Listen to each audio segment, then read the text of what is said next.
Chapter 218. Yes, these people actually fought over a few books. It's indeed too outrageous. Little Xian, you have to make things clear with them, or else, if there's a next time, this old man will bring all of them back to the martial Marquis government for punishment. Hearing the reason for the fight, Yuqi Jingda could not help but frown. Li Zixuan hurriedly cupped his hands in acknowledgement.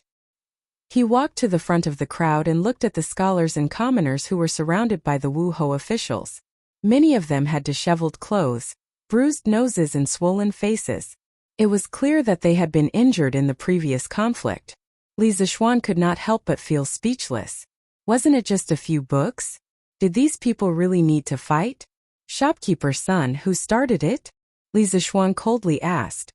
Most of the people who opened a shop wanted to make money peacefully. No matter what the reason was, these people should not have fought in front of his shop. This was also slapping his face, so of course he would not be happy. Young master, I heard the people below say that it was this couple who started it. Sun Huayuan walked forward and pointed at the couple in the crowd. Li Zixuan nodded and looked at the crowd. With a cold face he loudly said, "Humph. Friends, the reason why I opened Qitsu culture was to solve the problem of the commoners of Great Tang having difficulty in studying and the problem of expensive books. My good intentions were treated as ill intent by some people, and they fought in front of my shop. Our Qitsu culture will not welcome such people in the future. Shopkeeper's son, let the people below remember the faces of these two people and investigate their families. In the future, no one from their family is allowed to take half a step into Qitsu culture." "Yes, young master." Shopkeeper's son hurriedly cupped his hands in acknowledgement. Li Zixuan's words made the couple's face and ears turn red. The tall man could also see that Li Zixuan had a strong background and was not a person to be trifled with. He did not dare to refute and pulled his wife and prepared to leave. But the fierce woman was a little unhappy. She shook off her husband's hand and pointed at Li Zixuan with one hand on her waist. "Why, mother, it's not like I'm shortchanging you by buying books in the shop. Why can't I buy books in the shop?" "Ruhua, don't say any more." The tall man hurriedly came over to pull his wife. "Let go of me, I insist on saying." "Heh, you ask me why? Just because I'm the owner of this shop, I can let whoever I want in. Just because I'm a baron personally conferred by the emperor, if I say you're not welcome here, you can only leave. You're not convinced?" Li Zixuan shouted loudly, carrying a bit of internal energy, shaking the eardrums of the dozen or so people relatively close to him until their eardrums buzzed. Yuqi Jingda couldn't help looking at him in astonishment. Li Zixuan didn't have a good impression of this shrew in front of him. He disdained to fight with women, but he didn't want to cause too much trouble. That was why he said those words to frighten the two of them, telling them to get out of here as soon as possible. "Lordly is right. You are not welcome here." Could this Lordly be the owner of Strange Interest Pavilion, the youth who invented the curved plow and was conferred a baron by the emperor? Someone heard Li Zixuan call himself a baron and recalled that the only newly conferred baron title was the Baron of Lantian County, so he couldn't help but guess. "You just realized it now. I've already seen Lordly when Strange Interest Pavilion opened last time. His really is Lordly. If it weren't for the curved plow, my child's uncle's fields probably wouldn't have made it in time for the spring plowing this year. We have to thank Lordly for this." "That's right. This Lordly is really a good person. He just helped so many farmers, and now he's helping the scholars. It's a pity that there are still people who don't know what's good for them and actually fight here. Isn't that right? These people who fight and cause trouble are really hateful." As word of mouth spread, more and more people recognized Li Zixuan's true identity. Thinking about the incident with the curved plow, most of them were indebted to Li Zixuan. Therefore, more and more people denounced the unscrupulous couple. "You are not welcome here. The two of you should leave quickly. Get out of here. You're not allowed to buy books." "That's right. How can the land of the saints be trampled on by these shrews? Come home with me, don't make a scene here." The woman still wanted to refute Li Zixuan, but she was forcefully pulled away by her husband. Li Zixuan asked his servant to pull up the scholar who was knocked to the ground by the couple. He looked at the unlucky scholar whose face was covered in blood and whose hair was disheveled. He couldn't help but frown. He was so focused on chasing the two people away that he forgot to ask them to pay for the medical expenses. What a pain in the ass. He quickly went to talk to Yuchigong and asked him to send someone to bring the couple back to the yamen for questioning. He couldn't let them off so easily for beating people on the street.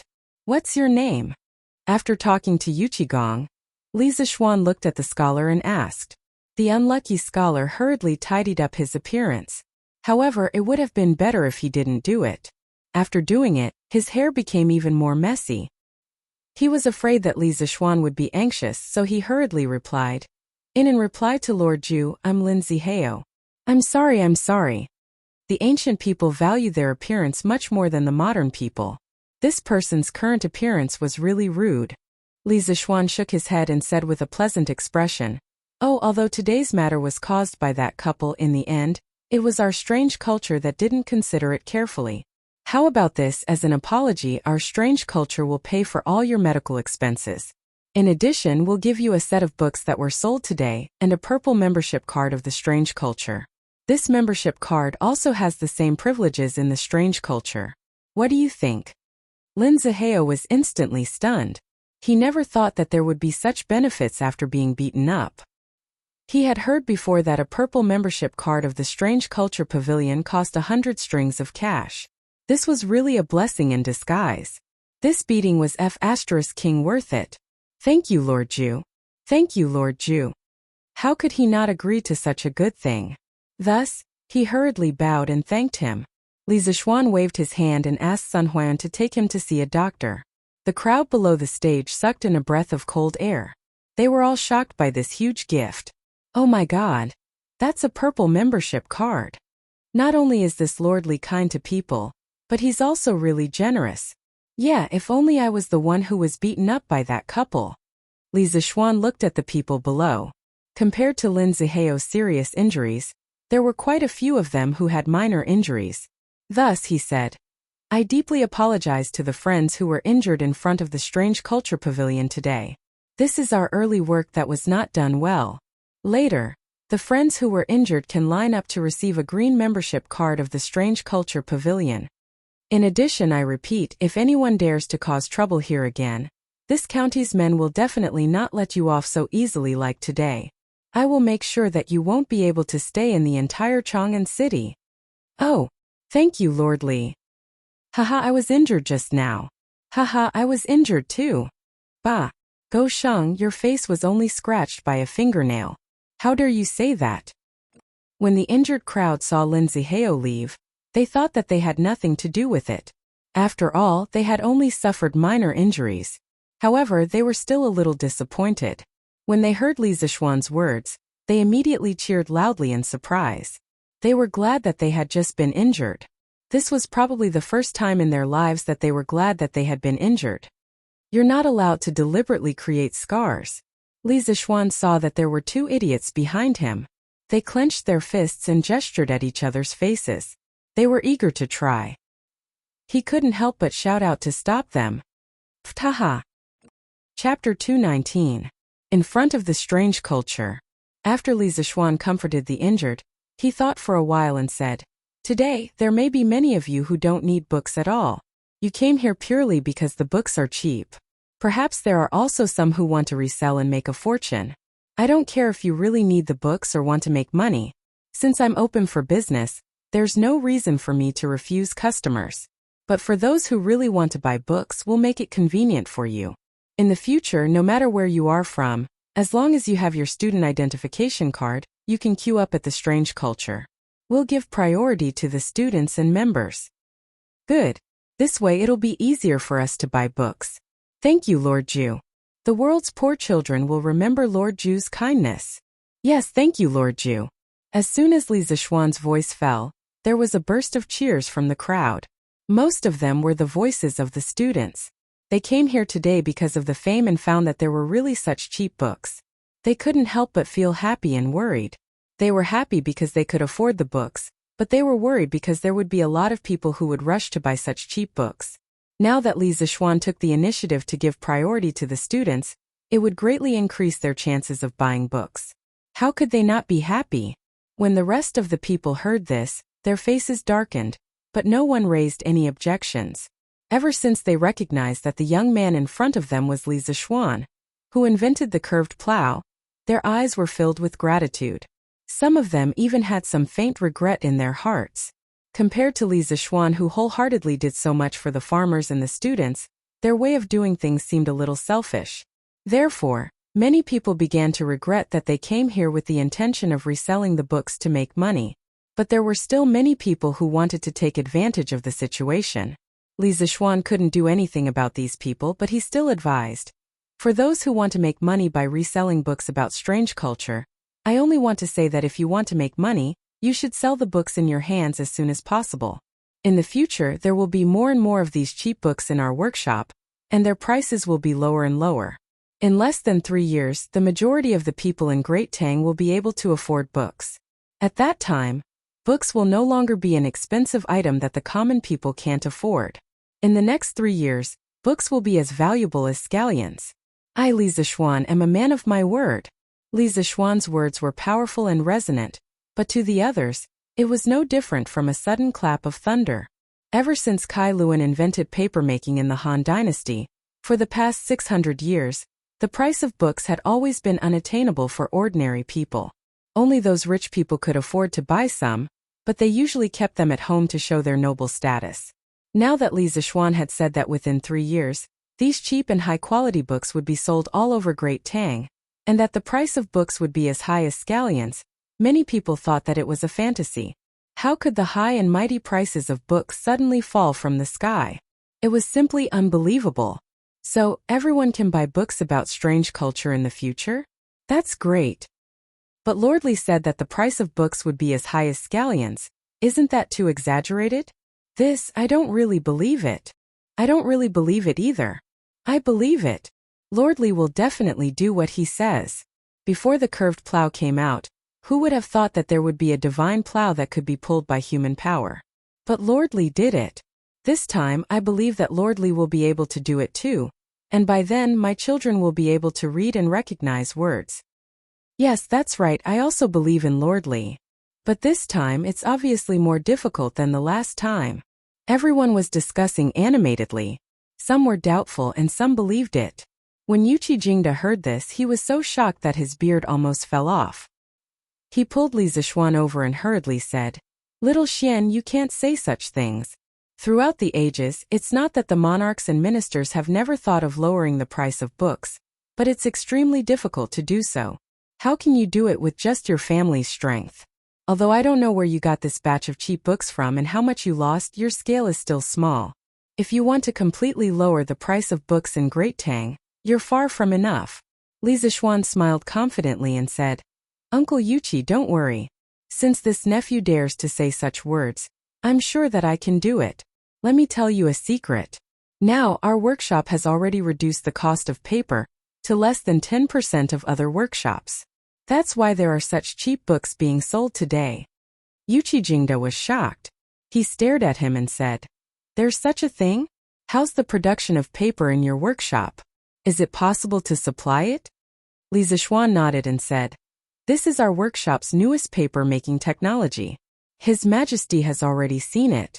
As for the production, the current production is obviously insufficient. But as our workshop further expands its production, it will definitely be able to supply it." Yuchi Jingda was completely shocked.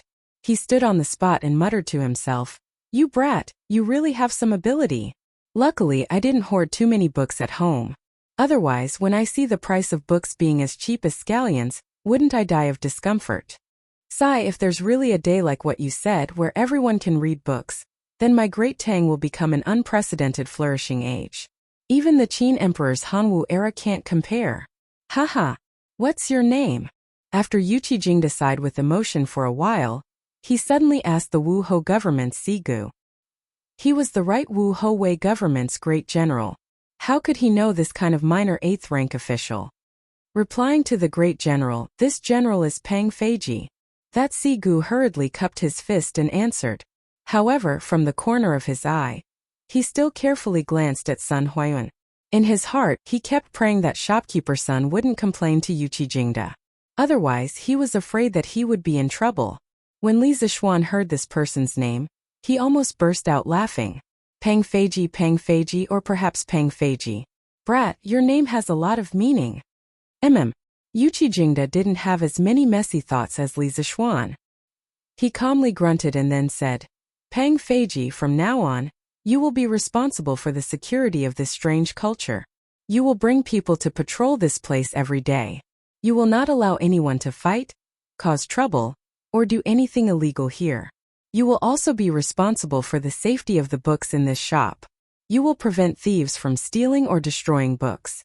If anything goes wrong, I will hold you responsible. Yuchi Jingda said the last sentence with a stern expression. Pang Feiji was so frightened that his body trembled. He hurriedly bowed and accepted the order. This general obeys. There definitely won't be any mistakes.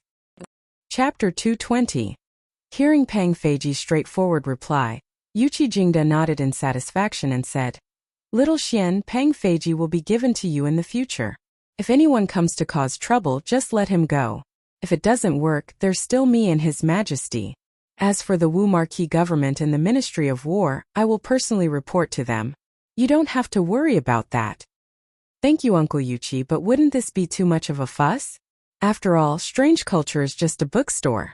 Li Zixuan expressed his gratitude towards Yuchi Jingda's good intentions, but to let Pang Feiji, the head of the local police station, be the head of security for his store, wasn't it a bit too pretentious?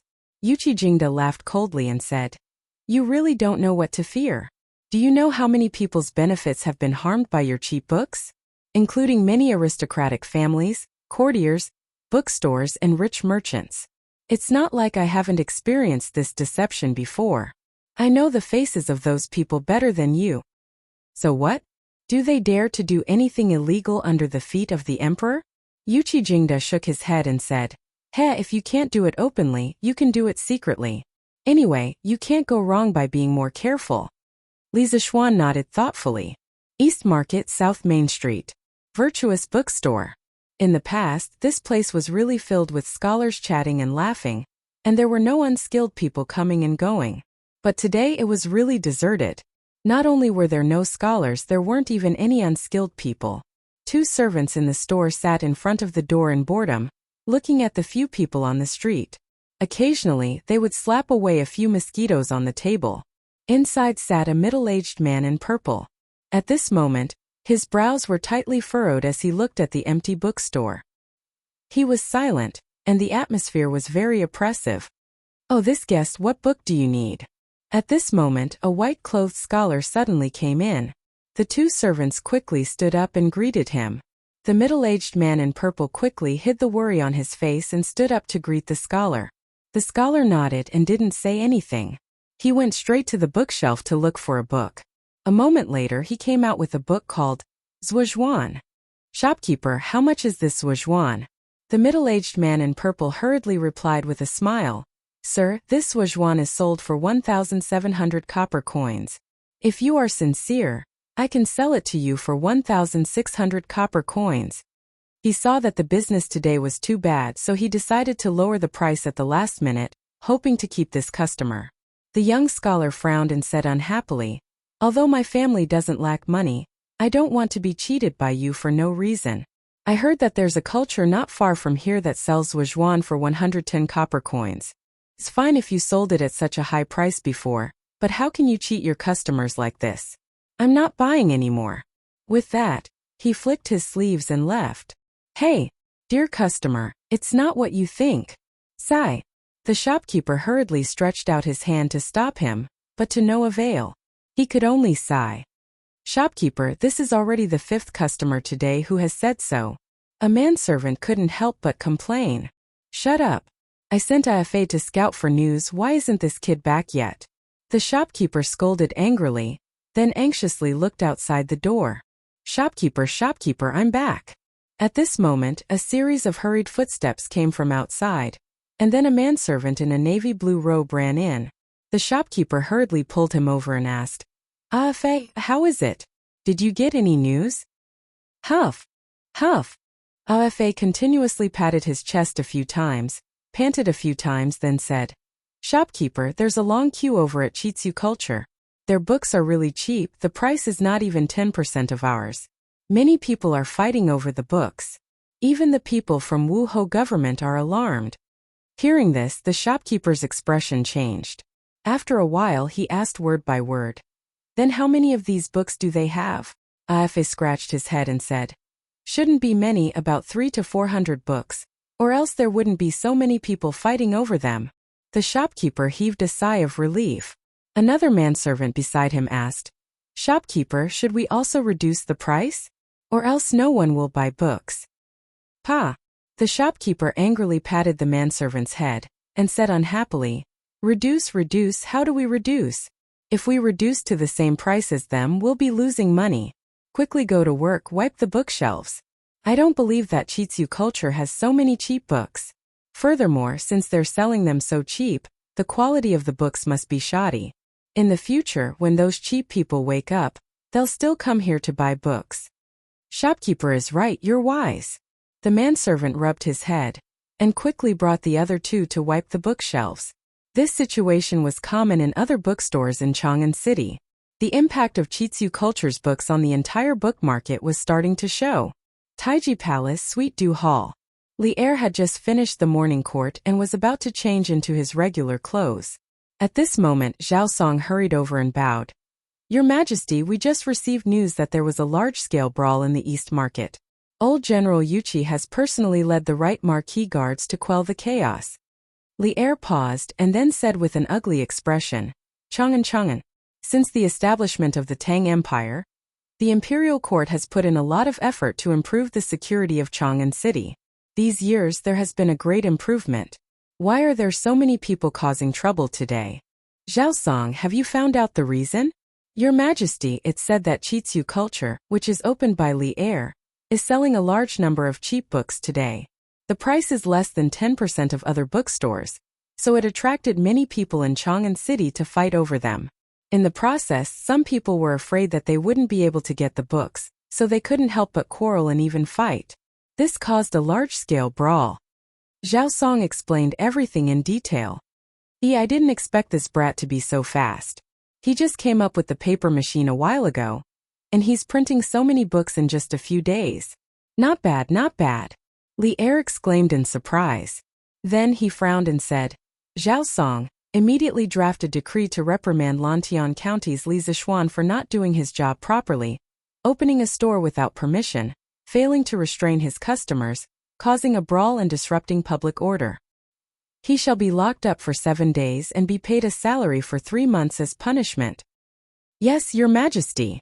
Zhao Song cupped his hands and accepted the order. However, he was puzzled. Li Er didn't seem to be angry about this, so why did he have to issue a decree to reprimand Li Zishuan? Although he had doubts in his heart, Zhao Song didn't ask. He knew his duty. After Zhao Song left, Li Er leaned on the couch and muttered, Hey, I'm doing this for your own good. You better know what's good for you. Chapter 221. What a scandal! What a scandal! Tomorrow, I will impeach this kid for disrupting public order. Wei Zheng returned to his residence after the morning court. When he heard about the incident that happened in front of the strange culture store in the East Market, he was so angry that he slammed the table. Pei Shi glared at Wei Zheng and said angrily, How dare you? You don't know how many poor children have benefited from this kid's actions. If you impeach him, let's see if the poor scholars in the world will be happy. Wei Zheng glared at her and said, But this commotion was caused by Li Zishuan's lack of consideration. If we don't punish him severely, what will happen to the laws of the Tang Empire? Pei Shi was speechless at her husband's stubbornness. After a while she said, Old master, you are also from a poor family. You should know how much the poor children crave books. Why do you still want to make things difficult for this kid? When Wei Zheng heard this, he frowned and hesitated. After a long time he said firmly, Merit is a crime. Mistakes are mistakes. Li Zishuan's printing of books to benefit the poor children is a merit. But his carelessness caused the customers in the store to fight and disrupt public order. That is a mistake. He should be rewarded for his merits and punished for his mistakes. I will write a letter to ask for his merits. But I will also write a letter to impeach him for his mistakes. This old thing's stubbornness truly angered Pei Shi. She angrily snorted and turned around to leave, leaving behind only one sentence. Humph! Impeach him if you want. You will sleep in the study tonight. Hey! Madam, listen to your husband's reasoning. Oh! Old master, this is what happened. Once the cheap books of the strange culture were released, all the big and small bookstores in Chang'an City were unable to resist. We can't compete with them in terms of price. Chongren Square, Zhangsun Wuji's residence. The shopkeeper of the Mingda bookstore was complaining to Zhangsun Wuji. From his tone, the Mingda bookstore should belong to the Zhangsun family. Zhangsun Wuji's expression didn't change much. It was as if the bookstore's poor business had nothing to do with him. He slowly took a sip of tea and said calmly, Wu Mingying, why are you in such a hurry? Calm down when something happens. Although Zhangsun Wuji's tone was calm, Wu Mingying shuddered when he heard it. He hurriedly cupped his hands and said solemnly, Old master is right. Zhangsun Wuji waved his hand. Have a seat. Do you know how many books there are in this batch of strange culture? And why were their books so cheap? As far as I know, if all the books are sold at such a price, I'm afraid that no bookstore in Chang'an City will not lose money.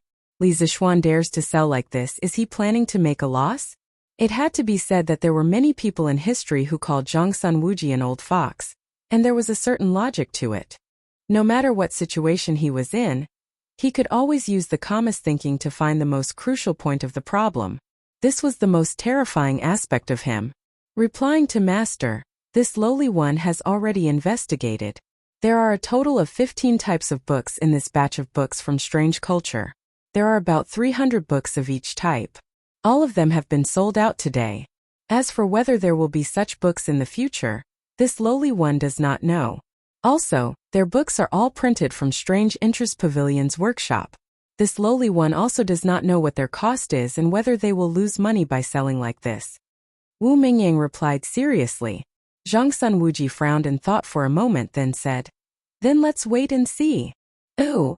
In the afternoon, Li Er sent someone to the Li residence to pass down a decree, carrying out a round of criticism and education for Li Zishuan.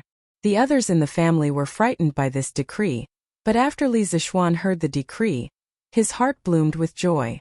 Being grounded at home might be a kind of torture to others, but to a homebody like Li Zishuan it was a kind of great enjoyment.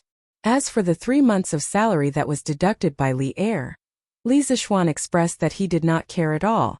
Going to the Imperial College to teach was not his original intention. If he could stay at home and be a rich second generation, Li Zishuan was willing to give Li Er 100 million instead. Xianer, I feel that it's better if you don't open this bookstore. Our family is so rich, why do you need to open a bookstore? If you cause so much trouble for no reason and lose the emperor's favor, then the losses will outweigh the gains. When old man Li heard Li Er's decree, a wave of anger rushed to his head. He wanted to give Li Zishuan a punishment to make a filial son package, but he was intimidated by his wife's power. He could only try his best to suppress his anger and persuade him calmly. Father, the opening of strange culture has nothing to do with money, but it carries the beliefs and dreams of many people. The Tang dynasty needs strange culture, and the poor children of the world also need strange culture.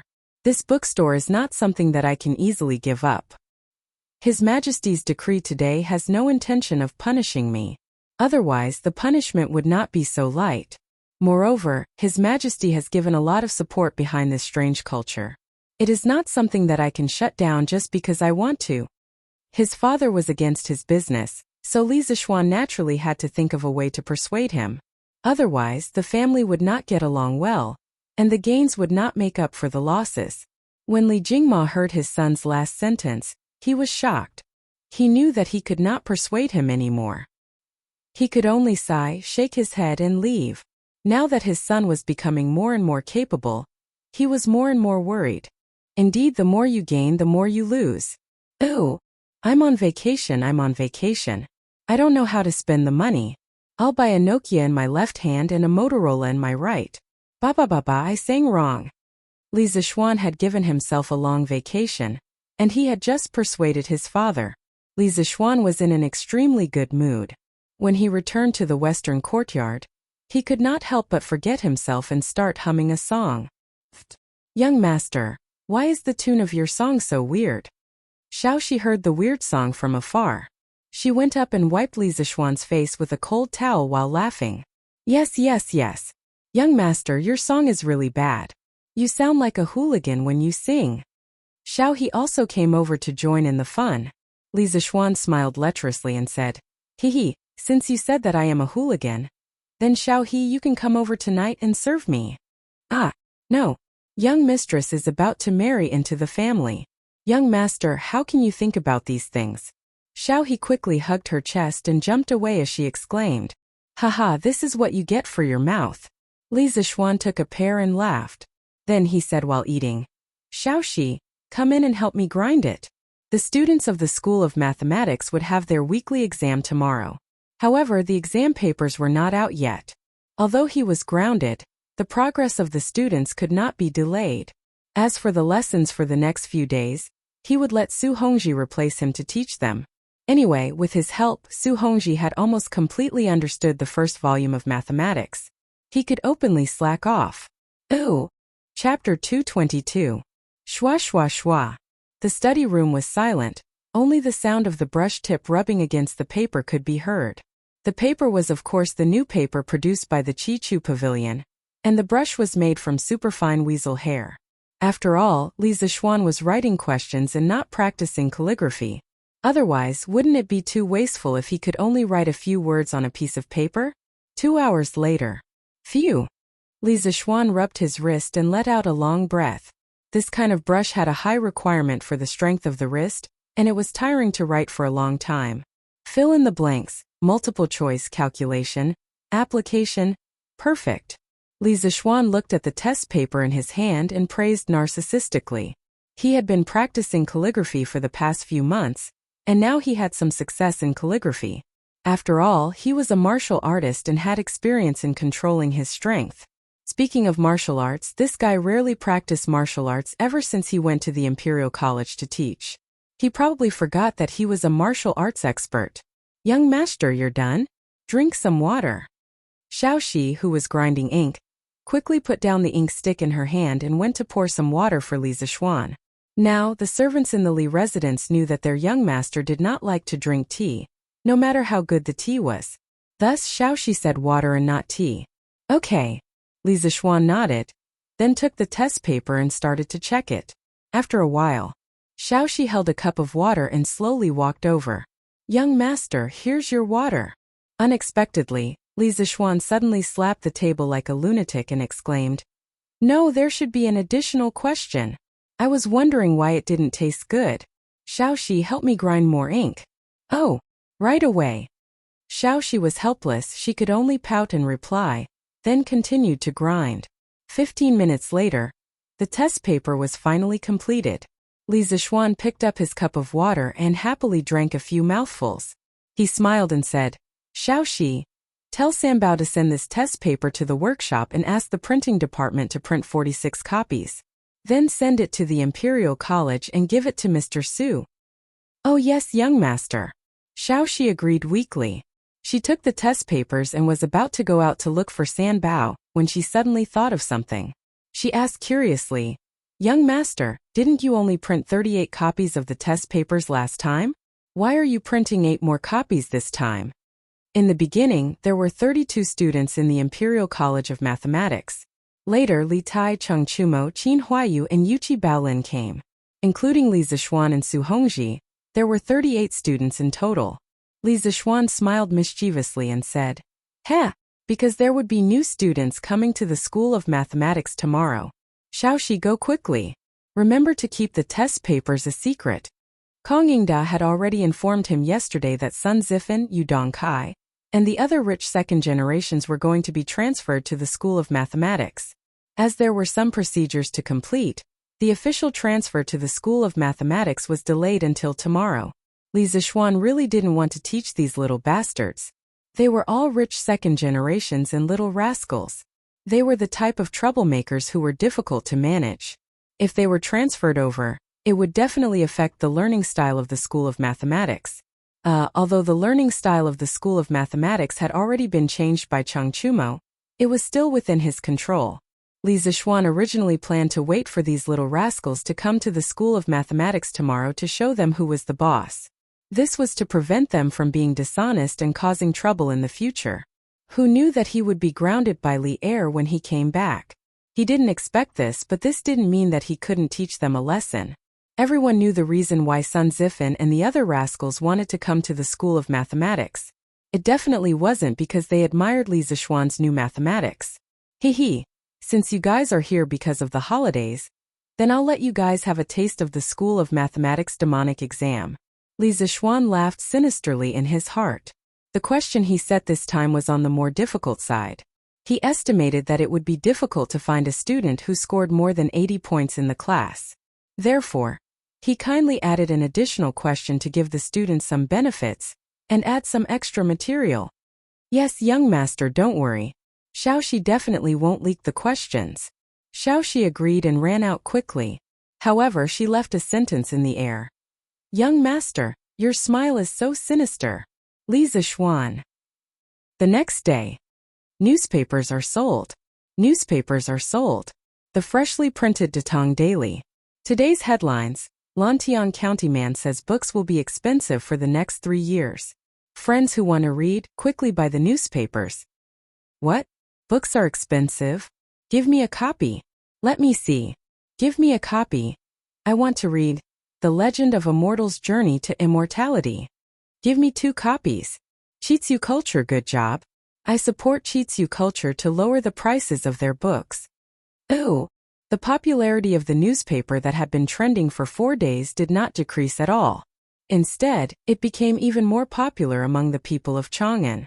There were even many people who went around to buy the previous newspapers just to read the first few issues of The Legend of a Mortal's Journey to Immortality. Of course, the people who paid attention to the newspaper were not just ordinary readers. There were also many businessmen. In the past 2 days, with the popularity of the newspaper and the bombardment of advertisements, Chitsu Culture's newly opened shop also became very popular.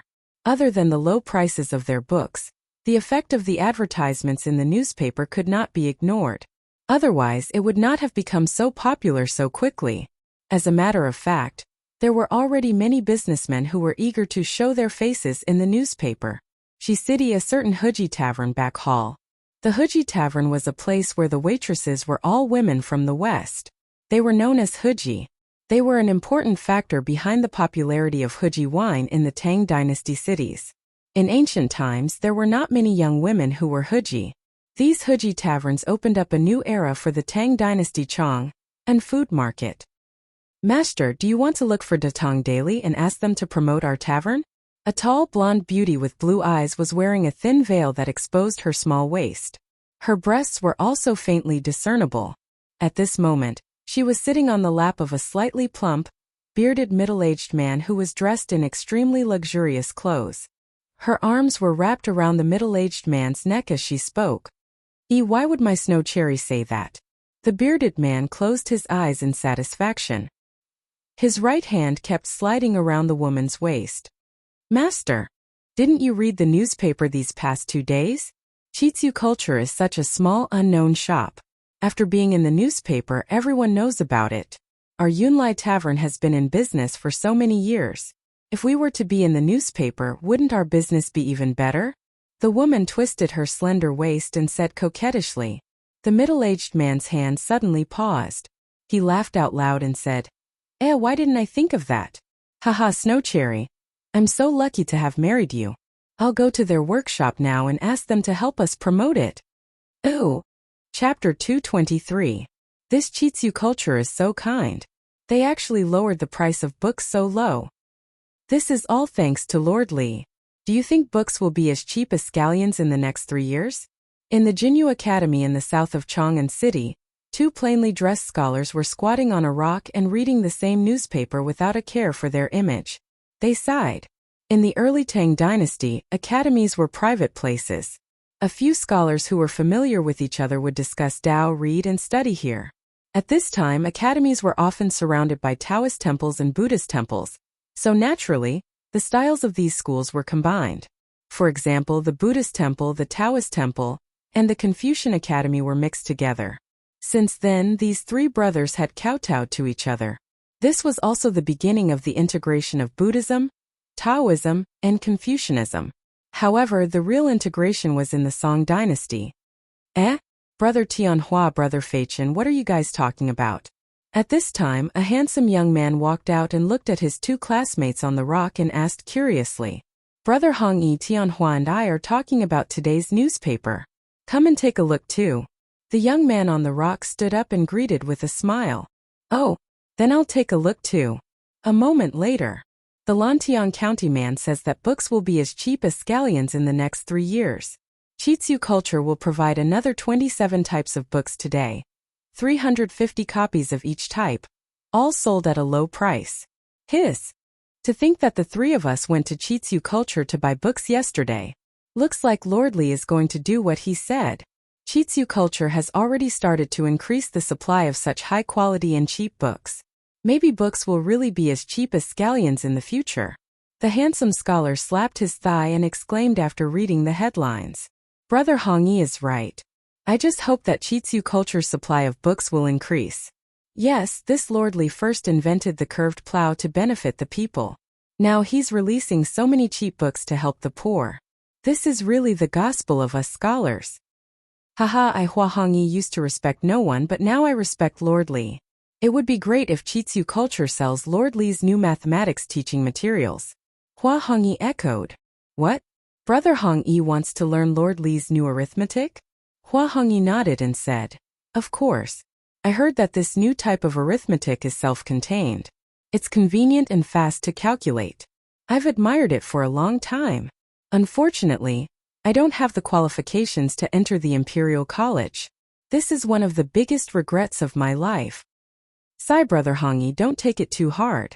It's indeed not easy for us commoners to enter the Imperial College. Your Majesty, I impeached the man from Li County. Yesterday he condoned the customers of his shop to fight and disturb the public order, causing chaos in the Eastern Market. According to the law, he should be severely punished. Taiji Palace Morning Assembly. As expected, Wei Zheng the big troll immediately attacked Li Zishuan. He didn't know if this old guy slept in the study room last night, but he did have dark circles under his eyes. When Chang Yaojin heard this, he was so angry that his hair stood on end. When this old demon got angry, he didn't care about the occasion. At this moment, Chang Yaojin was about to walk out and scold Wei Zheng, but he was stopped by Qin Shubao. Jijia, don't be impatient. Let's see what your Majesty has to say. Qin Shubao said softly. Chang Yaojin glared at Wei Zheng unwillingly and retreated angrily. In his opinion, Li Zishuan was so obedient. After helping the farmers, he started to help the poor scholars. He even helped the Cheng family earn so much money. What a good child. How could he be as bad as Wei Zheng said? Zhang Sun Wuji, who was sitting in the front row, heard Wei Zheng's accusation. His eyes flashed, but he quickly returned to normal. No one knew what he was thinking. Cough. Li Er raised his spirits and coughed lightly. He pretended to be serious and said, Minister Wei, I already knew about what you said yesterday. I also issued a decree to reprimand Li Zishuan. He is grounded for 7 days and his salary will be deducted for 3 months. Let's forget about this matter. Li Er was laughing in his heart. Wei Xuanqing, do you think you're the only one who knows how to scold? I am already prepared this time. I will let you have a taste of being speechless. Wei Zheng frowned deeply.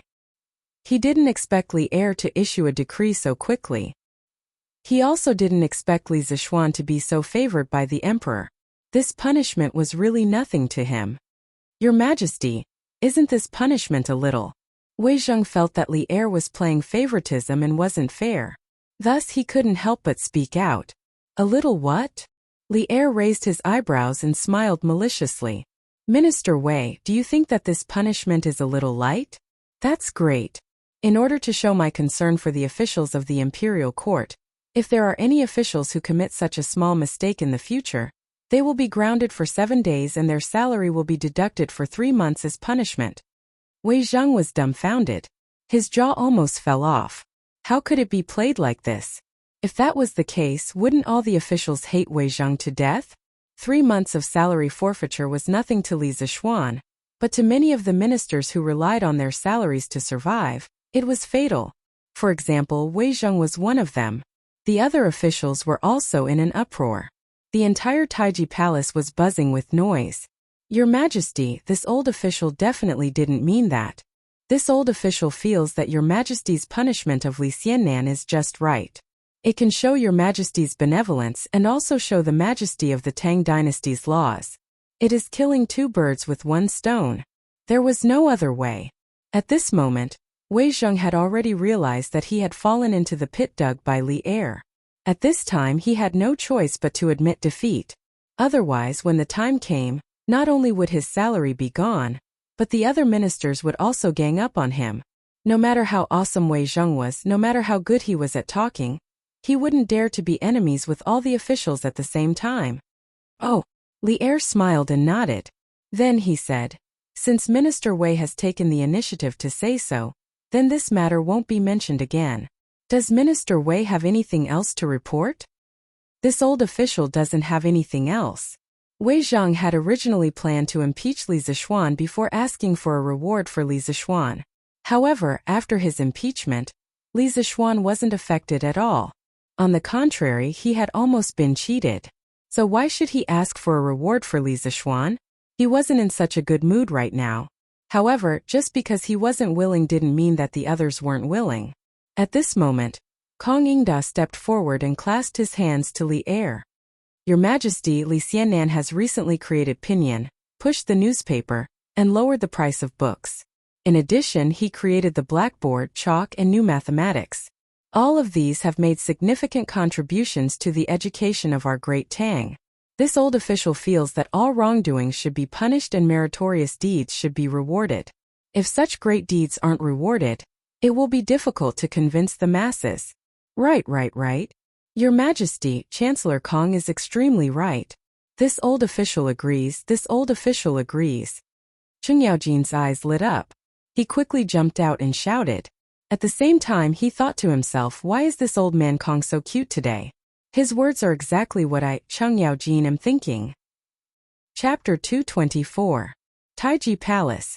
Cheng Yaojin jumped out so casually, causing Kong Yingda to be dumbfounded. After a moment he frowned and moved to the side, maintaining a distance between him and Cheng Yaojin. The reason why he requested for Li Zishuan to be praised was because he wanted to promote the younger generation. Unlike Cheng Yaojin, who did it based on his personal preferences, Li Zishuan's achievements in the Imperial College were obvious to all. The things that he did outside the Imperial College that were beneficial to the scholars were also known to the world.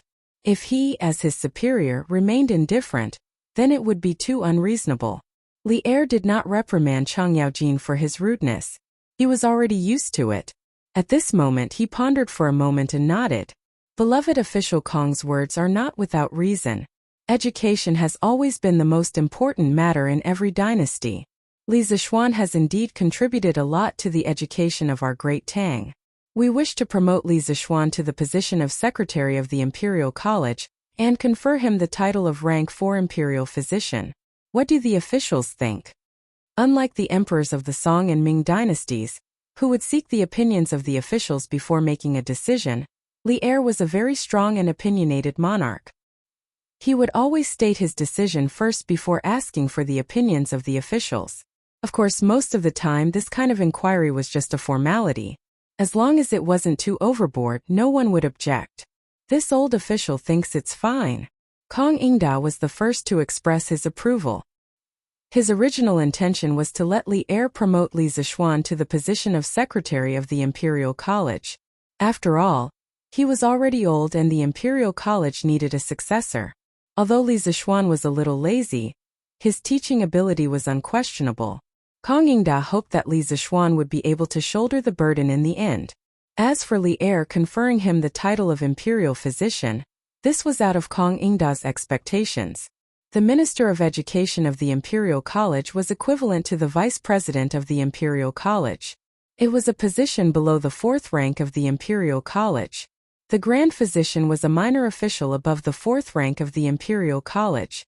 It wasn't that there weren't people with more nominal positions than actual positions, but they were relatively rare. This old official agrees. This old official agrees. Fang Xianling, Du Ruhui, and the other civil officials cupped their hands in agreement. Zhang Sun Wuji had no choice but to follow the crowd. As for the formation of generals with Qin Xiong, Chang Yaojin, and Li Jing taking the lead, who would be so bored to raise objections? Just like that, Li Zixuan, who had just been reprimanded by the emperor yesterday, was immediately promoted by 3 ranks today, jumping from the dean of the Faculty of Science to the vice principal of the university. It was true that there were strange people every year, but there were especially many this year. The Imperial College. Today's School of Mathematics was a little different. 5 new students had come early in the morning. This was something new. Their School of Mathematics had always been at the bottom of the Imperial College. Other than Li Zixuan, who had attracted Li Tai and Chang Chumo with his personal charm, no one would be willing to come here. Sun Zifan, Yu Dongkai, Kong Chuansuan, Song Tianyu, Jiang Wenchang, Bai Hongyuan, Guang Gaohan, Duan Wenba. Why are the few of you here? Chang Chumo, who was sitting in the classroom, couldn't help but open his eyes wide and exclaim when he saw Sun Zifan and the others carrying tables in. These people had all been with him before, and they were all people in the circle. Although their fathers weren't first-rank officials, they were still considered the mainstays of the imperial court. Of course, Chang Chumo would recognize them. However, after these people entered the imperial college, Chang Chumo couldn't be bothered to enter them, so they separated. Haha, Brother Chonyo, I heard that you entered the School of Mathematics, so I went to find Chancellor Kong and requested to be transferred to the School of Mathematics. Aren't I here to accompany you? Haha. Sun Zifan was lying through his teeth. He looked like he was deeply in love with her and laughed loudly. That's right. Brother Zifan is right. We are all here because of Brother Chonyo, Brother Huayu, Brother Bao Lin, and His Highness King Wei. As Sun Zifan's loyal follower, Yu Dongkai followed suit and said shamelessly, "Tis. Do you think I don't know you bastards? You must be coveting the long holidays in our School of Mathematics, so you transferred here." Li Tai had also noticed these little bastards long ago. When he heard Yu Dongkai's words, he couldn't help but mock them. Cough cough. Yu Dongkai was embarrassed when his lie was exposed.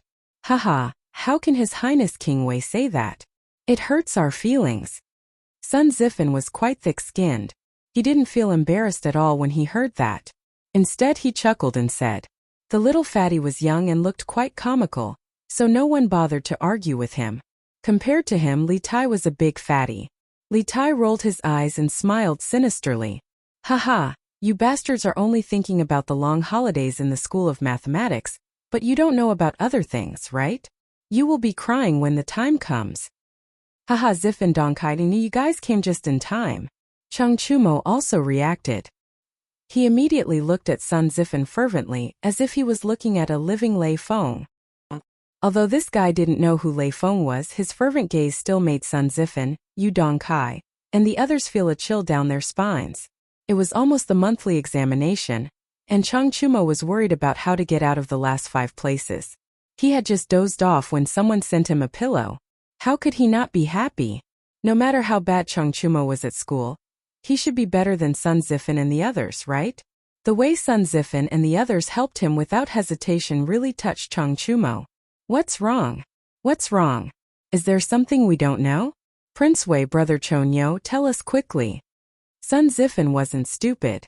On the contrary, he was very clever. He immediately noticed that something was wrong from the reactions of Li Tai and Chang Chumo, so he asked hurriedly. Li Tai waved his hand mischievously and said, Don't call me Prince Wei. There are only classmates in the School of Mathematics. There is no prince. Chang Chumo laughed and said, Don't worry, you two will know in a while. Sun Zifan and the others were speechless. They moved the table nervously and found a place to sit down, waiting for the judgment of fate. On the other side of the school building, Meng Wenhao, Ke Shiqing, Zheng Ziren, Lu Yan, and the others were gathered together and didn't join in the fun. Now, the School of Mathematics was faintly divided into 2 factions, the poor children and the noble children. Usually, these ordinary children who came from different places and went through many rounds of selection could often talk together. Although some noble children didn't discriminate against them, for example, when Meng Wenhao asked Chang Chumo to borrow a newspaper to read, Chang Chumo immediately lent it to him. Although this was the case, their living environment was different since they were young, so the topics they talked about were naturally different. If they were forced to talk together, there would always be a feeling that they couldn't talk together. Brother Ku, are you going to get full marks in this weekly examination again? Zhang Ziren smiled kindly. They were talking about the holidays, but here they were talking about studying. This was the difference. Chapter 225. Brother Ziren, you must be joking. No one dares to say that they can get full marks on the questions set by Mr. Wang. Kershiqing smiled modestly. He then looked at Meng Wenhao and said, Brother Wenhao, you lost a point last time because of your carelessness. You've been studying so hard recently. You must be determined to get full marks this time, right? Meng Wenhao scratched his head and said awkwardly, Well, Brother Ku, you said it yourself. No one knows what questions Mr. Wang set. He was indeed upset about his mistake in the last exam for a long time. In the past 5 days, he had been studying harder than before. Every night, he had to work overtime until midnight. If it wasn't for the money for oil, he might have studied until midnight every night. Although he was thinking about getting full marks for this exam, he couldn't bring himself to say it out loud. He had to be humble when he had to be. Lu Yan interrupted. Sai, I just want to get 90 points. Why are the three of you arguing about who can get full marks? Haha. The three of them smiled kindly. Quiet. Quiet. At this moment, Su Hongji walked in with the test papers in his arms. The students suddenly quieted down and looked at Su Hongji in confusion. They didn't see Li Zishuan come in. Su Hongji also saw the confusion in the students' eyes. He said with a serious face, Professor Li is busy recently and can't teach in the Institute of Mathematics. I'll be your substitute for the next few days. All the lessons will be done according to the previous schedule. As soon as Su Hongji finished speaking, there was an uproar. Although Li Zishuan hadn't been in the directorate for long, all the students had a good impression and respect for this knowledgeable teacher. Now that Li Zishuan suddenly didn't come, they were a little confused. What happened to Mr. Wang? Why did he suddenly stop coming? I don't know. Yesterday, when it was close to noon, Sir suddenly left in a hurry. Did something happen at that time? What should we do? Who can help Mr. Wang? Meng Wenhao also frowned. He looked at Kershiqing and asked worriedly, Shiqing, do you know what happened to Mr. Wang? Kershiqing shook his head with a solemn expression. I don't know either. Have you read yesterday's and today's newspapers? Zhang Ziren suddenly asked. What's wrong? Ziren, what does this have to do with the newspaper? Kershiqing asked doubtfully. It has a lot to do with it. Brother Ku, you may not know, but the headlines of the newspapers these past 2 days have been related to the Strange Culture, a new shop in the East City. Furthermore, this shop is Mr.'s property. Yesterday there was a large-scale brawl at the Strange Culture, which alarmed a large number of Wu Ho to suppress it. Only then was the riot quelled. Sai, Sir didn't come today. I'm afraid he was implicated by this matter. Zhang Ziren made a detailed analysis and then sighed with a worried expression. Meng Wenhao couldn't help but ask, Will Sir be okay? Kershiqing pondered for a moment and said, It shouldn't be a big deal. Sir didn't participate in the brawl. At most, he'll be punished for his poor supervision. In the front row, Li Tai's expression didn't change. He already knew that Li Zishuan was grounded yesterday, and he also guessed Li Zishuan's intentions. Therefore, he wasn't worried about Li Zishuan's situation at all. Chang Chumo, Qin Huayu, and Yuqi Baolin still didn't know that Li Zishuan was grounded. At this time, they heard the discussions of the surrounding students and couldn't help but be extremely worried. Qin Huayu asked, Chou Niu, don't you know what happened to Xiaoxian? How would I know? Let's wait until noon when I go home and ask my father. Should be fine. Otherwise, my father would definitely tell me in advance. Yes, I hope so. When I go back, I'll also ask my father. If there's anything we can help with, our Qin family will definitely do our best to help. Qin Huayu nodded and said. Qin Huayu had always remembered Li Zishuan's kindness in saving his father's life. However, he couldn't thank him with words. He had always been thinking of how to repay him with practical actions. Brother Huayu, Brother Chonyo, wait for me to go back. I'll also ask my father. He's in charge of Wu Ho Wei. He definitely knows what happened. Yuchi Baolin, who never knew what worry was, revealed a rare look of worry on her face. Bang bang bang. Quiet. Quiet. Su Hongji looked at the chaotic situation of the students below, hurriedly patted the lectern and shouted loudly. But in his eyes there was a trace of gratification. This group of students really valued the relationship between teacher and student. After the students quieted down, Su Hongji continued, "You don't have to worry. Professor Li is fine. Nothing happened to him. We'll start the exam now. The exam time is 4 hours. Everyone hurry up." After saying that, Su Hongji began to distribute the exam papers. However, when he looked at the students, there was a trace of sympathy. Yes, it was sympathy. He had obviously looked at the exam papers in advance. When the students heard that Li Zixuan was fine, their hearts calmed down. When they saw the exam papers being distributed, they didn't have time to care about anything else. Time was limited. If they didn't hurry up, they would be the last in the exam. Only Sun Zifan and the rest looked at the exam papers with a face of confusion. They didn't know what to do and looked around. Puzzled, they asked each other, "Exam? What exam? We haven't learned anything yet. How can we take the exam?" Silence. Silence. Don't whisper to each other. Otherwise, you'll be given 0 marks. Su Hongji slapped the table and imitated Li Zixuan's lines when he was invigilating the exam and shouted angrily. Sun Zifan, Yu Dongkai and the rest shrunk their necks. They didn't dare to be rash and began to look at the exam papers. But when they looked, they were completely dumbfounded. What were these tadpole-like words? Damn, what was this plus? Dash. X. Divided by? They couldn't even understand the questions. How were they going to take the exam? F***ck your exam. Sun Zifan couldn't help but look at his companions with a tragic face. He realized that they were all at a loss. He couldn't help but feel a sense of despair. When he first came in, he didn't choose his seat well. All around him were scammers who didn't know anything. He couldn't even copy. If this went on, wouldn't he be the last in the exam and get 0 marks? If his father, who was the top scholar, knew about this, wouldn't he kill him? After all, as the son of the top scholar, it would be embarrassing to get 0 marks. F***ck. I don't believe that all the questions in this exam paper have these tadpole-like words. I'll definitely find a question that doesn't have tadpole-like words. Sun Zifan gritted his teeth and made up his mind. No matter what, he had to get a few questions right. He definitely couldn't be the last in the exam. Although he wasn't a student of the School of Mathematics, he knew a little about mathematics. As long as he could understand the questions, he believed that he could solve some of them. Chapter 226.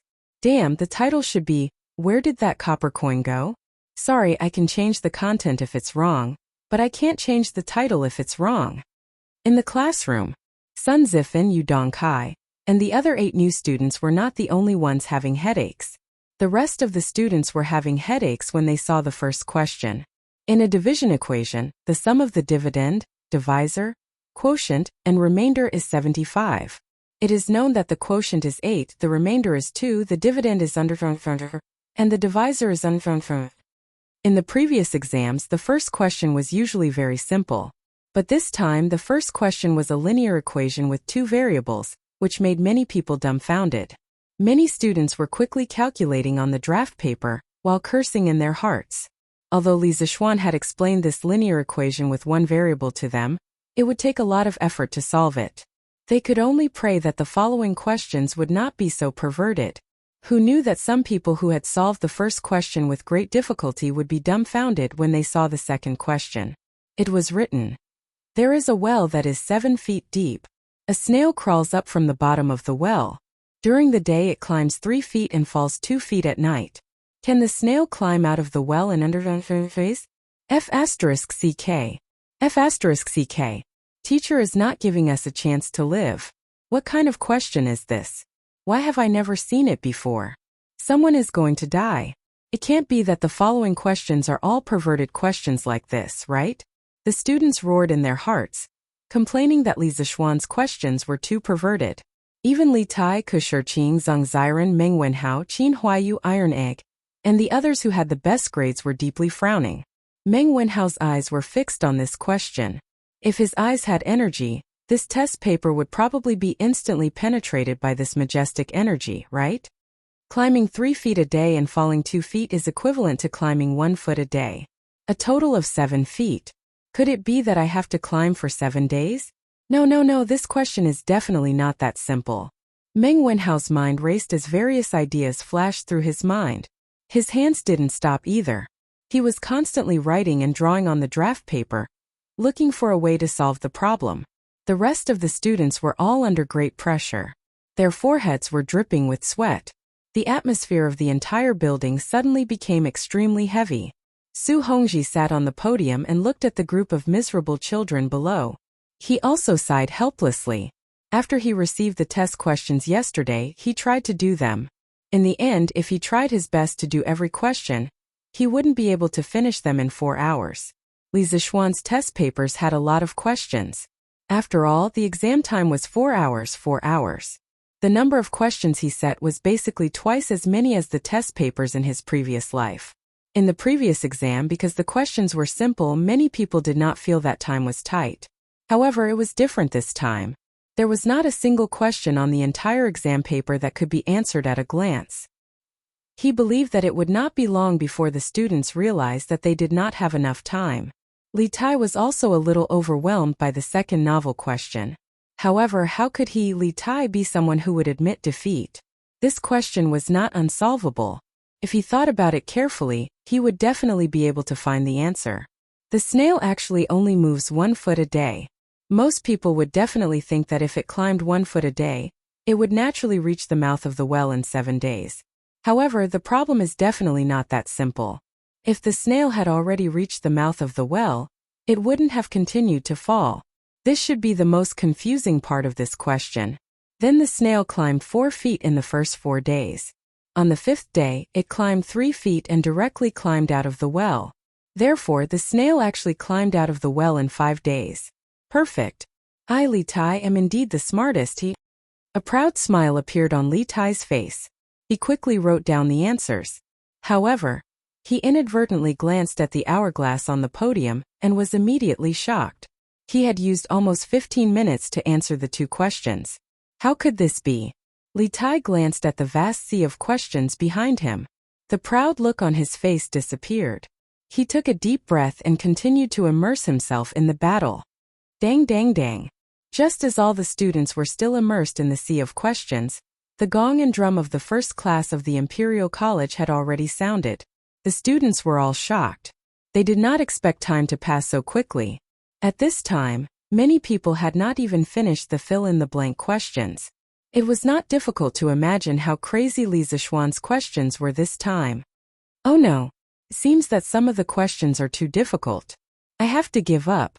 Iron Egg had also just finished the last fill-in-the-blank question. He estimated the time needed for the remaining questions and realized that it was not enough. He secretly made a decision. The smart students all had similar thoughts. Easy first and difficult later. Otherwise, they would definitely not be able to get a high score. Along the way, they were defeated many times. However, many students finally finished the last question and answer. Meng Wenhao, Li Tai, and Ku Shiqing were among them. Li Tai wiped the sweat on his forehead and felt relieved. He began to answer the questions. A quarter of an hour later, he finally came up with an idea. He spent some time writing down the answers step by step on the test paper. Then, he was about to flip back to the questions that he hadn't answered before, but he saw that there was a big question at the back. F***CK, what kind of medicine did Li Zishuan take? This is too much. Li Tai's heart was about to be driven crazy. However, when he saw the words in the brackets behind the additional questions, his heart moved and he immediately stopped cursing. The total score will be increased by 20 points if the answer is correct. No points will be deducted if the answer is wrong. Li Tai turned back to the test paper and found that there were 4 or 5 questions that he had not answered before. The total score added up to about 10 points. Now that he had less than half an hour left, even if he used all of his time, he might not be able to answer all of the questions correctly. After all, those questions were the most difficult questions. It was better to concentrate on the last additional question. If he got it right, he would get 20 points. Li Tai immediately made a decision and began to look at the last additional question with all his heart. There were 3 people who went to the hotel for 30 copper coins a night. Each of them paid 10 copper coins and gave the 30 copper coins to the innkeeper. Later, the innkeeper said that the discount today was only 25 copper coins. He took out 5 copper coins and ordered the innkeeper to return it to them. The innkeeper secretly hid 2 copper coins and then gave the remaining 3 copper coins to the 3 people. Each person received 1 copper coin, which is equivalent to each person paying 9 copper coins. This 3 multiplied by 9 equals 27 copper coins. Plus the 2 copper coins hidden by the innkeeper, it equals 29 copper coins. Please explain the reason. This question is very reasonable, but according to this calculation, where did the 1 copper coin go? Li Tai was not the only one who discovered the advantage of the additional question. Sun Zifan also discovered that in the entire test paper, there were only a dozen questions that did not include Arabic numerals and operation symbols. One of them was this question, and the bonus points were very high. Sun Zifan took a fancy to this question at first glance. However, this question had already confused him. He did not know where the 1 copper coin went. Chapter 227. Calm down, calm down. Meng Wenhao also tackled the additional question. The previous questions he gave up added up to 10 points. If he could answer this additional question correctly, there was still hope for him to get a high score. Thinking of the last time he lost his footing and carelessly lost a point and missed the first place, Meng Wenhao clenched his teeth and encouraged himself in his heart. This time he must take back the first place. Calm down, calm down, calm down. There must be a problem with the calculation in the question. Otherwise, there would not be a penny missing. I must calm down and find the loophole in the question. Meng Wenhao quickly read the question 7 or 8 times, then closed his eyes and concentrated all his attention on the question, word by word. At this moment his brain was like a huge sieve, constantly filtering the most important information in the question. Time passed little by little. Meng Wenhao's eyebrows became tighter and tighter. At this time the atmosphere in the classroom became more and more serious and quiet. It was so quiet that he could hear his own breathing. The serious, intense atmosphere made everyone feel the pressure multiplied. But for some people, pressure meant motivation, such as Meng Wenhao. After a quarter of an hour of deliberation and thinking, Meng Wenhao finally opened his eyes. If one looked carefully, one could see a trace of joy and confidence in his eyes. Found it! I found the loophole in the question.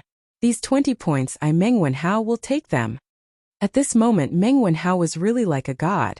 The pen in his hand trembled rapidly, and even shook out a series of afterimages. In a few breaths, Meng Wenhao wrote down the answer that he had been thinking about for a long time on the test paper. At this time he had time to breathe a sigh of relief. Phew! With these 20 points in hand I feel much more at ease.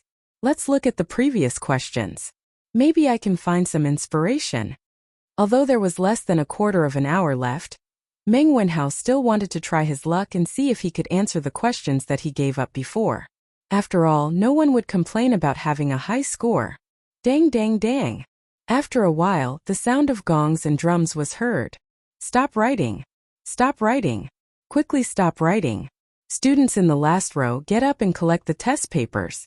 Su Hongji's spirit was lifted, and he immediately stood up and shouted, "Hey, Sun Zifan, stop writing or you'll get 0 marks." Sun Zifan had just arrived at the School of Mathematics and Mathematics. He did not know the rules and wanted to write for a while more, but he was warned by Su Hongji. Feeling helpless, he could only put down the pen in his hand and stand up to collect the papers. In the past, it was Cheng Chumo who collected the papers in this row. Now that he was sitting at the back according to the rules, it was his turn to collect the papers. A moment later, all the test papers were sent to Su Hongji. Su Hongji checked the test papers. After confirming that there were no mistakes, he coughed twice and said, "According to Professor Li's instructions, everyone will have a break in the afternoon. Today's questions are a little difficult. Everyone must have worked very hard. Go back and have a good rest." "Oh, I got another half day off." The students who had just been tortured to death immediately roared when they heard this. Among them, Sun Zifan's roar was the loudest. This little bastard had just transferred here today, and he was almost tortured to death. He had been depressed for the whole morning. Previously, when he was in the School of Imperial Studies, although his results were not the best, they were still above average. After experiencing this exam in the morning, he felt that he was going to be the last. He could not stand it. No matter how naughty a child was, he still had a sense of shame. He did not want to be the last. Therefore, he had been depressed for the whole morning. Now that he heard that he was going to have a break, he was finally happy. This was the most important reason why he came to the School of Mathematics. He could finally enjoy the 2-day break every 5 days in the future. Brother Ku, how did you do in the exam? On the other side, Song Ziren looked at Kushurqing and asked while packing up. Kushurqing paused, frowned and said, I didn't feel too good. The questions this time are too flexible. Although I've studied the knowledge points, I still feel that every question is weird and full of traps. I really can't get used to these kinds of questions. I can't even answer a few questions in the middle. Song Ziren sighed and said, Sigh, yes, I think so too. Oh, by the way, how did you do? Meng Wenhao forcibly suppressed the excitement in his heart. He turned his head and said calmly, The questions this time were indeed a bit difficult. In fact, he did well in the exam this time, but to avoid being a topic of ridicule, he still said it modestly. In less than a quarter of an hour, he actually solved 3 of the 5 questions that he had previously given up in a good state after solving the additional question. It was really a miracle. Most of the time, especially during exams, although the final results depended on the hard work they put in during the exam, their state of mind during the exam was also very important. If their state of mind was good, it was very possible for them to surpass all the difficulties and perform exceptionally well. This was the conversation between the top students after the exam. Of course, the underachievers had their own topics. Hey, Sun Zifan, how is it? You must have helped old Cheng to be the bottom this time, right? Cheng Chumo said with a smirk and winked in front of Sun Zifan. F***ck, you have studied mathematics for so long, and you still have the nerve to compare yourself with me, a student who just transferred over? Sun Zifan cursed in his heart. His face was extremely gloomy, but he still said stubbornly, Haha, that's not necessarily true. I solved the last additional question. Maybe my score will be higher than Brother Cho Nyo's. Oh, Cheng Chumo was shocked. He quickly asked, Hey, then tell me quickly, where did the missing 1 cent go? Old Cheng pondered for an hour and still couldn't figure it out. I'm so worried. Haha, I can't say. Sun Zifan laughed and walked away pretentiously with his hands behind his back. Actually, he was bitter. Although he found the loophole in the additional question and solved it, there were too many questions that he didn't know. He estimated that even with the additional questions 20 points, his score would still be lower than Cheng Chumo's. Thinking of this, he didn't have the face to continue bragging. Cheng Chumo's status as an underachiever was recognized in Chang'an City. If his father, Sun Fujia, knew that his son couldn't even beat Cheng Chumo, the consequences would be unimaginable. Just thinking about it made him feel terrible. Hey. Cheng Chumo stretched out his hand and wanted to get to the bottom of it, but Sun Zifan had already run away. In fact, he was thinking about the same thing as Sun Zifan. If he could beat Sun Zifan in this exam, then wouldn't he, Cheng Chumo, be awesome? If he could beat the son of the top scholar, he would feel proud. Oh. Chapter 228. The commotion outside had nothing to do with Li Zixuan. It was rare for him to have a golden week holiday. If he didn't sleep in, how could he be worthy of Li Er's painstaking efforts? Of course, if Li Er knew that his intentions would be misunderstood by Li Zixuan like this, he would definitely vomit blood. He got up late in the morning. After eating breakfast and resting for a while, Li Zixuan returned to his small courtyard and began to practice his swordsmanship. Yes, practicing swordsmanship, not practicing swordplay. It had been a long time since he practiced his swordsmanship.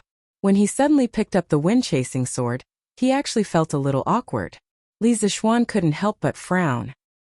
He thought to himself, it's all Li Er's fault for forcing me to do things. My martial arts aptitude is so high, yet he wants me to be a teacher. It's simply a waste of talent. Suppressing the discomfort in his heart, Li Zixuan forced himself to practice the 9 Taishan swords a few times. It should only be 5 swords now. When the awkwardness disappeared, he put away the wind-chasing sword and took a deep breath. Young master, the way you practiced your swordsmanship just now was really nice. Xiaoxi excitedly ran over and wiped Li Zixuan's sweat with a wet towel as she said happily. Yes, yes, it looked like a sword immortal. Xiaoxi was so excited that her face turned red. She also ran over and echoed. Although Li Zixuan's swordsmanship had slightly declined compared to last month, this small gap could not be seen unless one was an expert. The two little girls were easily captivated by Li Zixuan's graceful movements when he was practicing his swordsmanship. Of course, it was also because Li Zixuan was handsome to begin with. In any case, the worship and fanaticism in their eyes greatly satisfied Li Zixuan's vanity. She should be considered as this young master's little fangirl. Li Zixuan was proud in his heart, but he pretended to be calm on the surface.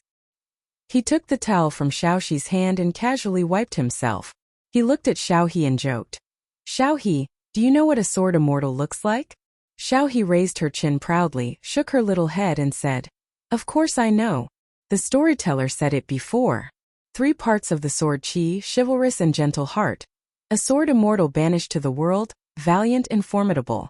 Xiaohe feels that these are all describing young master.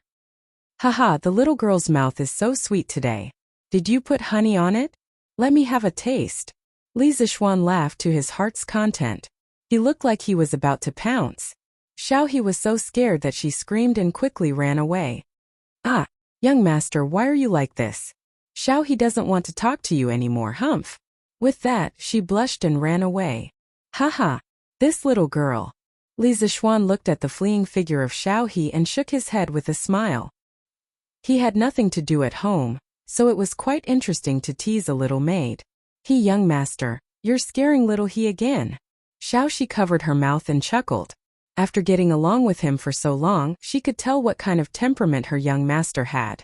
Just now, it was obvious that he was deliberately teasing Xiaohe. He didn't mean to take advantage of her at all. Hey! Li Zixuan passed the towel to Xiaoxi and changed the topic. He asked, Where's Lanner? Did she go out to play again? And young miss went out early in the morning. Xiaoxi replied. Ever since Li Zixuan was conferred the title of nobility, the Li family's status had also risen. They were considered a large family in Yongla Lane. Li Jingma and his wife were not too worried about their daughter's safety. Adding on to the fact that Li Zixuan pampered her too much, Lanner had the chance to run out and play with her other friends. This little girl had the support of the Strange Interest Pavilion and could always get a lot of new toys. Those brats in Yongla Lane were also happy to play with her. Now, this little girl had already become the big sister of the Yongla Lane. There were quite a lot of underlings who hung around with her. This little girl is really carefree. But those little fellows over there must be having a hard time, right? Haha. Li Zixuan looked towards the direction of the Imperial College in the northwest and laughed. He guessed that many students would curse him when they saw the perverted questions he gave. Young master, who is having a hard time? Xiaoxi asked curiously. Li Zixuan waved his hand and was about to explain when he saw Sanbao running towards them. She shouted as she ran. Young master, the imperial edict is here. Old master wants you to quickly go to the front yard to receive the edict. When Li Zixuan heard this, his head was full of question marks. Didn't he just receive an imperial edict yesterday? Why did it come again today? Could it be that Li Er felt that the punishment was not severe enough and wanted to mess with him again? Although he was full of questions, it was useless to ask the two people in front of him. Li Zixuan quickly went to change his clothes. He always wore casual clothes when he practiced martial arts. If he went to receive the edict dressed like this, he might be picked on by others. The official robes of the Tang dynasty emphasized on yin-yang and the 5 elements. Green, red, white, black and yellow were the 5 cardinal colors. They were green in the east, red in the south, white in the west, black in the north, and yellow in the center. Yellow represented the center and also represented the foundation. The emperor's robes were yellow. The other officials' robes were also differentiated by colors and patterns. Purple robes of the 3rd rank and above were worn with a gold fish pouch. Purple robes of the 5th rank and above were worn with a silver fish pouch. Green robes of the 6th rank and below were worn with no silver fish pouch. Half an hour later, Li Zixuan wore a 5th rank robe and a silver fish pouch. Just like this, he came to the front yard. When the eunuch saw that the main character had arrived, he did not waste any time and said, Lord Li, receive the imperial edict. He then opened the imperial edict and began to read it out loud. Different from the imperial edict before, the imperial edict today was much simpler. Li Zixuan listened for a while and understood. He opened his eyes wide in disbelief. Li Er was giving him a promotion. Are you kidding me? I was just criticized yesterday and I'm being promoted today? How can you do this? But this Li Er was still a little stingy. For the sake of the great Tang's education, Wang Chong had poured his heart and soul into it, working day and night, but he had only given him the post of imperial directorate, not a marquis. How stingy! Li Zixuan was a little dissatisfied with his current title. How can a baron sound as domineering as a marquis? It seems like I have to find a way to become a marquis. Li Zixuan's mind was spinning. When the eunuch finished reading the imperial edict, he pretended to be grateful and went to accept the edict. The old eunuch laughed and said, "County Li, you're really capable. You're already a minister in the Imperial College at such a young age. You're really young and accomplished. It's rare to see someone like you in this world." Li Zixuan was a little disdainful. What's so good about being a minister in the Imperial College? The name doesn't sound good. Minister in the Imperial College, Minister in the Imperial College, Minister in the Imperial College, Minister in the Imperial College, Minister in the Imperial College. How depressing. I don't want to be a minister in the Imperial College. But he only dared to say this in his mind. If he really said it out loud, Li Er would kill him and his father would be furious. Didn't you see that Father Li was smiling like a chrysanthemum after hearing the imperial edict? Li Zixuan pretended to be modest and said, "You flatter me, Lord Chamberlain. Please come in and have some tea." At this time, Li Jingma took a plate of gold leaves and quietly put it in the hands of the chamberlain. He smiled and said, "My son is right. Lord Chamberlain, please come in and have some tea with me." The old eunuch skillfully put away the gold and shook his head. No, I have to go back to the palace to report." With that he took his leave. Chapter 229. How is it? Father. Didn't I tell you yesterday that His Majesty wasn't really going to punish me? Look, didn't he just give me a slap and now he's giving me a sweet date? Inside the room, Li Zixuan leaned against the door frame and showed off to his father, who was happily hugging the imperial edict. When this guy started to boast, he really didn't have any self-awareness at all. In fact, when Li Er's imperial edict came yesterday, he was a little flustered in his heart. The words he said to his father were completely guesswork, used to comfort the two elders. In the end, by a stroke of luck, Li Er sent someone to deliver the imperial edict for his promotion today. Xianer, you're right. My son, you're now a minister of the directorate. Father is very gratified. Li Jingma didn't care if his son was bragging or not. In any case, his son had been promoted and the result was good. That was enough. Isn't it because I was born well? Madame Li snatched the imperial edict from her husband's hands and said proudly, Cough, yes, madam is right. Li Jingma was helpless and could only follow his wife's words. Li Zixuan wiped the cold sweat from his heart and thought to himself, Father really doesn't have any status in the family. I hope that after my precious Yushi marries over, she won't learn bad from me. Xianer, you're now a minister of the directorate. In the future you have to be more steady when doing things. Look at Chancellor Kong, that's the style of a great scholar. You have to learn more from Chancellor Kong. Li Jingma came to his senses and began to exhort his son again. Li Zixuan curled his lips. If he was like old man Kong, he would be sullen to death every day. It was proper to be free and unrestrained. Moreover, he wasn't interested in the minister of the directorate. Father, isn't it just a minister of the directorate? It's not like it's a high official. Is there a need for you to be like this? Nonsense. Father Li, who was still amiable just now, was instantly enraged when he heard this bastard's words. He said sternly, the position of Secretary of the Treasury is of great importance. This is the Deputy Chief of the Treasury, assisting the Chancellor in overseeing the affairs of the Treasury. Xianer, you mustn't treat him so sloppily. As far as I know, in the history of the Imperial College, there has never been a Minister of Education as young as you. His Majesty thinks so highly of you. Don't let him down. Li Zixuan listened to his father's popular science. and realized that the position of Minister of Industry was actually so awesome. Wasn't it equivalent to the position of Vice President of a university? And it was the best university in the country. Being able to become a vice principal at such a young age was indeed impressive. Thinking about it this way, Li Zixuan was more satisfied with this position. He rubbed his nose awkwardly and hurriedly said, "Father is right, I will work hard and not disappoint your Majesty's expectations." Iron Egg, you're back? At noon, Li Zixuan saw Iron Egg, who had just come back from school, in the front yard and said with a smile, "Yes, master. This is the test paper that Mr. Su asked me to bring to you. He said that you can give it to him after you mark it." As Iron Egg spoke, he took out a stack of sealed test papers from his backpack. Yes, it was a backpack that Li Zixuan had asked someone to sew for him. Iron Egg and Lanner both had backpacks. When Lanner had cried and begged to go to school with them, Li Zixuan had asked someone to sew a backpack for her. After all, the ancient examination boxes used by scholars were too cumbersome. Why didn't Mr. Su mark it himself? Looking at the test papers in front of him, Li Zixuan was speechless. He didn't expect that he would still have work when he was on vacation. This was unreasonable. Iron Egg scratched his head awkwardly. He knew that his master was lazy, but he didn't expect him to be this lazy. He thought for a moment and said, "Mr. Su said that he didn't know the standard answers for some of the questions, so he could only let you mark them yourself." F***ck. Li Zixuan really wanted to chop off his hands. He asked you to set such a difficult test paper. Did you dig your own grave? Well, you can take the test papers to the west courtyard. Come to the front courtyard to eat later. Li Zixuan waved his hand helplessly and said gloomily, "Yes, master. How come here quickly?" Yi Lane, Meng Wenhao's house.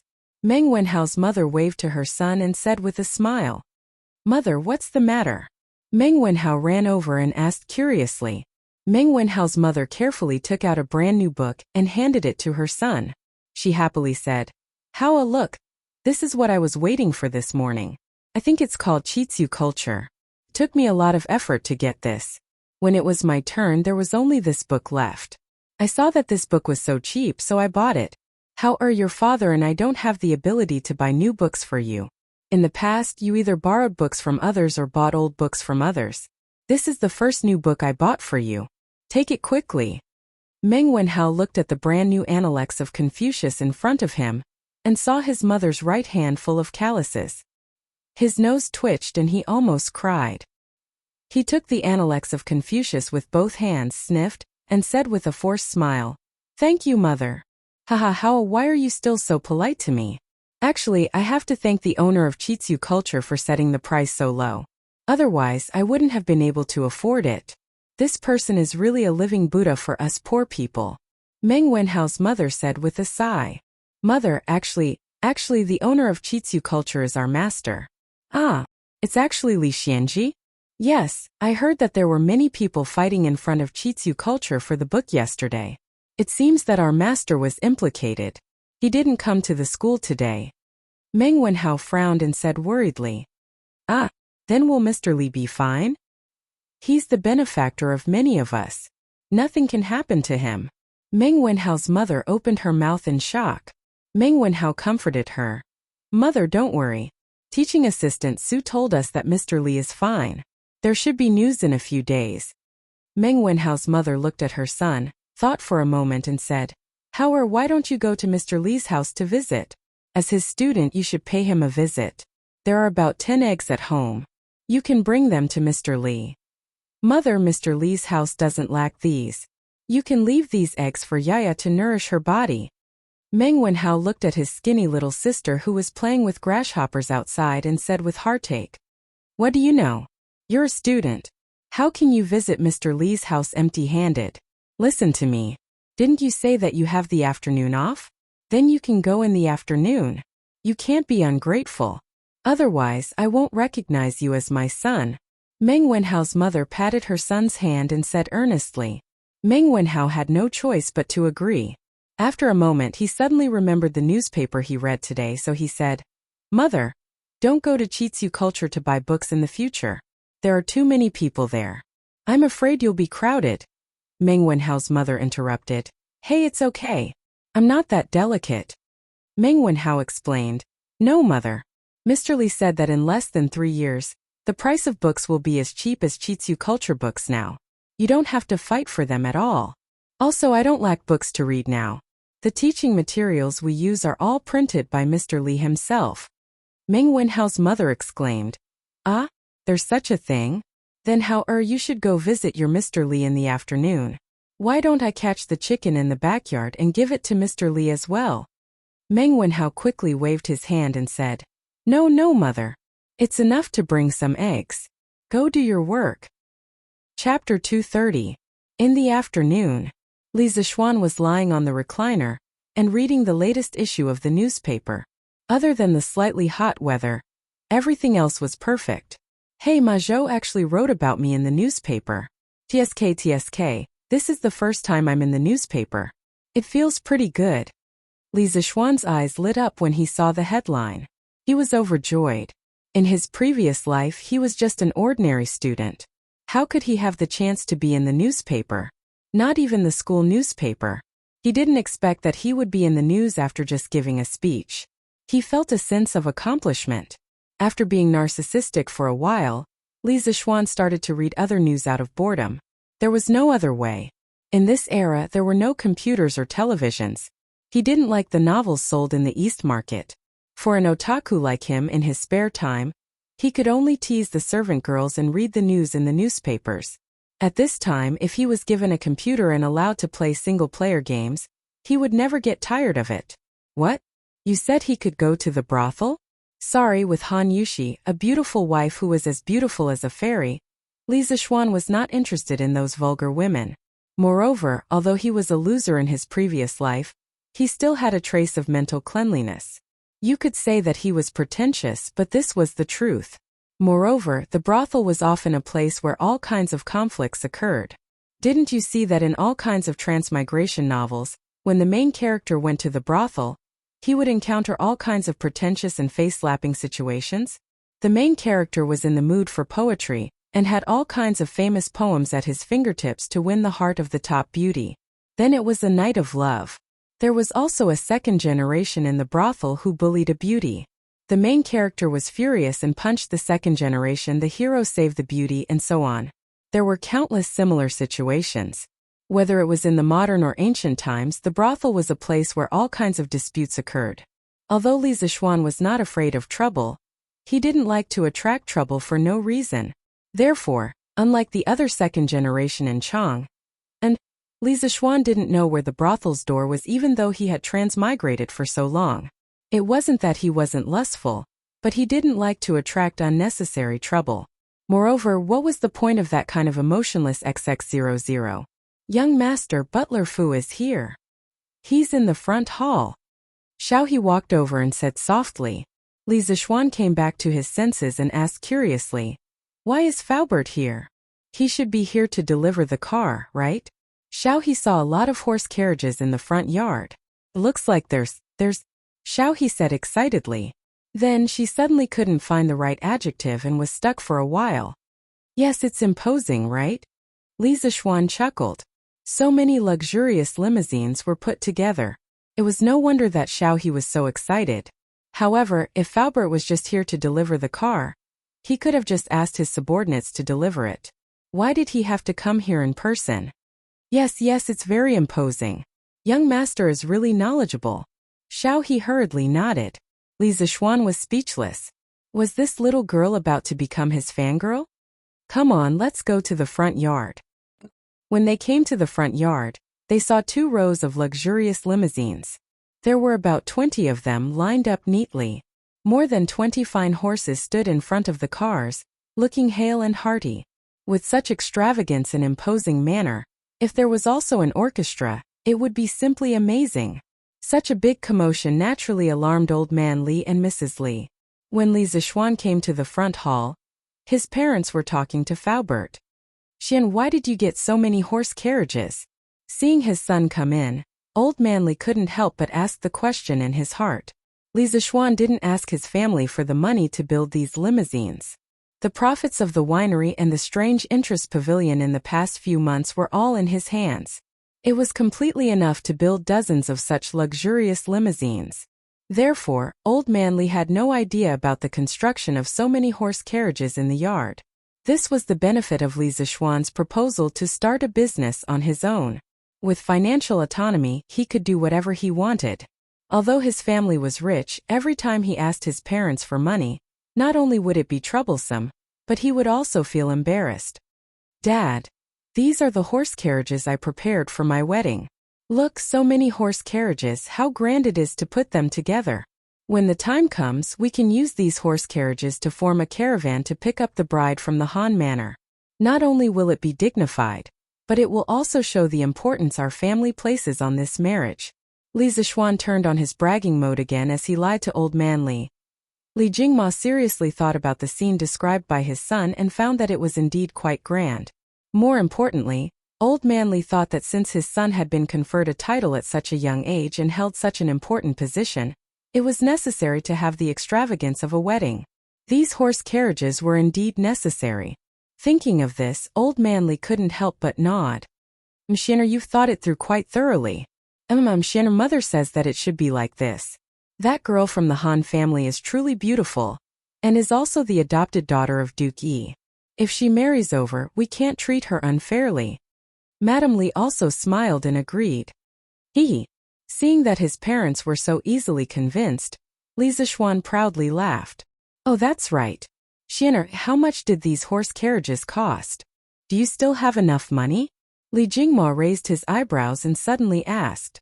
Not expensive, not expensive. The cost of one horse carriage is less than 500 strings of coins. In total, it's only 10,000 strings of coins. Your son has enough money. Li Zishuan chuckled. Li Jingma, Madame Li, and Faubert heard this and their mouths couldn't help but twitch. Rich and imposing, this was truly rich and imposing.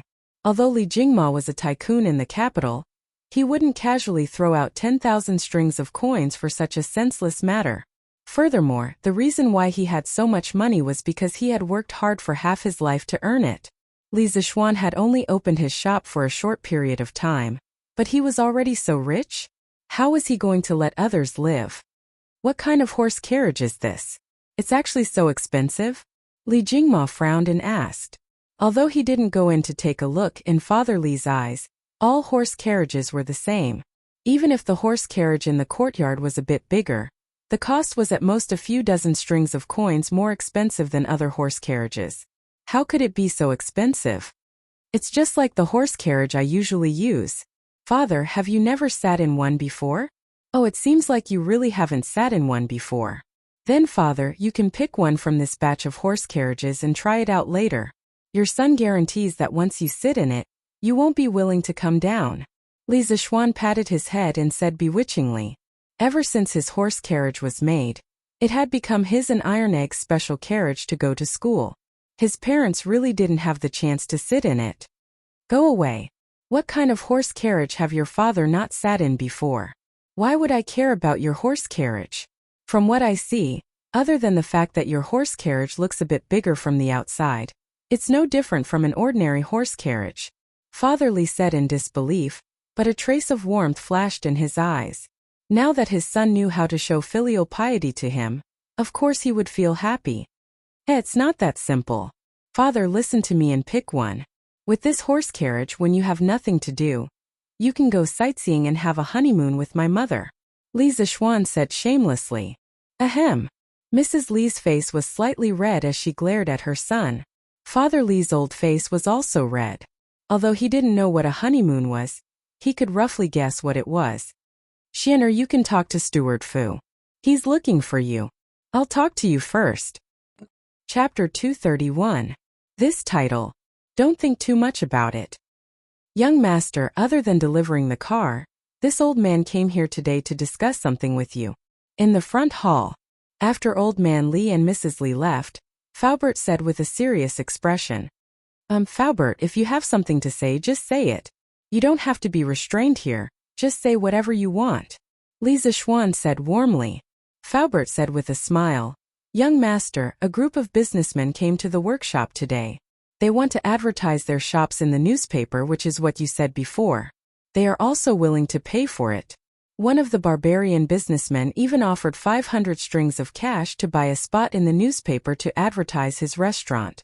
Ma Zhou couldn't make up his mind, so he asked this old man to come over and ask. The concept of advertising was something he heard from Ma Zhou. Now, he could be considered to have learned it and used it flexibly. Li Zixuan was delighted. The real profitable business of the newspaper was finally here. It seemed that some people had a keen sense of smell. Li Zixuan had asked Ma Zhou to estimate the cost of the newspaper. Even with the paper machine and movable type printing technology, the cost of a newspaper was still a little more than 3 copper coins on average. Calculating it this way, the newspaper itself wasn't profitable. Li Zixuan was keen on the newspaper not only to satisfy his own interests, but also because of the huge potential value behind the newspaper. For example, advertising revenue and the control of public opinion. Controlling public opinion didn't mean that Li Zixuan wanted to rebel and cause trouble. It was just to give himself an extra layer of protection. If others didn't come looking for trouble, he wouldn't take the initiative to cause trouble. Uncle Fu, you can agree to this, but you can only advertise in the middle column of every issue of the newspaper. There should be 8 spots on both sides. How about this? In the future, our newspaper will hold an advertisement auction every 7 days. We'll let the merchants come and bid for it. The highest bidder will get it. Li Zixuan pondered for a moment and said, Young master's method is not bad. Then this old man will go back first. Faubert was already used to Li Zixuan's ability to make money. He was only a little surprised in his heart when he heard this. He quickly recovered and nodded with a smile. Then take care, Faubert. On the other side, after Old Man Li left the front hall, he really went to the yard to pick an RV. In fact, there wasn't much to pick. They were all the same high-end RV. After Old Man Li found that they were all the same, he randomly picked one. Master, you're really picky? Mrs. Li said in annoyance. Ha, our son is paying to build a carriage for us. How can we not accept it? Madam, quickly get into the carriage with your husband and see if this place is as good as Xian'er says. Li Jingma pulled his wife and said eagerly. Under Li Zixuan's influence, he was now more thick-skinned than before. He had already thought through some things. His martial arts were no match for his son's, and his knowledge was no match for his son's. As for his ability to make money, he was no match for him now. He might as well enjoy his life in peace. Anyway, his son was successful, and the family could rely on their previous savings to not have to worry about food and clothing. Why should he live such a tiring life? Therefore, he didn't go to the shop much now. The shopkeepers were enough. His son was now an official, and they wouldn't dare to fool him. Go away. You don't care about your face, but I do. You have the nerve to ask for the carriage that your son prepared for his wedding. You're really shameless. Mrs. Li had always loved her son dearly, and she wasn't as thick-skinned as Li Jingma. Hey, I didn't ask him for it. Xian'er wanted to give it to me himself. Madam, quickly come with me to see it. Without any explanation, Li Jingma dragged his wife along, wanting to experience this RV. Hey, let go.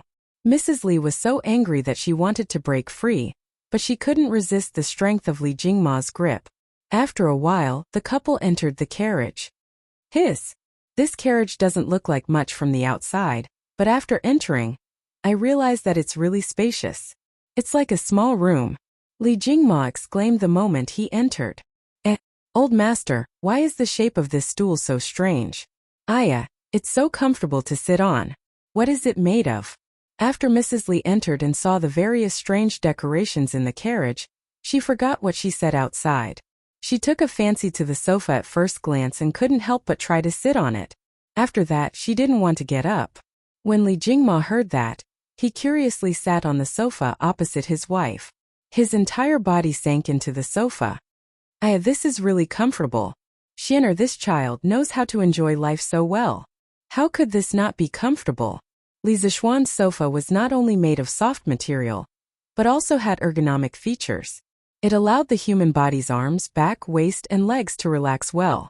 Compared to the people of the Tang dynasty who had to kneel on a couch or sit on a stool without a backrest, being able to sit on this sofa was of course an extremely luxurious experience. Mrs. Li didn't even bother to roll her eyes because she was currently enjoying this rare comfort with her eyes closed. However, she still said unhappily, "So what if Xianer knows how to enjoy life? Can't you see our son enjoying life? In my opinion, our son is pretty good like this." Yes, this is pretty good, this is pretty good. Of course, Li Jingma didn't have the guts to talk back to the tigress at home. He said contentedly, "Hey madam, look at this soft stool. Even if the carriage moves, it won't be too bumpy. This carriage is really good. What Xianer said just now is right. In the future we can really sit in this carriage and go out to see the scenery. Your husband has been running around doing business for the past few years, and it's been hard for you to take care of the family alone. Now that Xianer has been knighted, we don't need to worry about Lana anymore. Why don't we find some time to take you out for a walk to make up for your hard work all these years?" Mrs. Li was touched by her husband's sincerity. She opened her eyes, the rims of her eyes slightly red. However, she refused. "Your wife is content with old master's intentions. Now that we're all grown up, it's inconvenient for us to go out and play. It's easy for others to gossip about us. Besides, Xianer left us for 8 years. Your wife can't bear to part with him." Li Jingma patted his wife's hand and said warmly, "Don't worry, madam. We can just walk around Chang'an and go out in the morning.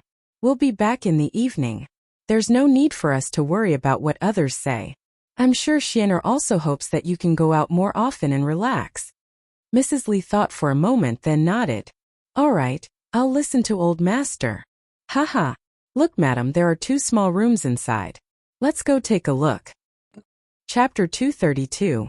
Ahem, San Bao, take this carriage to the east courtyard. Where's San Bao? The servants outside had heard the commotion in the carriage and guessed that their master and madam were showing off their love in the carriage. How would they, as servants, dare to eavesdrop on such a private matter? Not long after old man Li got on the carriage, the servants, coachmen, and servants around the carriage all retreated far away. Thus, when Li Jingma got off the carriage with his wife, he habitually called out to San Bao. However, he realized that there was no one around. Coming. Master, are you calling for me?" San Bao, who was hiding in a corner in the west of the courtyard, saw that Li Jingma seemed to be looking for her after coming out, so she quickly ran over and bowed with a smile. Madame Li looked up at the servants and servants far away and immediately understood. She angrily pinched her husband. Although the customs of the Tang dynasty were more liberal, it was not to this extent. Li Jingma grimaced and resisted the urge to cry out in pain. He quickly said to San Bao, Yes, you take this carriage to the east courtyard." "Yes, master."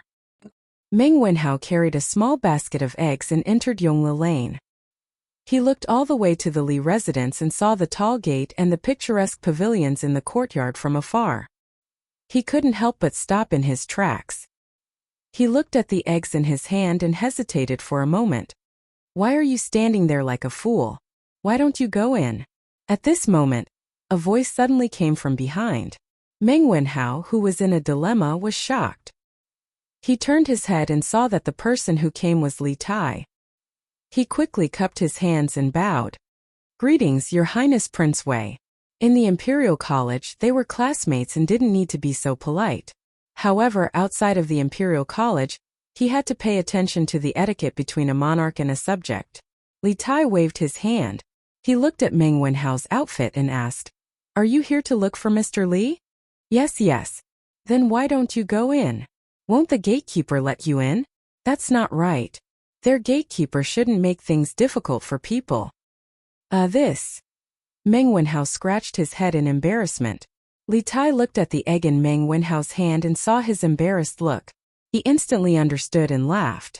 "Wenhao, don't worry about it. Mr. Li's family is richer than mine. If you are worried about the importance of the gift, I'm afraid that there are not many people in Chang, and who can give Mr. Li a gift. It's the thought that counts. As long as you're here to see him, I'm sure he's already very satisfied." Li Tai's words also contained some intention of explaining things, but to be able to be explained by Li Tai was in itself a kind of honor. For a smart person like Meng Wenhao, who had no conflict of interest with him, Li Tai approved of him in his heart and was willing to make friends with him. Perhaps this was the appreciation between smart people. When Meng Wenhao heard this, he felt slightly relieved. He cupped his hands and said with a smile, Thank you for your explanation, Your Highness. Then let's go in together. It just so happens that I have some matters to discuss with Mr. With Li Tai leading the way, the process of Meng Wenhao entering the Li mansion was much smoother. The two of them directly entered the courtyard without any obstruction. Li Tai did not let anyone inform him. After he asked the servant Li Zixuan where he was, he directly led Meng Wenhao to the west courtyard. He did not treat himself as an outsider at all. Sigh. Meng Wenhao was just about to ask if this was too rude, but he saw that the surrounding servant girls and retainers didn't seem surprised at all. He could only shut his mouth and obediently follow Li Tai to the west courtyard. Along the way there were pavilions, artificial mountains, lotus ponds and trees. Meng Wenhao was dazzled. He thought to himself, Prince Wei was right. Mr.'s family is really rich. When I earn money in the future, I will also buy a big house like this for my parents to enjoy. Wow, there are so many carriages. They are actually the same as the ones Mr. usually uses. When Li Tai entered the west courtyard, the first thing he saw was the 20 or so luxurious caravans. He immediately threw the purpose of his visit to the back of his mind and eagerly jumped into a carriage to enjoy the view. After Old Man Li pulled his carriage away, Li Zixuan also asked people to move the rest of the carriages to the west courtyard. After all, it was not appropriate for them to be piled up in the front courtyard. Anyway, his west courtyard was large, so there was nothing to be afraid of if there were 20 more carriages. At this moment, Li Zixuan was sitting in a pavilion not far away to enjoy the cool air. When he saw this little fatty like a bandit entering a village, he could not help but be speechless. He quickly got up and walked over, not because of Li Tai, but because he saw Meng Wenhao. Mr. Meng Wenhao was also shocked by the number of luxurious caravans. However, when he saw Li Zixuan walking over, he quickly regained his senses and cupped his hands in greeting. Wenhao, why are you here? Li Zixuan nodded and smiled gently. He was not surprised that Li Tai was here, but he was curious about Meng Wenhao's visit. Mr. did not go to the Imperial College today, and I heard about the conflict between the students in front of the Strange Culture Center yesterday. I was a little worried about Mr.'s situation. However, my information is limited, so I could only come here to see for myself. I hope Mr. can forgive me for disturbing you. Meng Wenhao bowed and cupped his hands in greeting. Li Zixuan's heart warmed. It seemed that he was quite successful as a teacher. At this moment, he finally understood the feelings of those teachers in his previous life when they saw their students come to visit them. It was a kind of gratification and joy from the bottom of their hearts. It was indescribable and irreplaceable. Wenhao, don't worry. I am fine. Haha. I was wondering why you came here. So it was because of this. Your worry was a little unnecessary. Not only is Mr. fine, he is now the Imperial College's secretary. Li Tai jumped down from the carriage, patted Meng Wenhao's shoulder and laughed. Li Zixuan could clearly feel the ground tremble. It was not an exaggeration at all. He was speechless at this little fatty. He was only 11 or 12 years old, but he was already so fat. Wasn't he afraid that he would have high blood pressure, high blood sugar and high blood fat in the future? Li Zixuan remembered reading in a book in his previous life that Li Tai's waist and belly were big. However, when Li Er saw his son's chubby appearance, he was not worried that it would affect his figure if he was too fat. Instead, he felt that his son would be very tired when he went to the imperial court. His heart ached for his son, so he allowed him to go to the imperial court in a small sedan chair. This was unheard of. Li Zixuan shook his head. He could not understand this strange father and son. It is good that Mr. is fine. I did not have anything else at home, so I could only bring some eggs. I hope Mr. does not mind. Meng Wenhao handed over the eggs in his hand and looked at Li Zixuan expectantly. Li Zixuan frowned. If it was in the past, it would have been fine. However, eggs were so expensive now, and Meng Wenhao's family was not well off. How could he accept these eggs? However, when he saw Meng Wenhao's expectant face, he was afraid that if he rejected, it would hurt this child's self-esteem. Li Zixuan was speechless for a moment. There was no one else who could be so conflicted about accepting gifts. Sigh, forget it. At most, when this child goes back, he would ask the kitchen to pack some dried fruits and pastries for him as compensation. The gift is light but the thought is heavy. How could I mind? However, the next time you come, you must not bring these things. I do not lack anything at home. You and Qingke follow me to the pavilion. Li Zixuan signaled Xiao Shi to accept the eggs and said to Meng Wenhao and Li Tai, "Thank you, Mr." Meng Wenhao heaved a sigh of relief and said gratefully. It was unknown whether he was thanking Li Zixuan for the invitation or thanking Li Zixuan for accepting the eggs. Chapter 233. Wenhao Qingke. How did the two of you do in this exam? Inside the pavilion, Li Zixuan asked with a smile as he took a sip of the warm tea mixed with ice cubes after the few of them sat down. He didn't even have time to look at the exam paper that Su Hongji gave him. This was why only students with good grades were willing to visit a teacher's house. After visiting, the teacher would inevitably ask about your grades. Therefore, the number of times Chang Chumo came to visit Li Zixuan had significantly decreased. This fellow would also feel flustered and embarrassed.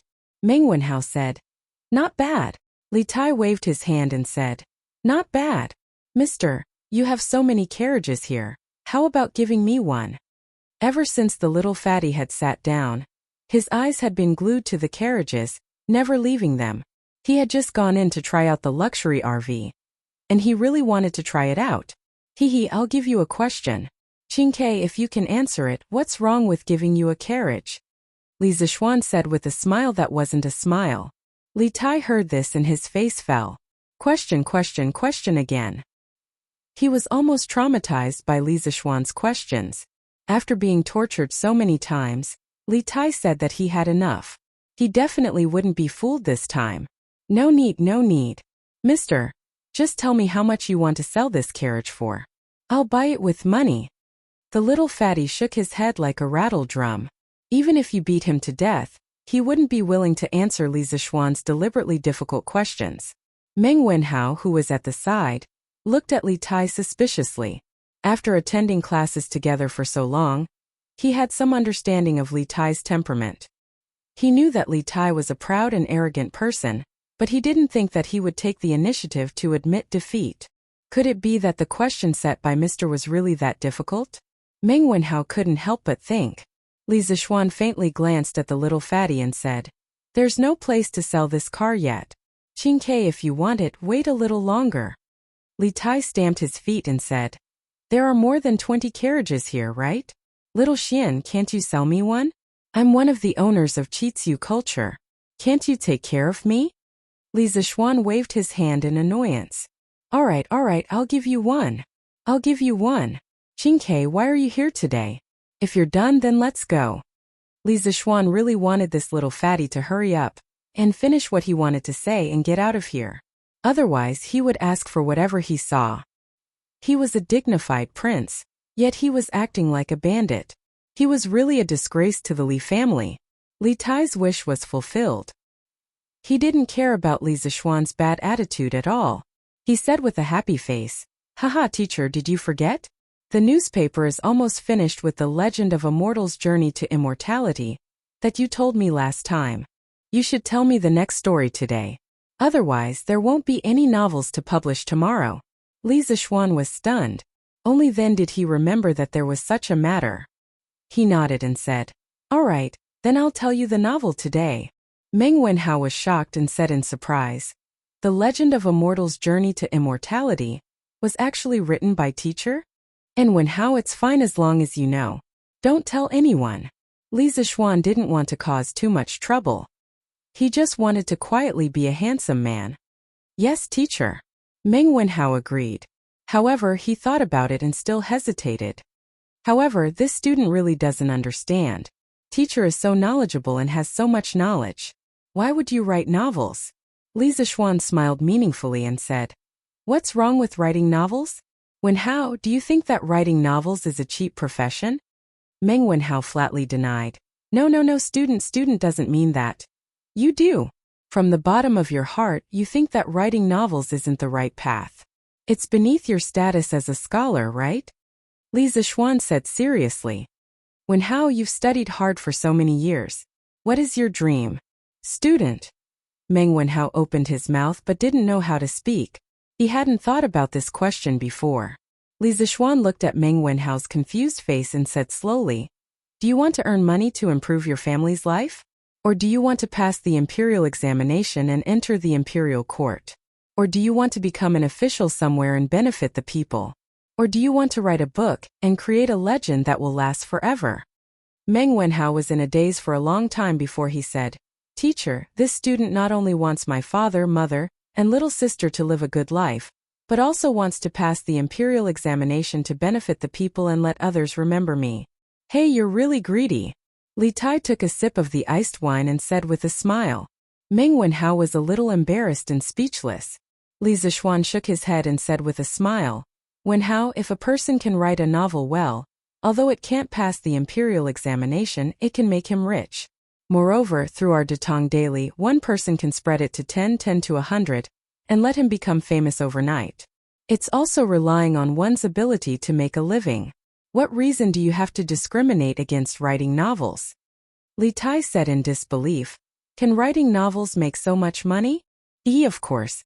Qingke, if you don't believe me, just wait and see. As the scale of Datong Daily becomes bigger and bigger, the sales will increase. At that time, whether it's writing articles for the newspaper or writing novels for the newspaper, the income will be very high. I think at that time there will be a lot of scholars who are constrained to write novels or articles." Li Zixuan said confidently. He had his own reasons for saying so. The entertainment in this era was very monotonous. The launch of the newspaper could not only bring people spiritual entertainment, but also provide a way for many scholars to make a living. Li Tai's eyes lit up and said excitedly, "Doesn't that mean at that time I will have many kinds of novels to read?" Li Zixuan and Meng Wenhao's mouth both twitched. This little fatty's thinking was always on a different channel than others. "Wenhao, think about it carefully. I don't think your thinking is good. There is no noble or lowly in the industry. The books you read didn't teach you to discriminate against others, did they? No matter what profession, those who rely on their own efforts to make a living are worthy of your respect. This includes farmers, merchants, and even waiters in restaurants. As a teacher, I don't wish to teach students who are arrogant, and don't eat the hardships of the world. Also, about your dream, whether it's for your family or for an official, if you can only choose one, I hope you can give priority to your family. I don't think a person who doesn't know how to be grateful and doesn't recognize his family can be a good official. I also don't want you to become a cold-blooded and heartless person for fame and fortune." Li Zixuan didn't pay attention to the little fatty's antics. Instead, he looked at Meng Wenhao and said sincerely, "Student will remember teacher's teachings." Meng Wenhao stood up and cupped his hands respectfully to Li Zixuan. Li Zixuan nodded with gratification and said, "Okay. Then let's start talking about novels." Chapter 234. Good story. Under the pavilion, Li Tai heard this and was so excited that he almost clapped. Meng Wenhao also showed an expression of interest. Previously, he was only surprised that Li Zixuan wrote, "The Legend of a Mortal's Journey to Immortality." However, he was also quite fond of the story itself. It was not easy to find a young person in Chang, and who did not know about The Legend of a Mortal's Journey to Immortality. Recently, there were even some items from The Legend of a Mortal appearing in the market. For example, the Eternal Spring Art's secret manual and Han Li's mysterious bottle. Of course, these items were not real, but they still attracted many mortal fans to buy them. The popularity of The Legend of a Mortal's Journey to Immortality could be seen from this. Where did we leave off last time?" Li Zixuan saw that the two of them were willing to listen. Since he had nothing to do, he prepared to speak, but once he opened his mouth, he forgot where to start. Teacher said that Han Li dripped the green liquid from the small mysterious bottle onto a stalk of green three-crow grass. After 2 months, it grew into a stalk of rare 1,000-year-old three-crow grass. Li Tai had obviously done sufficient preparation. When he heard Li Zixuan's question, he answered without thinking. "Oh." Li Zixuan nodded his head. After recalling for a while, he began to speak. This time the test was very successful. It seems that if one has the patience, they can continue to increase the age of the three-crow grass. However, to Han Li, this was not something that needed to be done. As long as he knew that this method was feasible, it would be enough. He did not need these ancient medicinal herbs. Medicinal herbs that were a few hundred years old were enough for him to consume. After this long series of tests, Han Li could finally rest and think about it properly. At this time, it has been quite some time since Dr. Mo left the mountain. A servant had already delivered the brush, ink, paper and inkstone. This time with Meng Wenhao here, the two of them took turns to write. Li Tai's work was much easier. From time to time, he would even have time to drink some iced tea. It was very comfortable. In the blink of an eye, 5 chapters had passed. As the plot unfolded step by step, Li Tai and Meng Wenhao gradually became immersed in the story. After Han Li discovered the effects of the bottle, he was unable to cultivate freely. He still had to fight a battle of wits and courage with Dr. Mo, who wanted to take over his body. At this moment, Li Tai and Meng Wenhao finally understood how difficult Han Li's cultivation process was. This medicine is called insect corpse pill. It's not really a medicine but an egg made from some kind of secret method. After you eat it, it will hide in your body for a year. Don't worry, it will be absolutely safe for a year, and it won't affect you from doing other things. After a year, as long as you take the special antidote, it will automatically dissolve, and there won't be any hidden dangers left. But if you don't take the antidote after a year, the egg will absorb enough nutrients and hatch out of its shell. It will then eat all the internal organs of the human body clean, causing the human to wail in pain for 3 days and 3 nights before slowly dying. Dr. Mo finally lost his patience with Han Li. In order to let Han Li reach the 4th level of the Eternal Spring Arts as soon as possible, he forced Han Li to swallow the insect corpse pill. When Li Tai and Meng Wenhao heard this, their faces were filled with anger, but there was nothing they could do. After all, Han Li was definitely not Dr. Mo's opponent. They could only watch from the sidelines and worry. Li Zishuan drank a few mouthfuls of the gentle wine and read 5 chapters of A Mortal's Journey to Immortality to them. Then he clapped his hands and stood up. Okay, today's lecture will end here. We will continue tomorrow. Qin Ke, leave the manuscript here. The 2 of you can go back now. It's still early. Mister, please talk for a while more. Li Tai was enjoying listening to the lecture, and was unwilling to end it like this. However, Li Zishuan did not fall for his tricks. If he continued talking for a while more, there would definitely be no end to it. I won't talk anymore. Xiaoxi, quickly bring the things I asked you to prepare. He had asked Xiaoxi to prepare some pastries and intended to let Meng Wenhao bring them back. After all, he couldn't just go and not come back, right? It's here. Young master. Here, Madam heard that your student was coming over, and specially packed some of the best pastries and dried fruits in the residence. Madam was afraid of disturbing you, so she didn't come over personally. Xiaoxi handed over a heavy package and said with a smile. Previously, when Madam Li heard that her son's student had come to visit her son, she was even happier than Li Zishuan. She was filled with a sense of accomplishment. Hence, she asked Xiaoxi to prepare some dried fruits and pastries for Meng Wenhao to bring back. Li Zishuan took over the package and passed it to Meng Wenhao. Here, Wenhao, there are some dried fruits and pastries inside. They aren't worth much. Take it. As the saying goes, courtesy demands reciprocity. Since you brought gifts here, how can I let you leave empty-handed? Mister, this. I don't. Meng Wenhao waved his hand and wanted to decline. You don't dare to decline a gift from an elder. Just take it since he asked you to. Furthermore, you can't even eat the pastries from Mister's house. Li Tai slapped Meng Wenhao's shoulder and said loudly, This. Thank you, mister. Meng Wenhao had no choice but to bow and thank him. If there's nothing else, you can go back first. Li Zishuan waved his hand and smiled. The 2 of them then left. Qingge, why did you come back again? Li Zishuan asked Xiaoxi to help him tidy up the manuscripts.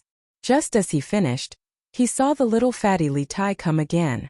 He couldn't help but ask curiously, Xiaoxian, there's something I forgot to tell you. Once there were no outsiders around, he was unwilling to call Li Zishuan Mister anymore. At this moment he ran over and said. Li Zishuan was too lazy to argue with him and asked, What's the matter? Li Tai took a deep breath and said, The 3 strategies you mentioned before have all been accepted by my father. The notice of reducing taxes by raising chickens has also been gradually sent to every state and county from today onwards. My father also ordered my uncle Li Xiaogong to prepare 500 ships to the South Sea within 5 days. Within 7 days, my uncle will lead 20,000 Navy troops to the South Sea to trade for food. Li Zishuan was shocked. He wasn't surprised that Li Tai knew about the locust plague prophecy.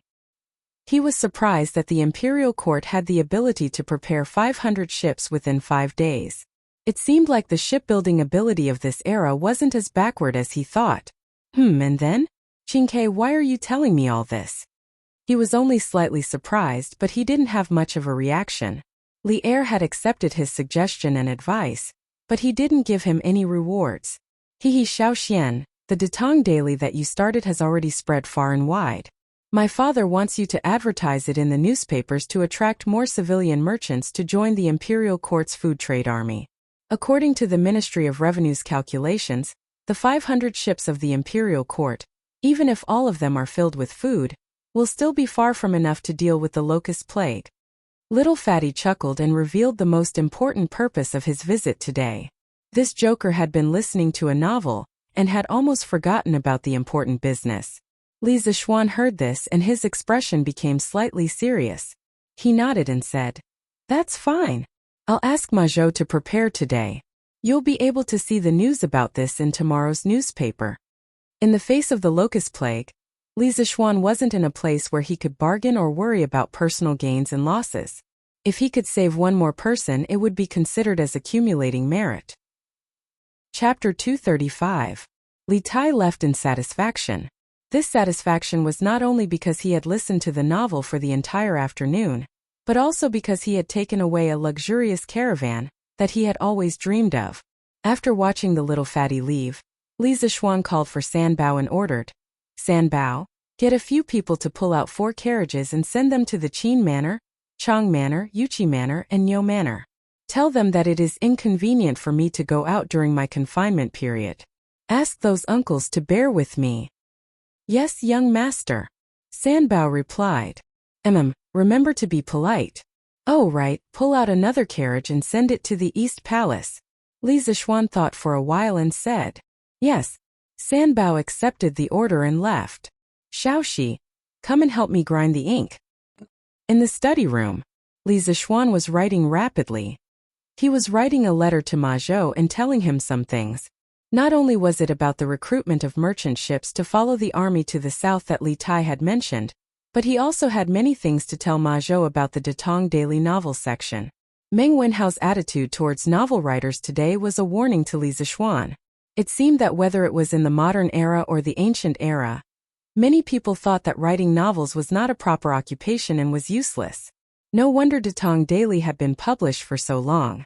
Other than a few great scholars who wrote articles and argued with each other in the literary interaction section, there was basically no one who wrote novels for Datong Daily. This would not do. If everyone thought of writing novels this way, then who would write novels in the future? Li Zishuan planned to stay at home and play cards with his wife, sleep, and read novels in the future. Therefore, he was writing a plan for Ma Zhou to hype up the rise of the novel and encourage everyone to write to Datong Daily. At this moment, he felt that being grounded by Ma Zhou was not such a wonderful thing. Otherwise, he would have gone to the workshop personally and told Ma Zhou in person. There was no need to go through so much trouble. "Alright, Xiaoxi, go and find someone.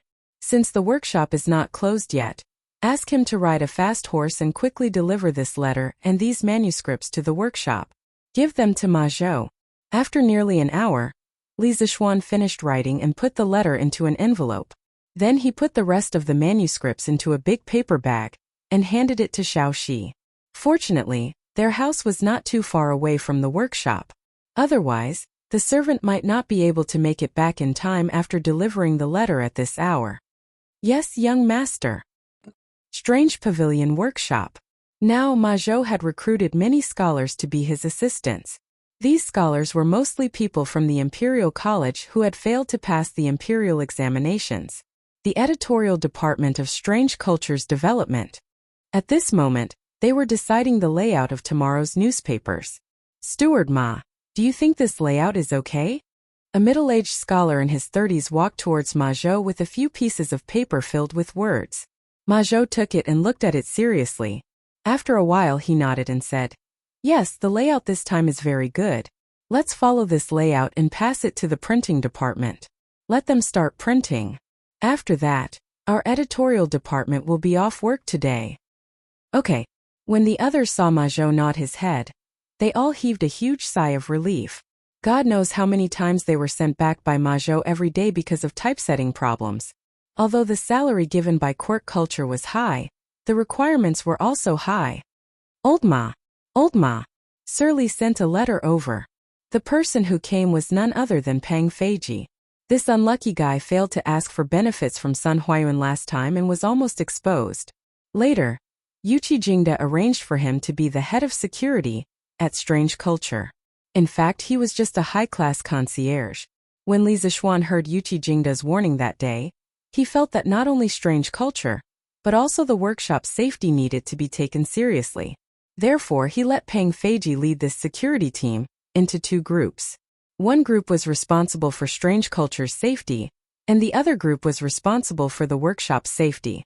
Anyway, Yuqi Jingda said that this group of people would be under Li Zixuan's command in the future. There was nothing wrong with his arrangement.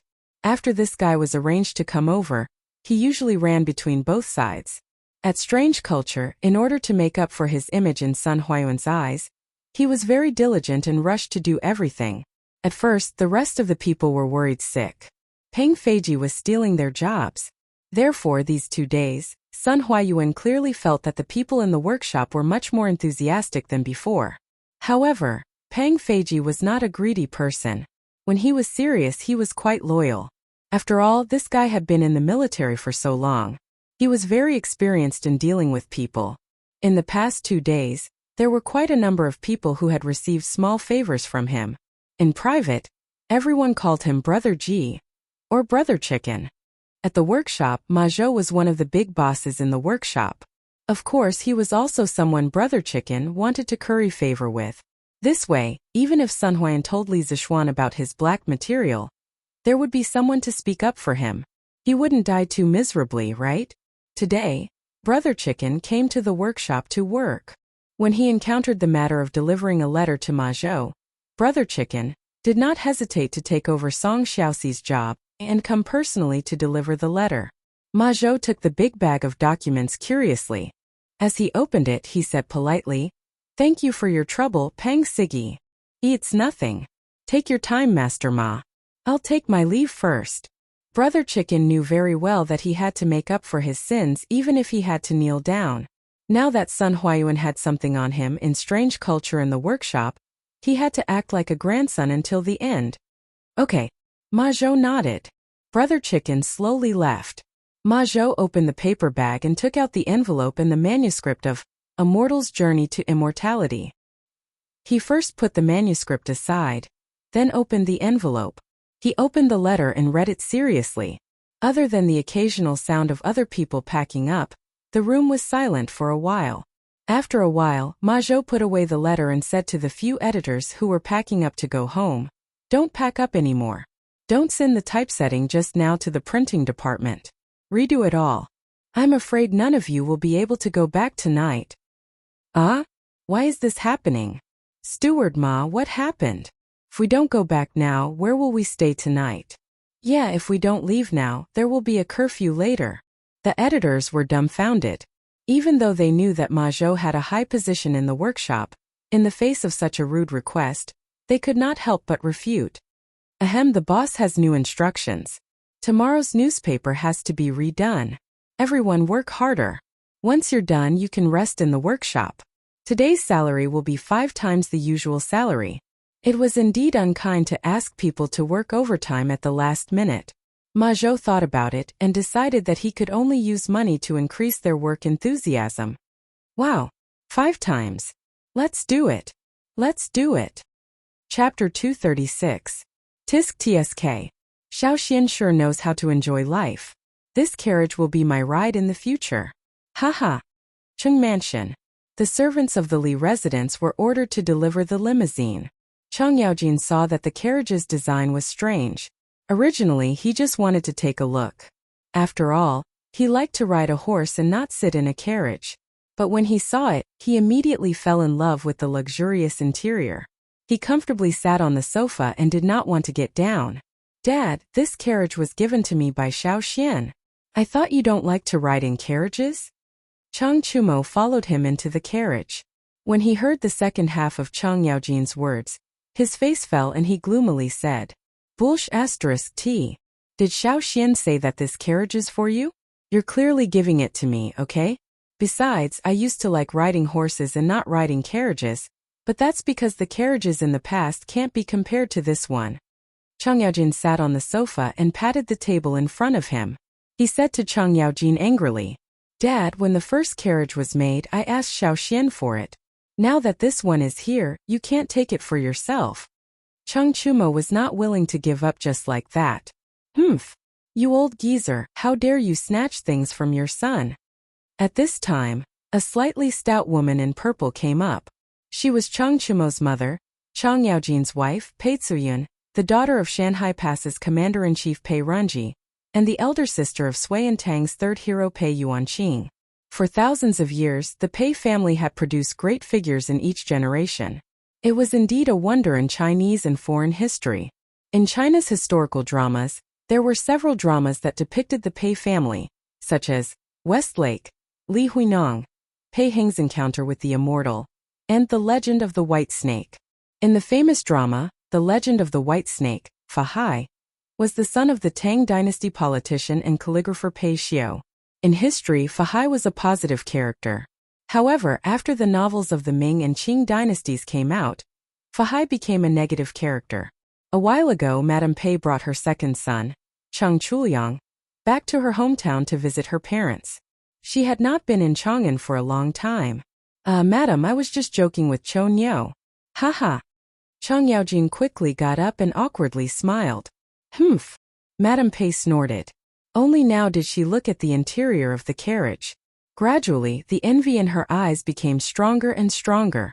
"Ah, the interior of this car is so beautiful. Ah, this seat is so comfortable. Master, with this carriage in the future, this concubine will bring Chu Mo and Chu Liang back home to visit their parents. This concubine will not have to suffer the hardships of traveling." Madame Pei sat here and there in the carriage. After a while, she also liked this carriage. From her words, it seemed like she also wanted this carriage. Chang Chumo had a tragic look on his face. He had just chased away a vicious wolf, and now a fierce tiger had appeared? "Ooh, Qin Manor. Huayu, although this carriage is comfortable, I still prefer to ride a horse. This carriage is for you to use." "Haha." Qin Qiong sat on the sofa in the carriage and took a sip of tea as he spoke to Qin Huayu. Recently, his health had improved a lot. He had no problem playing with a gun, riding a horse or dabbling in hunting. If this carriage had been delivered a month ago, Qin Qiong would have gladly accepted it. However, he had finally recovered from his illness. How could he be willing to stay in a carriage? "Thank you, father," Qin Huayu said happily. Qin Qiong did not care about this carriage, but it did not mean that Qin Huayu did not care about it. He had been eyeing Li Zishuan's carriage for a long time. "Yes, although this carriage is comfortable, Huayu, you must not lose your ambition because of it." Qin Qiong stroked his beard and smiled. "Yes." "Ooh, Eastern Palace." After the carriage was delivered, Li Changqian immediately went in to enjoy it. Then he sat on the sofa and did not want to get down. This thing was more comfortable than a bed. "Eh? Why is there such a big carriage in front of Brother Crown Prince's palace?" Changle's voice came from outside the carriage. Li Changqian opened his eyes and shouted, "Changle, I'm here." "Ah, Brother Crown Prince, why are you sitting in a carriage for nothing?" Changle suddenly heard Li Changqian's voice and was shocked. Then she said, "Brother Crown Prince, I'm coming in too." After saying that, the little girl nimbly jumped into the carriage. Then she opened the curtains and was dazzled by the luxurious interior. "Changle, why are you here? Sit down and have a cup of tea." Li Changqian stood up and said. Changle nodded. She walked to the opposite side of Li Changqian and exclaimed, "Brother Crown Prince, your carriage is really big. It's like a small room inside. Ah, the thing to sit on is so soft." How is it? Do you like it, Changel?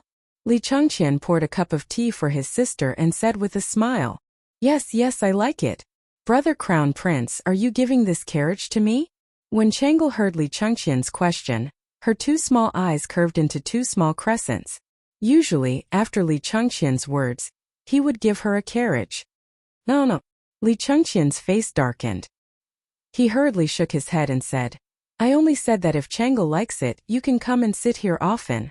I didn't say that I would give it to you. He had just enjoyed it for a while. How could he bear to give this carriage to someone else? Even if it was his most beloved sister. If this kind of carriage was sold in the market, he would be willing to buy one for Changel. However, the problem was that he had already sent people to inquire about it. Obviously, there were no shops that sold this kind of carriage. Humph. Brother Crown Prince is so stingy. Changel wrinkled her cute little nose and said unhappily. Ah. Li Chengqian was sweating profusely. However, he was somewhat quick-witted. He rolled his eyes and said with a smile, Changel, if you want this carriage, you can ask Li Zishuan for it. I heard from Qingke that the Li residence has many of these carriages. Now in the entire Tang dynasty, only Li Zishuan has these carriages. It is said that he specially built a batch of carriages to pick up his bride when he gets married. This move is called diverting trouble. Li Chengqian thought proudly in his heart. When Changel heard this, she didn't clamor to ask Li Zishuan for a carriage as Li Chengqian expected. Instead, he saw the little girl leaning on the table with one hand supporting her cheek. She said with a yearning expression, Brother Xiaoxian is so good to Sister Yushi. I wonder if Changel's future husband will be so good to Changel? Brother Crown Prince, it is said that the imperial family has no familial ties. The children of the imperial family have no love and have to follow their parents' orders. However, Changel doesn't want to be forced by father to marry someone she doesn't like. Brother Crown Prince, will you help Changel in the future? Li Chengqian looked at his sister's innocent face and longing eyes. He patted his sister's hand and comforted her. Don't worry, Changel. Brother Crown Prince won't watch you be forced to marry. Changel smiled and said, Yes, yes. Brother Crown Prince is so nice. This soft couch is so comfortable. When Changel goes back later, can I bring it back to Changel Palace? Li Chengqian. Chapter 237. Newspaper for sale. Newspaper for sale. The freshly printed Tang Dynasty Daily. Today's headline. His Majesty wants to send Navy to escort fleet to the south to trade for food. Civilian merchant ships can also sign up. Early morning. The cheerful voice of the newspaper boy woke up the people who had just woken up and were still in a daze. Today's headline was exceptionally attractive. First of all, this was the first time the people had learned about the latest decree from the imperial court through this method. Secondly, the decree itself was already very attractive. Sending an army to escort merchant ships was something that the people and merchants had never heard of before. Xiao Lu, go buy me a copy of the newspaper. A voice full of vigor came from a luxurious carriage. Yes, master. Today, after hearing the headlines in the newspapers, the merchants who were interested in the news sent their servants to buy the newspapers. Zuaxian Restaurant. Within 5 days, the imperial court will prepare a fleet of 500 ships. 7 days later, Hejian County Princely Xiaogong will personally lead a navy of 20,000 to escort the fleet to the south. They will trade silk and porcelain for food. In a small country like Nanyang, rice is ripe 3 times a season. Spices are everywhere. A piece of silk or porcelain can be exchanged for dozens of loads of food and countless spices. Hiss! The barren land of the South Sea is actually so rich? Brother Jihua, you have traveled extensively and are very knowledgeable. Is what the newspaper says true? A plump middle-aged man in a blue shirt was reading the newspaper. He couldn't help but ask in surprise. The skinny man opposite him was reading the newspaper seriously. He didn't even raise his head when he heard the question. It should be true. I have heard many seafarers talking about this before. Moreover, this newspaper is from Chitsu culture. And Chitsu culture is Lord Li's business. I am very sure that this news is true. These two were the regulars of Zuaxian Restaurant, who had tasted the immortal drunken wine. They were also wealthy merchants. Otherwise, they wouldn't have come to Zuaxian Restaurant every day. Then why don't we see any merchant ships going south to purchase goods? Feng Zhihua said impatiently. Brother Shifan, think about it. The vast ocean is filled with countless dangers. There are also pirates. Which merchant ships would dare to go out to sea? Oh, I see. But now, these problems are no longer problems. Shifan, continue reading. The ministers of the imperial court all agreed that 500 ships were far from enough. They specially recruited merchant ships from the common folk to accompany the army to the south. The army will protect the merchant ships, and the merchants will only have to pay 5% of their profits to the imperial court. Merchants who were willing to join the imperial court's fleet had to report to the Ministry of War within 7 days and send their ships to the Ba River in the east of the city. After 7 days, they would head south with the army. This was a business that was guaranteed to make a profit. And it's a huge profit. Feng Zhihua sighed after reading the news. Brother Zhihua, do you want to participate as well? Little brother, I remember that your family has more than a dozen large ships that often transport goods on the Grand Canal, right? Liao Shifan added. Feng Zhihua pondered for a moment. Then he slapped the table and said, Participate, why wouldn't I participate? Shifan, if you want to go, I have a way to get you 8 big ships in a short period of time. It's up to you if you're willing. If you trust me, then come with me to the south. You'll definitely make 10 times the profit. Liao Shifan said happily. Of course I trust Brother Zhihua. I'm willing to go south with you. Haha, that's great. I'll have to get a few more ships and buy some porcelain and silk. Let's get started. Brother Zhihua, wait. There's another piece of news at the end. The imperial court has issued a decree to encourage the common folk to raise chickens on a large scale. For every 100 chickens raised by a household, their taxes will be reduced by 10% next year. When the rent is collected next year, each village will calculate the number of chickens in each household and report it to the local government. The government will reduce the taxes based on the number of chickens reported. Brother Zhihua, what does the imperial court mean by this decree? I don't understand it anymore. Feng Zhihua paused and read the news carefully. He couldn't help but frown.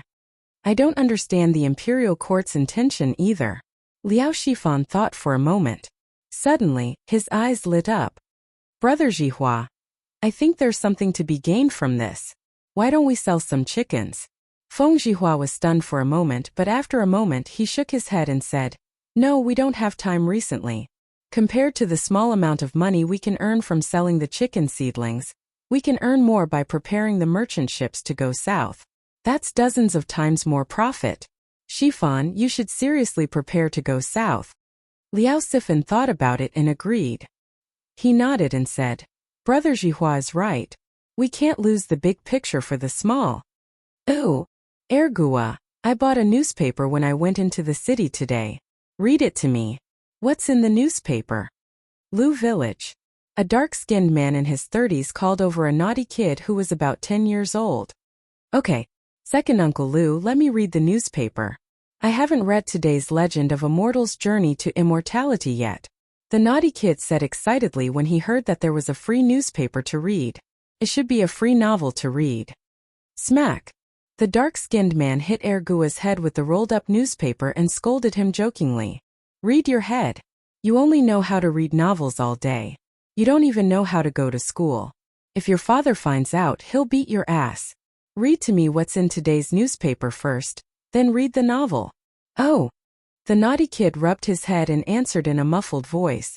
Then, he took the newspaper and asked in confusion, Second uncle, where do I start? Start from that headline. Today, I heard the newspaper boy say that the imperial court is recruiting merchant ships to go south. Read it quickly, kid. The dark-skinned man thought for a while and said. Ergua searched for a while and found today's headline. He started reading. Within 5 days, the imperial court will prepare a fleet of 500 ships. 7 days later, Hejin County Princely Xiaogong will personally lead a navy of 20,000 to escort the fleet to the south. They will exchange silk and porcelain for food. Tsk, too bad I don't have a ship. Otherwise, I could follow the imperial court's army to Nanyang and make a fortune. Ergua, continue reading. Next one. The dark-skinned man sighed after listening to the headline. The imperial court has issued a decree to encourage people to raise chickens on a large scale. For every 100 chickens raised by a family, The tax next year will be reduced by 10%. When the rent is collected next year, the number of chickens in each family will be counted and reported to the local county office. The county office will reduce the corresponding tax, according to the reported number. Stop. Ergua, are you sure you're not mistaken? Is that really what it says? The dark-skinned man was as excited as a 300-pound child. He pressed on Ergua's shoulder and said excitedly, "It hurts, second uncle, let go of me first." The naughty kid was in so much pain that tears were about to flow out. The dark-skinned man let go of his hand embarrassedly and said, "Cough, then quickly take a look again. Is it like what you said just now?" The naughty kid looked at it again. After confirming that there was no mistake, he said affirmatively, "Second uncle, that's what it says. I'm sure I'm not mistaken. Hey second uncle, where are you going? Don't you want your newspaper?" "Haha, kid's mother, give me money. I want to go to the city to buy chicken seedlings." The dark-skinned man's excited cheers spread far and wide. Today was destined to not be peaceful. The 2 imperial court decrees written in Datong daily were like a storm that swept through the entire Chang'an city and the surrounding villages in an instant.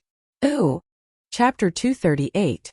The people who were swept away by the storm of the new policy started to move. Some bought chickens, some looked for boats. People came and went on the streets. It was very lively. "Boss, do you still have any chicks?" "What? No more? The market has only been open for less than 2 hours. How can there be no more?" In the East Market, a man in a gray undershirt was shouting at a vendor who was selling chicks. "Boss, hey, don't go. How much are the remaining chicks? I want them all." "What? 100 coins for one? Why don't you go rob a bank? Wasn't it 80 coins a while ago? Buy it or not? If you don't buy it now, it will be more expensive in the future." Previously, the Li and Chung families had bought chicks without restraint. At one time, the price of the chicks had been raised from 50 to 125 coins. Later, after Wang Rini had transported 80,000 chicks from the south, the Li and Chung families no longer bought chicks. The market of chicks in Chang and had gradually calmed down. The price of chicks had gradually dropped from 125 coins to 125 coins. Now that the imperial court had introduced the policy of reducing taxes on raising chickens, the people were crazily fighting for chicks. Many chicken vendors' stocks were quickly sold out. After the other chicken vendors came to their senses, they quickly organized people to buy chicks from other places. At the same time, they raised the price of chicks, intending to make a fortune. You mortals! So pitiful. Mei Jun, who had come to Chang'an to sell eggs today, looked at the villagers who were rushing to buy chicks and sighed with a superior expression. Since Mei village had been divided into Li Zishuan's fief, they only needed to pay rent to Li Zishuan, the big landlord, every year. Moreover, Li Zishuan had already introduced the policy of reducing the rent on raising chickens. Therefore, the policy of the imperial court had no effect on them. Naturally, they did not need to rush to buy chicks with others.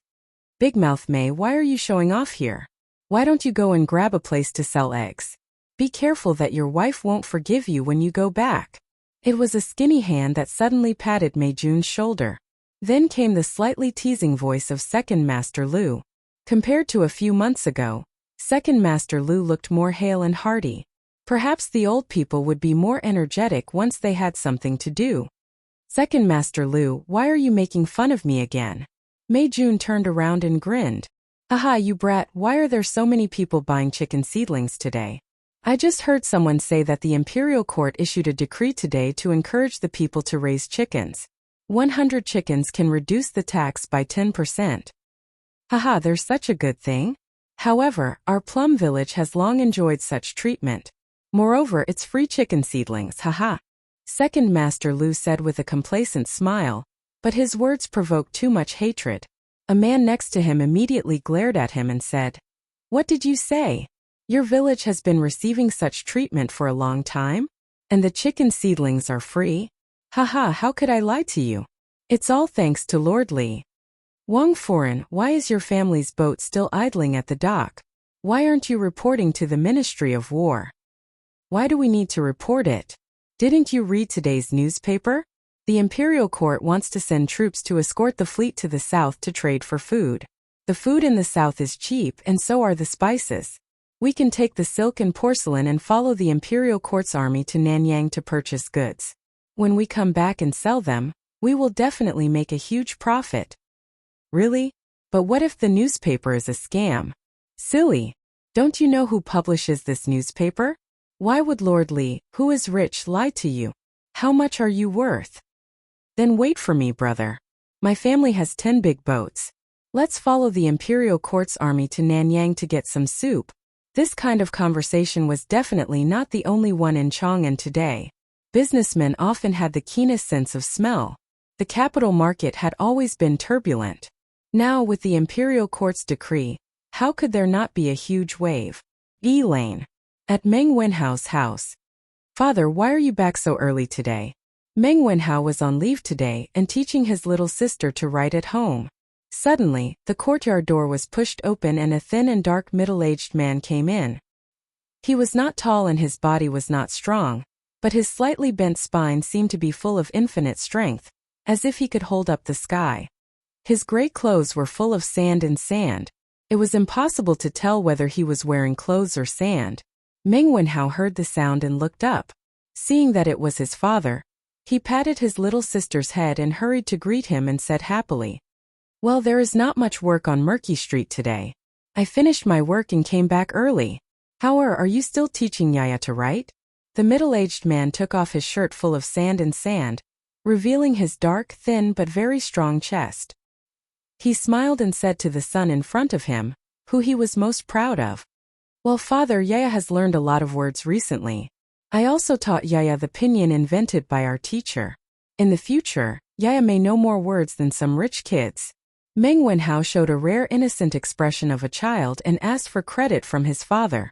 Of course, Meng Wenhao's father didn't know what pinyin was, but he knew that his son was very good at reading and what he said must be reasonable.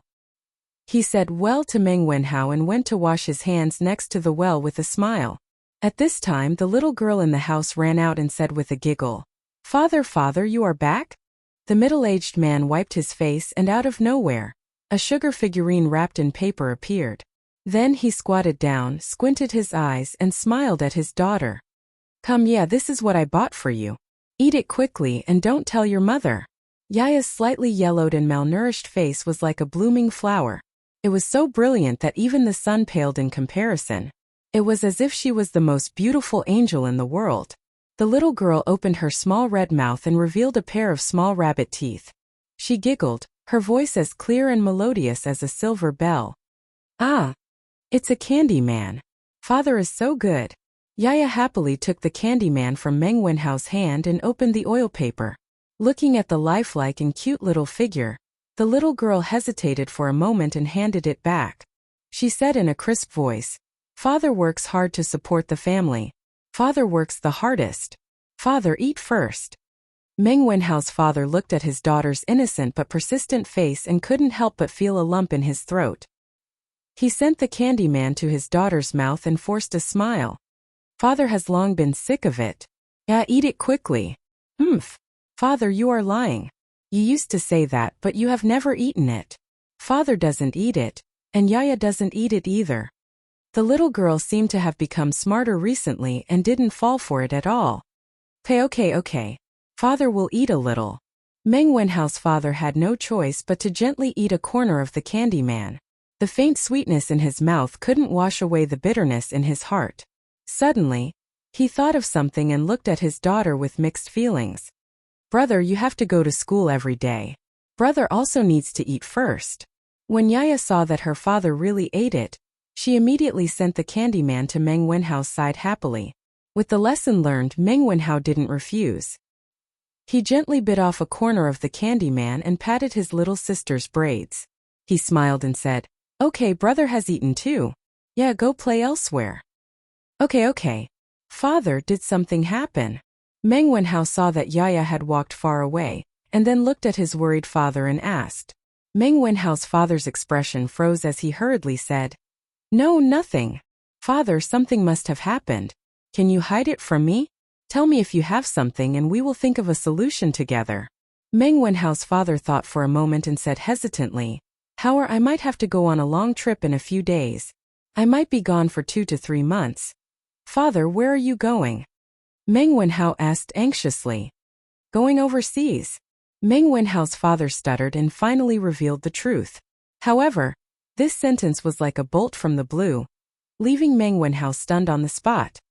Chapter 239. Father, why did you suddenly think of going overseas? Meng Wenhao was stunned for a while before asking with difficulty. Although he had never been to the sea, he knew that there were hidden dangers everywhere. Today, Boss Feng suddenly told me that he has a fleet going to Southeast Asia to purchase goods in 7 days. He needs to recruit a large number of crew members, and the remuneration is very generous. I thought about it and agreed. Father Meng slowly told the truth.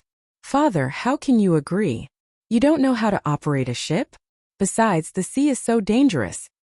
You little brat, are you looking down on your father? Who said that I don't know how to operate a ship? Howard, don't worry. I'm good at swimming. I'll definitely be fine. When I come back 3 months later, our family will be able to live a good life. The remuneration that Boss Feng gave me this time is equivalent to 3 years of carrying goods at the dock. Father Meng patted his son's shoulder and said with a look of longing, That won't do. Father, we can slowly earn money. I will be able to pass the imperial examinations next year.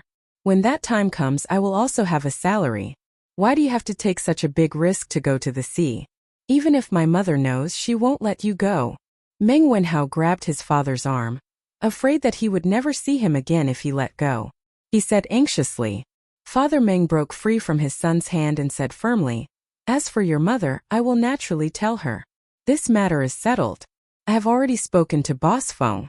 After settling down at home these few days, I will go out to sea with them. However, you don't have to worry. This time, the civilian caravan will follow the Imperial Court's 20,000 navy to the south. There will definitely be no worries. After saying that, he ignored his son's persuasion and went straight to get water for a bath. Unexpectedly, today's newspaper not only caused a hurricane among the farmers and merchants, but the young people were also shocked by a few lines of words in a corner of the newspaper. Damn! You can play like this? Sun family. Sun Zifan was leaning on the couch and reading A Record of a Mortal's Journey to Immortality peacefully. When he saw the end of the 3rd chapter, he was still a little unsatisfied. Who knew that there were a few lines of small red words at the end of the article? He took a closer look and was so shocked that he almost swallowed his tongue. He saw the words written on it. Extravagant extravagance, moved to tears, Sir's talent deserves this reward. Li Zixuan from Chang, and Yongla Lane rewarded Leather Knight with 1,000 strings of cash. This book is too well written. Let's reward you and hope that the following chapters will be even more exciting. There was also a notice that read, Congratulations to Li Zixuan for becoming the first Golden Alliance leader in the legend of a mortal's journey to immortality. From today onwards, Datong Daily would launch a tipping function. Readers could go to the Chitsu Pavilion workshop to tip their favorite novels or articles. In the future, the editorial department of Datong Daily would set up many offices in various regions. Readers who lived far away from the workshop could also head to the offices nearby to tip. Datong Daily's editorial department would split the reward 50 to 50 and send it to the author. The person who gave the reward would also receive the corresponding title of the work. The specific level of the title would be determined by the amount of reward. Apprentice, 1 coin and above. Apprentice, 500 coins and above. Disciple, 2 strings and above.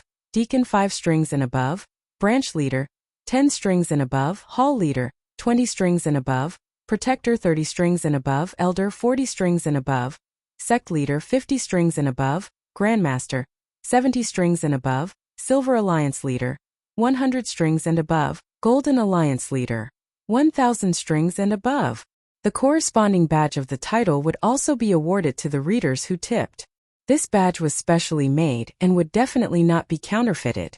The names of the top 10 readers who tipped the most will be hung at the bottom of the book. In addition, Datong Daily is sincerely open to all scholars in Tang Dynasty. Once the novel is accepted, in addition to the split of the reward, we will also give you a guaranteed base price of at least 5 coins per 1,000 words. The salary will be paid monthly and will be sent to you by a special person. You are welcome to submit your work.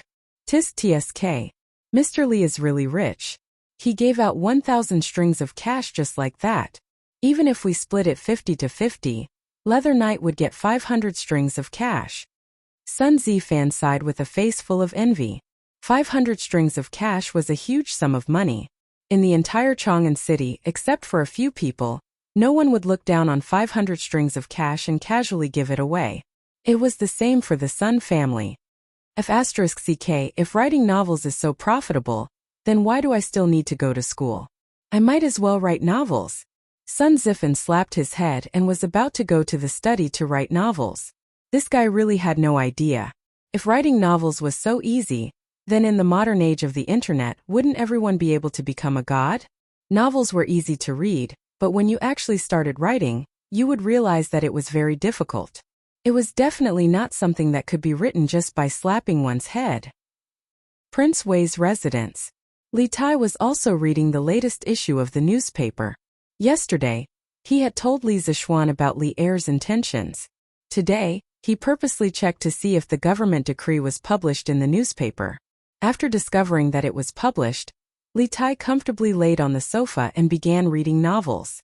Although he had heard the plot of the novel in today's newspaper, the feeling of reading a novel and listening to a novel was completely different. What? You asked where the sofa Li Tai was lying on came from? Wasn't this simple? After this little fatty came back yesterday, he had someone move the sofa from the carriage that Li Zixuan gave him into the palace. In his mind, when the carriage needed it in the future, he could just get someone to move it up. As Li Tai read, he naturally saw the red words at the end of the newspaper. This guy's face was instantly filled with black lines. Someone said that this king is thick-skinned. I think Li Zixuan is the thick-skinned one. Selling and praising himself. This is what you call selling and praising yourself. How shameless. Li Tai excitedly slammed the table and stood up. He pointed at the newspaper and scolded Li Zixuan. Others might not know who the Leather Knight was, but how could Li Tai not know? It was precisely because he knew that Li Zixuan had shamelessly tipped him that he was so excited. It was as if he had met a soulmate. Everyone was so shameless that they could be friends. Li Tai rubbed his chin as he thought. Moments later, he gritted his teeth and called a guard over. He instructed, "Take this king's warrant and go to the treasury to retrieve 1,000 strings of cash. Send it to the Strange Interest Pavilion workshop. Tell them that this king is rewarding the legend of a mortal's journey to immortality." The black-clothed guard was dumbfounded. He was definitely thinking, has the king of Wei gone crazy? Go. What are you standing there for? Have you gone crazy? The guard's face twitched slightly. He quickly cupped his hands and said, "Yes." Then he quickly left. Li Tai nodded. He was not stupid. After the initial shock, he quickly understood Li Zixuan's intention. This was to attract scholars to join the mighty novel industry. Thinking about the various interesting novels to read in the future, Li Tai's heart trembled with excitement. Moreover, he himself liked The Legend of a Mortal's Journey to Immortality very much. After seeing Li Zixuan snatch the first Golden Alliance Master title, he was a little unhappy. How could he be willing to give up the second Golden Alliance Master title? Golden Alliance Master. This title sounded domineering. Although Li Tai felt the pinch of giving away 1,000 strings of cash, it was still a man's pride and a Buddha's desire to burn incense. Moreover, he still had 20% of the shares in Strange Interest Culture. It was considered an investment. When the time came, more people would be attracted to write novels and read newspapers. Li Tai would also get more money. What was there to be afraid of? Li Tai thought cunningly. Chapter 240. South of Chang'an City, Jinyu Academy. On the stone bench under the pine forest, Hua Hongyi and the other two poor scholars gathered together to read the newspaper. Reading the newspaper had become their daily routine. If they didn't read it for a day, they would feel uncomfortable. Wow! Look at the last part of the newspaper. Lord Li is really rich. He gave out 1,000 strings of cash just like that. The newspaper has an additional reward function? Who said it wasn't? Lord Li has come up with a new trick again. TSK, Lord Li really knows how to play. But this way, that Leather Knight will be rich. Even if it's split 50 to 50, it's still 500 strings of cash. It's enough for a family of 3 to use for a few decades. Hua Hongyi waved the worn-out fan in his hand and thought for a while. He looked at his 2 classmates and said, Tianhua Feichen, haven't you thought about Lord Li's intention? Although the story of A Legend of a Mortal's Journey to Immortality is novel, it's not enough to give out 1,000 strings of cash as a reward, right? Brother Hong Yi, did you discover something? Yes, I think Lord Li wants to attract scholars to write novels and then submit them to his Datong daily. Looks like it's true. But Lord Li is too generous with his money. Hua Hongyi nodded and said, yes, when Lord Li makes a move it's always a big deal. With him doing this, I'm afraid many people will rush to write novels. That would have to be written by them first. It has to be something that the supervisor of the workshop likes. Why don't we give it a try too? After all, Lord Li's reward is so generous. That's right, Feichen is right. What if Lord Li takes a fancy to what we write? Then even if no one gives us a reward, according to the guaranteed price they set, it's 5 strings of cash for 1,000 words. If we write 10,000 words a day, it'll be 50 strings of cash. That's close to 2 strings of cash a month. It's really not low. Brother Hong Yi, what do you think? According to the current prices, 50 copper coins a day could be exchanged for about 200 caddies of rice.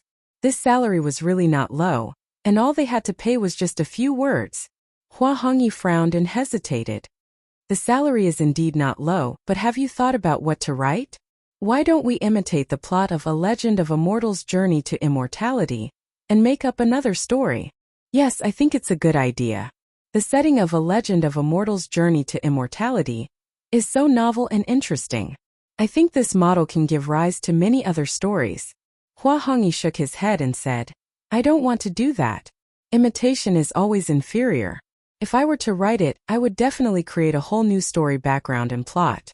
You can try to imitate it first and see how it works. Who knows if it might succeed? And then let's start writing now.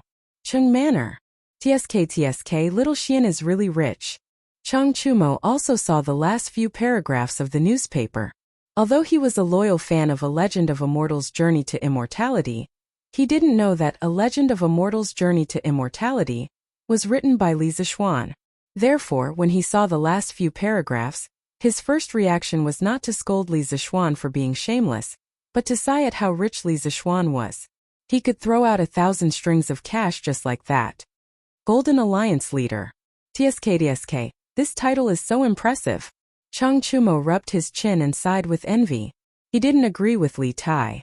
After all, he was a prince and had a certain amount of financial autonomy. He could squeeze out 1,000 strings of cash just by gritting his teeth. However, Chang Chumo was a pauper through and through. Although the Chung family and the Li family had cooperated on the Drunken Immortal and the Land of Warmth and Tenderness, and he had received a lot of pocket money recently, it definitely didn't add up to 1,000 strings of cash. He didn't have the guts to ask old Madame Chung for it. Therefore, when he saw Li Zixuan become the first Golden Alliance leader in A Legend of a Mortal's Journey to Immortality, he could only be envious. Although he really wanted it, he couldn't afford it. Chung Chumo was conflicted for a while. After a while, he gritted his teeth and returned to his bed.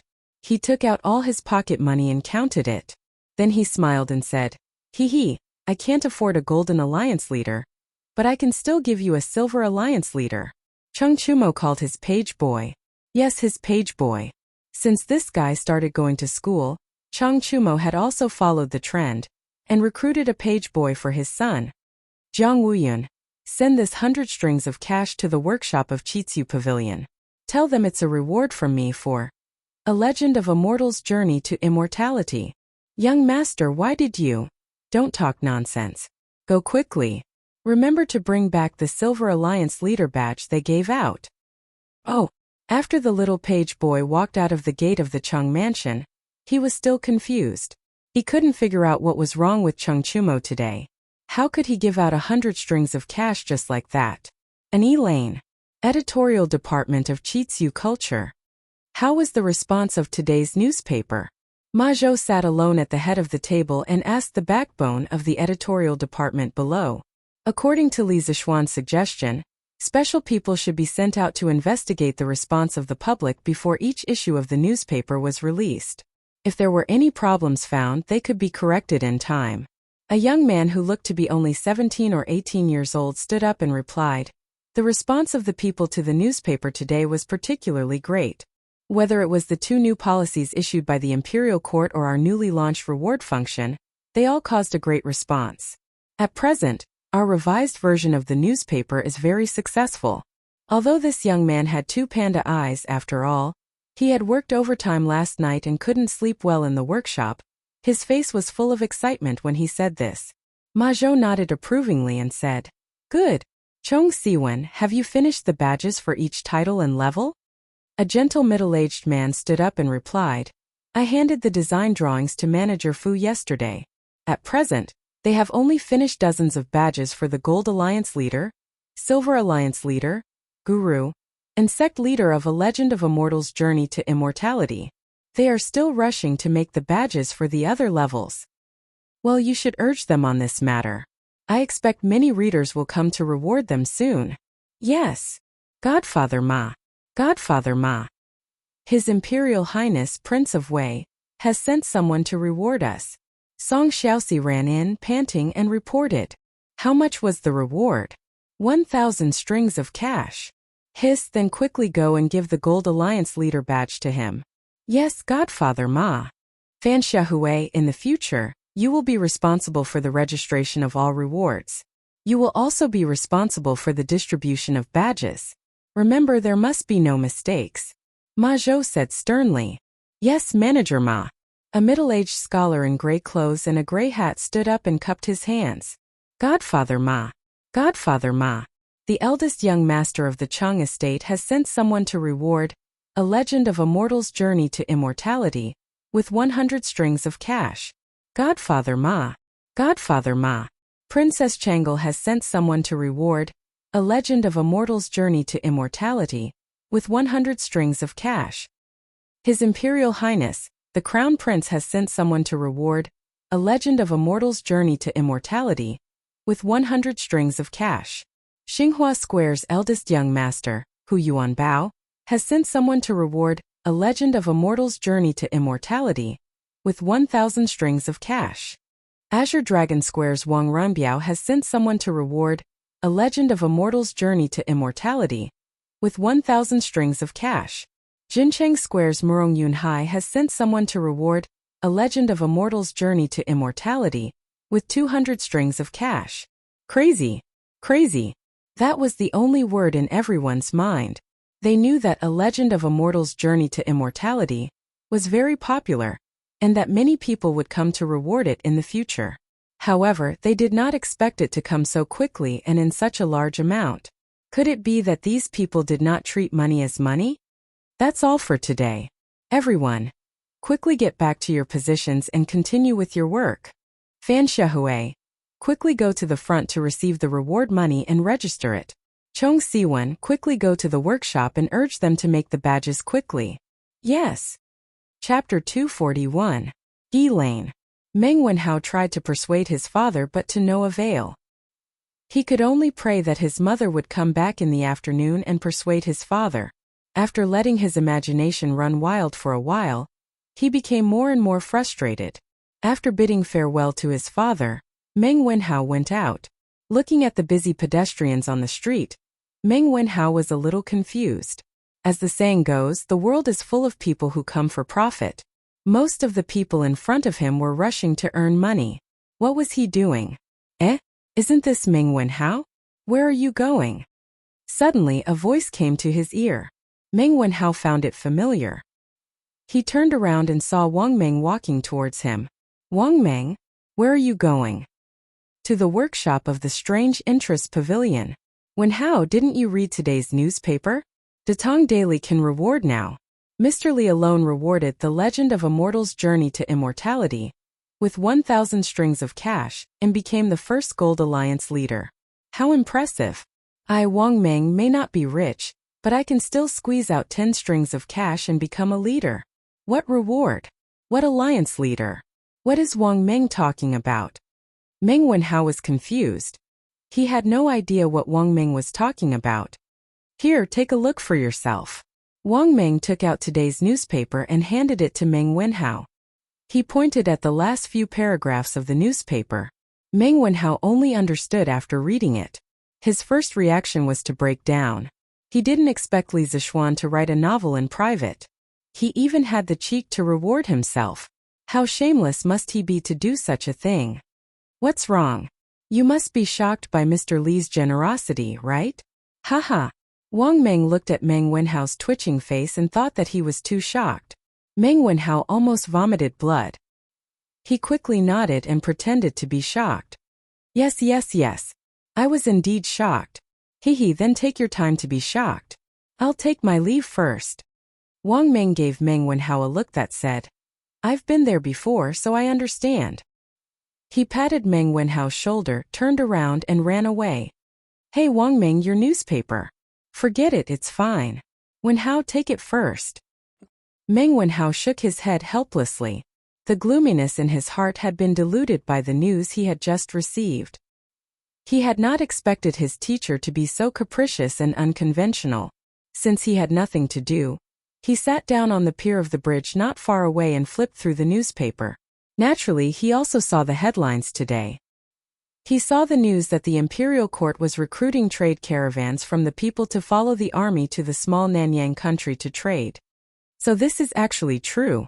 The imperial court's navy is really going south with them.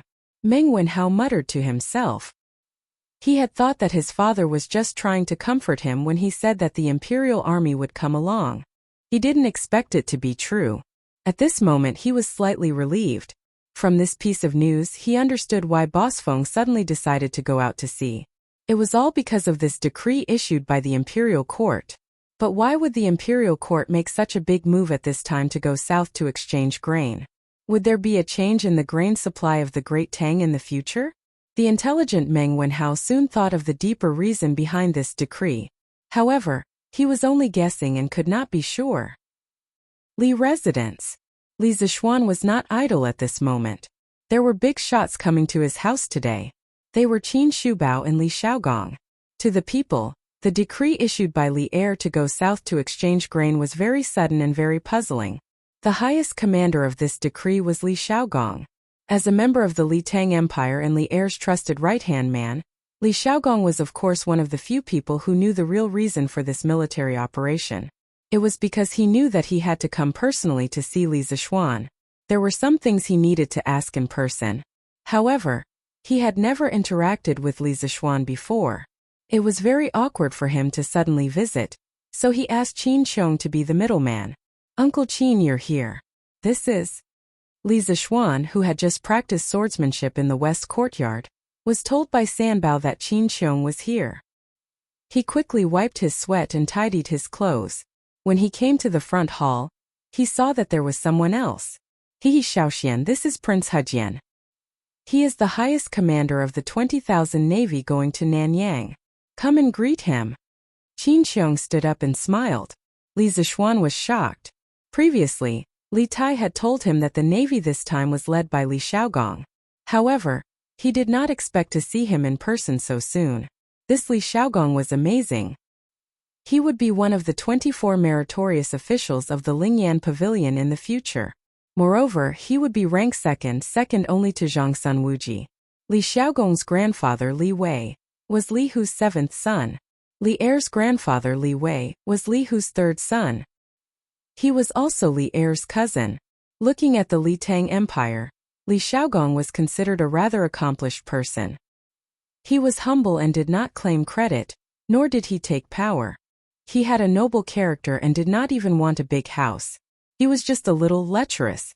It was said that there were more than 100 singers and dancers in his back room. However, they did not steal or rob, so it was not a big problem. Greetings, Prince. Li Zixuan cupped his hands and bowed to the vigorous and ruddy man in front of him. Haha, rise. Kid, you just finished practicing swordsmanship, right? This prince can still feel sword intent from your body. Li Zixuan was sizing up Li Zixuan, but Li Xiaogong was also sizing up Li Zixuan. He narrowed his eyes and felt the sword intent that Li Zixuan had just finished practicing swordsmanship. Li Xiaogong's pupils shrank, and he laughed boldly and asked, Prince's eyes are as sharp as torches. This kid admires you. Li Zixuan was slightly surprised. He did not expect to meet an expert. He could not see through Li Xiaogong's realm for a while because Li Xiaogong's blood qi was dozens of times more vigorous than Qin Qiong's. He had probably entered the Grandmaster realm many years ago. What a monster! This Li Xiaogong looked to be in his 30s. Haha, not bad, not bad. Kid, your sword intent is pure and sharp. It is rare for someone your age. However, you still need to practice diligently. Your sword intent is too sharp. You must know that when it reaches its peak, it will decline. You must learn to control your sword intent and restrain it. Recently, this old man has heard that you have been fiddling with a lot of strange things. You are really not doing your job. How can the heart of martial arts not be calm? Kid, you have such a good foundation. How can you neglect your martial arts? Li Xiaogong put down his teacup, stood up, and patted Li Zishuan's shoulder as he said earnestly. Li Zishuan was speechless. Li Xiaogong was complaining that he had been causing too much trouble recently, and was not doing his job. But now he had forgotten what his real job was: teaching or practicing martial arts. However, Li Xiaogong's theory made Li Zishuan feel enlightened. When he came to this world, his master was already gone. These few months of practicing martial arts were completely based on the memories of his predecessor. He lacked the guidance of a master. Ooh! Chapter 242. You are right, Your Highness. My master passed away early and there was no one to urge me on, so I couldn't help but slack off these few months. In this kind of situation, you couldn't reason with your elders, quibble, or find all kinds of excuses. The best choice was to follow their words and retreat in order to advance. This was the experience that Li Zishuan had summed up in countless battles. Haha! You are worth teaching. Li Xiaogong's forthright laughter soared into the sky. He patted Li Zishuan on the shoulder and said, "This king knows that you have been assigned to the directorate by His Majesty, but you still have to find time to practice martial arts." Ahem, I am being a bit nosy, don't blame me, kid. Li Xiaogong suddenly realized that he wasn't here to preach, but to do something else. He couldn't help but feel a bit embarrassed. What are you talking about, Your Highness? I am already very grateful that you can give me some advice. Please have some tea. Uncle Qin, please have some tea too. Although Li Zishuan was complaining in his heart, he didn't show it on his face. He poured a cup of tea for the two of them and personally served it to them. After taking the teacups, Qin Qiong began to talk about the main topic. Xiaoxian, I came with His Highness to talk about the grain trade in the south. There are some things that His Highness needs to ask you face to face. I hope that you can answer truthfully. Some things are related to the lives of tens of thousands of soldiers. Li Xiaogong also nodded and said, Xu Bao is right. The locust plague prophecy was proposed by you, and the 3 ways to deal with the locusts were also thought of by you. I thought that it would be better to ask you, the person involved. Li Zishuan had already expected this. He cupped his hands and said, Feel free to ask, Your Highness. I will tell you everything I know. Good. Li Xiaogong pondered for a moment. His sharp eyes rested on Li Zishuan's face for a while, and then he said, Boy, you told His Majesty that there would be a plague of locusts in June next year. Since His Majesty and several important ministers believe you, then this old man will also believe you for the time being. But how did you know that the small country of Nanyang would be rich in grain? Have you also been to the sea? Li Zishuan felt Li Xiaogong's sharp gaze. He didn't dare to hesitate. The relevant thoughts flashed through his mind and he answered, My master did take me to travel around the world in his later years. I've been to a small country in Southeast Asia a few times. I have a little understanding of the local conditions and customs there. At that time, I was indeed amazed by the rice that matured 3 times a year. Then how did you get out of the sea? Li Xiaogong continued to ask. A merchant ship, about 70 to 80 feet long and 10 feet wide. My master and I entered the Yangtze River from Yuezhou. The Yangtze River was called the Jiang in ancient times. After the Sui dynasty, it was called the Great River and the Yangtze River. Following the river, we passed Dezhou, Hangzhou, Xianzhou, and entered the East Sea from Yangzhou. Because the merchant ship was small, it couldn't withstand too much wind and waves. Our ship sailed not far from the coast. We went all the way south and entered the South Sea through Liuqiu. Taiwan was called Liuqiu in the Tang dynasty. That's right. Finally, my master and I arrived in Myanmar. After traveling around the countries in the South Sea for 2 months, my master and I turned back the way we came. This was Li Zishuan's current state. He had no choice. If he didn't tell the truth, Li Xiaogong would definitely not believe him. If he didn't tell the truth, he would be done for. Of course, he only made up the experience. He didn't say the route blindly. It was a route that he came up with after careful consideration. Li Xiaogong stroked his 3-inch beard and fell into deep thought. He had never been to the sea before. Naturally, he didn't know whether Li Zishuan was telling the truth or not. Then, kid, can you draw a map of the sea for me? To be honest, although I have commanded the Navy many times, I have never been to the sea. I have only heard of the dangers of the sea, but I have never experienced them. With a precise map of the sea, the dangers of the south will be much smaller. Li Xiaogong thought for a long time, but he couldn't find any loopholes in Li Zishuan's words. Thus, he revealed the most important purpose of his trip. Li Zishuan thought about it seriously. In his previous life, he was very good at geography. When he was in high school, he once complained about why science students didn't study geography but biology. It was really a trap. Now, with his abnormal mental strength, it shouldn't be a problem for him to recall a rough map of the sea. At most, he could ask others what some places were called in the Tang dynasty. Moreover, this matter concerned the lives of tens of thousands of people. This map must be drawn. This kid is willing to help. Your Highness can go back and wait for a few days. After this kid finishes drawing, I will send someone to deliver the map to your residence. In these 2 days, this kid will do his best to recall and ensure that the map is as detailed and accurate as possible. Li Xiaogong smiled and politely said, "Then I will have to trouble Xiaoxian." Li Zishuan repeatedly said that he didn't dare. He hesitated for a moment and slowly said, "Your Highness, actually this kid thinks that there are a few aspects of sailing that your Highness must pay attention to. Otherwise, when the time comes, there will be a lot of losses for the crew and soldiers." "Oh? Then Xiaoxian, quickly tell me. If it is reasonable, I will definitely do it." Li Xiaogong's hand that was holding the teacup suddenly paused as he hurriedly said. Li Zishuan secretly nodded. Li Xiaogong's performance showed that he indeed loved his soldiers as if they were his children. Otherwise, with his status as a prince, he wouldn't be so polite to him. Firstly, the fleet should have enough fresh water and food. I don't need to say this. As a general, your Highness should be able to think of it. Secondly, the fleet must not go far along the coast. This way, on the one hand, the fleet can go to the shore to take shelter from the wind when there are big storms and waves. On the other hand, when the fleet is short of supplies, they can also go to the shore to replenish at any time. Thirdly, all the crew members must eat fruits every day. My master once said that if the crew members of an ocean voyage don't eat fresh fruits for a long time, they will suffer from septicemia. In serious cases, they will even lose their lives. Hiss! Qin Qiong and Li Xiaogong gasped. There is actually such a thing? Li Xiaogong's face was full of disbelief. Li Zishuan nodded with certainty and said, "There is indeed such a thing. My master was also a medical sage when he was alive. Uncle Qin and your Highness should believe what he said, right?" Yes, of course this old man believes. Qin Qiong nodded. Even Li Zishuan's half-baked medical skills could cure his illness.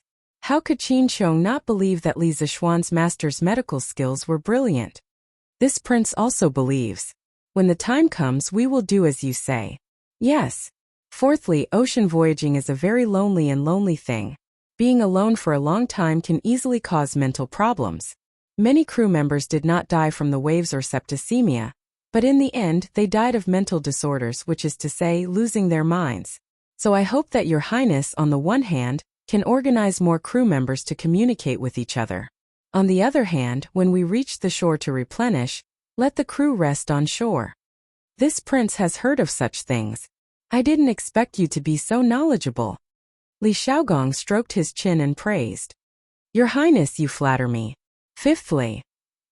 Chapter 243. Fourthly, do you know about Sinan, your Highness? In the front hall of the Li mansion, Li Zishuan looked at Li Xiaogong and asked. Of course. There are several of them in the Imperial Astronomer. Why? Li Xiaogong replied curiously. According to the ancient mine records, Sinan first appeared in the Hebei Magnetic Mountain area during the Warring States period. At first it was used for geomancy, but there were no archaeological objects. It took a long time for Sinan to become a compass. At least there was no compass in the early Tang dynasty. Qiu Yanhan, a geomancy expert in Shaanxi during the Kaiyuan period of the Tang dynasty, was praised by later generations as the founder of the three needles of geomancy: straight needle, sewing needle, and medium needle. He might be the first inventor of the magnetic needle. In the early Northern Song dynasty, another guide tool was created in our country, the guide fish. It was made of a thin piece of steel and was shaped like a fish. It was 2 inches long and 5 inches wide. The belly of the fish was a little concave. Like a boat, it could float on the water.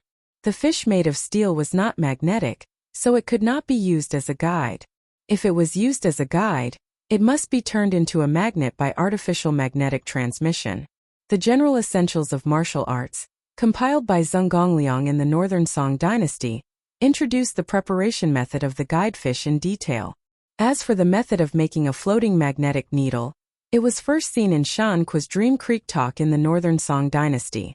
The earliest application of the compass in navigation was in the Ming dynasty when Zheng He went to the Western Ocean.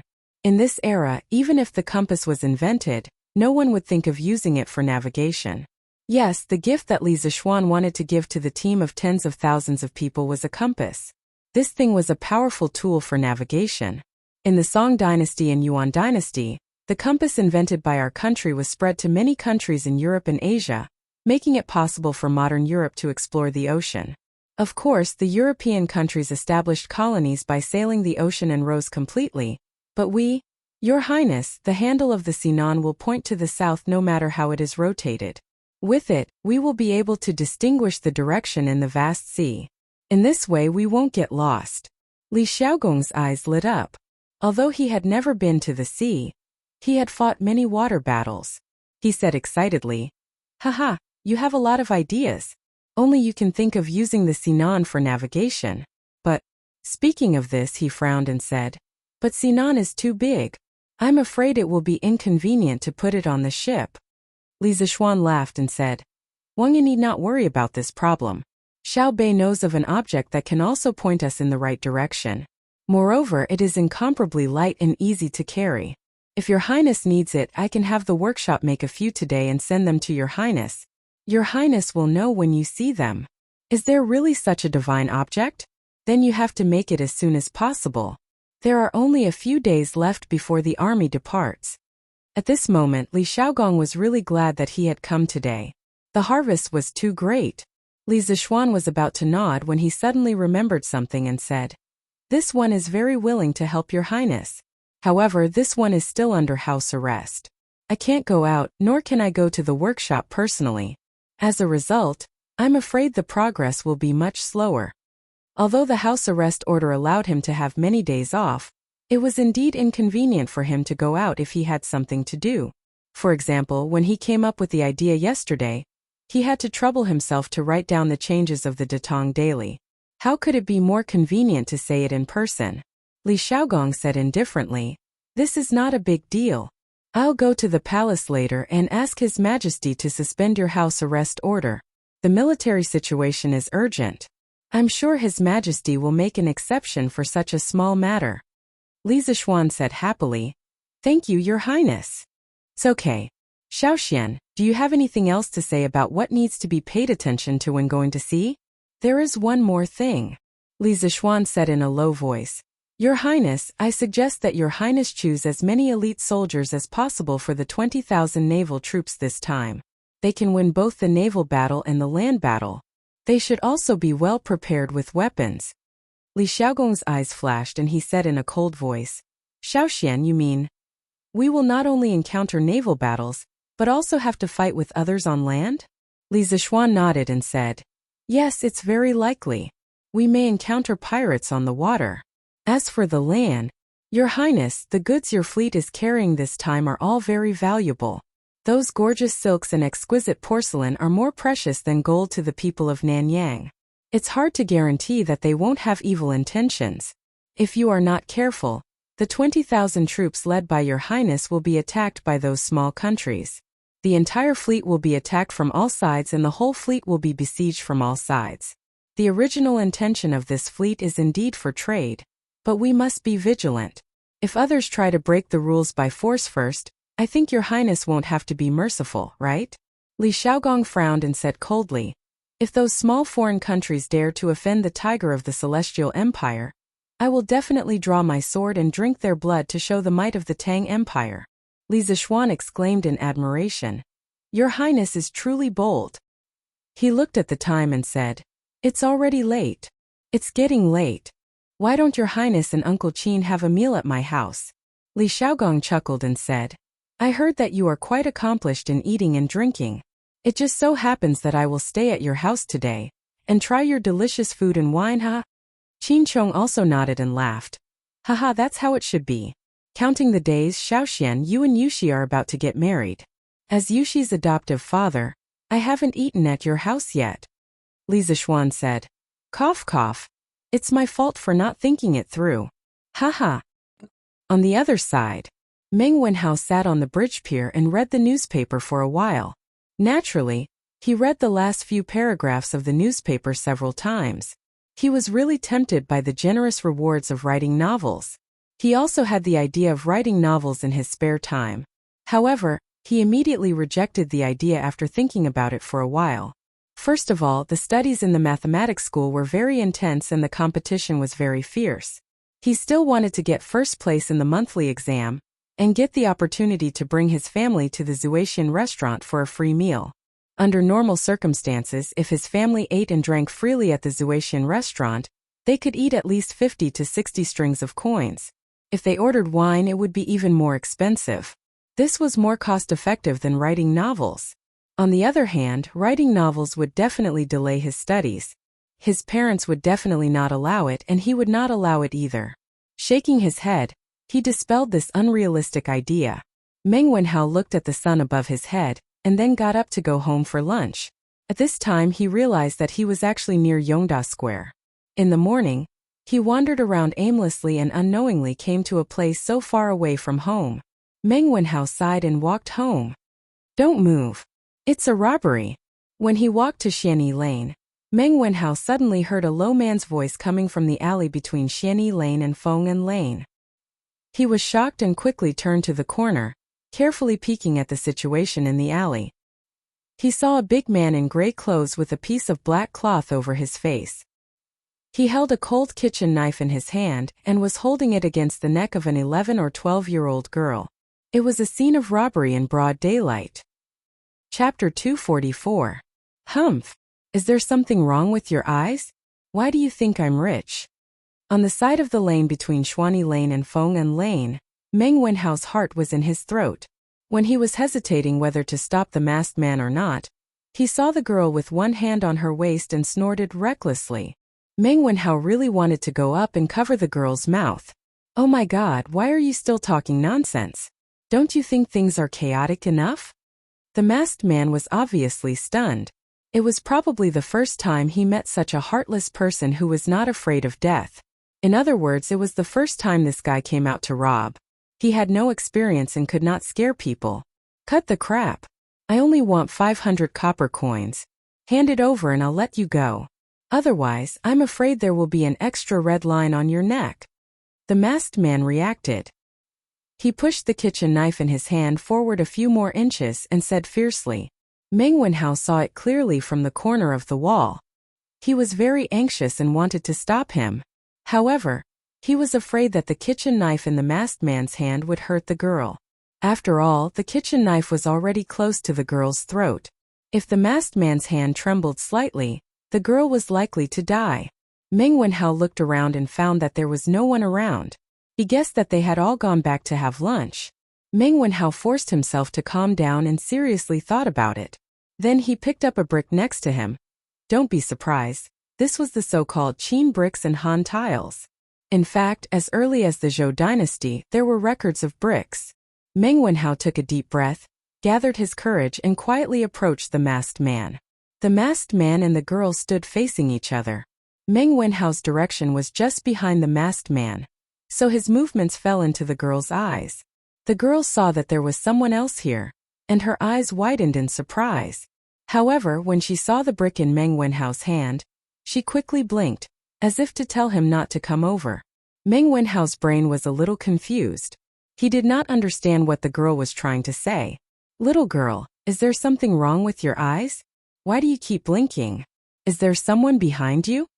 The masked man felt that he had gotten off to a bad start today. He couldn't even deal with a little girl. She wasn't afraid of him at all. He was a failure as a bandit. When Meng Wenhao saw that the robber had the intention to turn around, he was greatly alarmed. He was only a scholar without the strength to truss up a chicken. How could he be a match for this burly man? Before the burly man could turn around, he quickly retreated to the corner. At this moment he could even hear the sound of his heart thumping. Yes, yes, yes. There's someone there. Look behind you. The girl giggled. The masked man was about to turn around to see if there was anyone behind him when he heard the girl's words. He paused for a moment. Then he sneered and said, "Tisk, little girl, are you trying to trick me into turning around so that you can take the opportunity to escape? I'm so smart, why would I fall for your trick?" At this moment, the robber felt as if he was possessed by Zhuge Liang. He had the demeanor of a wise man who could see through all the conspiracies in the world. In short, he felt that he was too damn smart. Humph, humph, how could someone as smart as me be deceived by a little girl like you? TSK, if you don't believe me, then forget it. The little girl playfully rolled her eyes and curled her lips. When the robber saw her reaction, he was even more certain that his judgment was correct. He couldn't help but feel proud in his heart. Don't talk nonsense. Quickly take out the money. No one will come to this alley at this time. Little girl, don't waste your time. No one will come to save you. As the robber spoke, he pushed the kitchen knife forward a little. On the girl's white and tender neck, there was already a faint trace of blood. But I really don't have 500 coins. Feeling the coldness on her neck, the little girl pitifully said. The robber really wanted to curse at this moment. How could there be such a person who cared more about money than life these days? He swept his eyes over the girl's body and saw that the girl was wearing coarse hemp clothes with patches. There were no gold hairpins or silver ornaments in her hair. He couldn't help but frown. Why did he pick such a poor person to rob? Was he really blind? The robber quickly shook his head. At this time he definitely couldn't admit that it was his problem. He could only go down this path to the end. Suddenly he saw that there was a jade bracelet on the girl's wrist. He quickly said excitedly, "He who said you don't have it? I see that the jade bracelet on your wrist is worth about 2 strings of coins. Quickly give it to me." After saying that, he pretended to be fierce, of course. This expression was in vain because his face was covered and the girl couldn't see it. His left hand squeezed the girl's shoulder. The girl's face clearly turned pale, but she didn't cry out in pain. She quickly protected the jade bracelet on her left wrist with her right hand and anxiously said, "No. This was left to me by my mother. You can't take it away. Hey, I don't care who left it to you. Quickly take it out or else." As he said that, he gestured with the kitchen knife in his hand and threatened, "Do you want the jade bracelet or your life? Choose one." Meng Wenhao was so anxious that his forehead was sweating. He secretly scolded the girl in his heart for being so stubborn. Why was she still hesitating at this time? After a moment of stalemate, the girl finally took off the jade bracelet on her wrist and reluctantly handed it to the masked man. "Here for you." That's more like it. The masked man took the jade bracelet and smiled proudly. "Okay, I'll keep my word. You can go now." The robber removed the kitchen knife from the girl's neck and said, "Big brother, didn't you just say that you only want 500 strings of coins? But this jade bracelet is worth at least 2 strings of coins. If you keep your word, give me 1,100 strings of coins." The usual money of the Tang dynasty was only equivalent to 800 strings of coins. To tell you the truth, I just arrived in Chang'an today, and have used up all my traveling expenses. If you take the jade bracelet away, I really have nothing left and can only jump into the crooked river pool. The girl looked pitiful and looked like she was about to cry. She looked at the masked man and said, Meng Wenhao, who was lying on the side and peeking, was speechless. Who would ask a robber for money? This girl really didn't have any awareness of being robbed. However, the masked man didn't think so. He scratched his head and felt that what the girl said made sense. So he waved his hand and said, Okay. Don't cry, I'll keep my word. I said that I only want 500 strings of coins, so I'll take 500 strings of coins from you. You wait, I'll give you the money. After saying that, he actually took out the pouch at his waist and began to count the money. After a while he said embarrassedly, Ahem, I only brought 1 string of coins when I went out today. You can take it first. I'll return the rest to you when we meet again. Chapter 245. Clang! The little girl's hand suddenly had an extra coin. Meng Wenhao's eyes widened. If he had also transmigrated, at this moment he would definitely say, Motherf asterisk Kerr, is this even possible? Hey, thank you, big brother, you are really a good person. The girl looked at the coin in her hand and suddenly said with a smile. The masked man scratched his head embarrassedly. This was probably the first time someone praised him as a good person. Hey, it's good, it's good. Little girl, if you want to be robbed again next time, just look for me, Lei Badian. Pay, I spilled the beans. Alright, see you later, I'll take my leave first. Meng Wenhao's face was full of black lines. What do you mean you want to be robbed again? Hey, wait. The girl quickly stretched out her hand to block the way. What's wrong? Little girl, what do you want? I don't want to lower myself to your level. Don't fail to appreciate my kindness. The masked man only felt that this girl was very annoying. When did being a robber become so difficult? Hey, big brother, wait a minute. I just found out that I have change here. Here, take it, it's exactly 500 coins. Return the jade bracelet to me. You said before that you always keep your word. The girl didn't know when, but she took out 500 coins from the string of money and handed it to the robber and said. The robber was dumbfounded. Yes, at this moment he felt that the girl in front of him was very reasonable, but he kept feeling that something was wrong. What's wrong? Big brother, don't tell me you want to go back on your word? It said that even robbers have morals. I'm afraid you don't follow the rules of the underworld, right? When this spreads out, you will be ridiculed by the heroes of the underworld. The girl didn't give the masked man a chance to think. It was unknown where she had learned the slang of the underworld from. But the robber was so scared that he was stunned. The masked man wiped the sweat on his forehead and said unconvinced. Who said I want to go back on my word? Here, I'll return the jade bracelet to you and give me the 500 coins. With that, he snatched the 500 coins from the girl's hand, and then stuffed the jade bracelet back into the girl's hand. Hehe. Big brother is such a good person. You are the true hero of the Greenwood gang. After the girl took back the jade bracelet, she was exceptionally happy.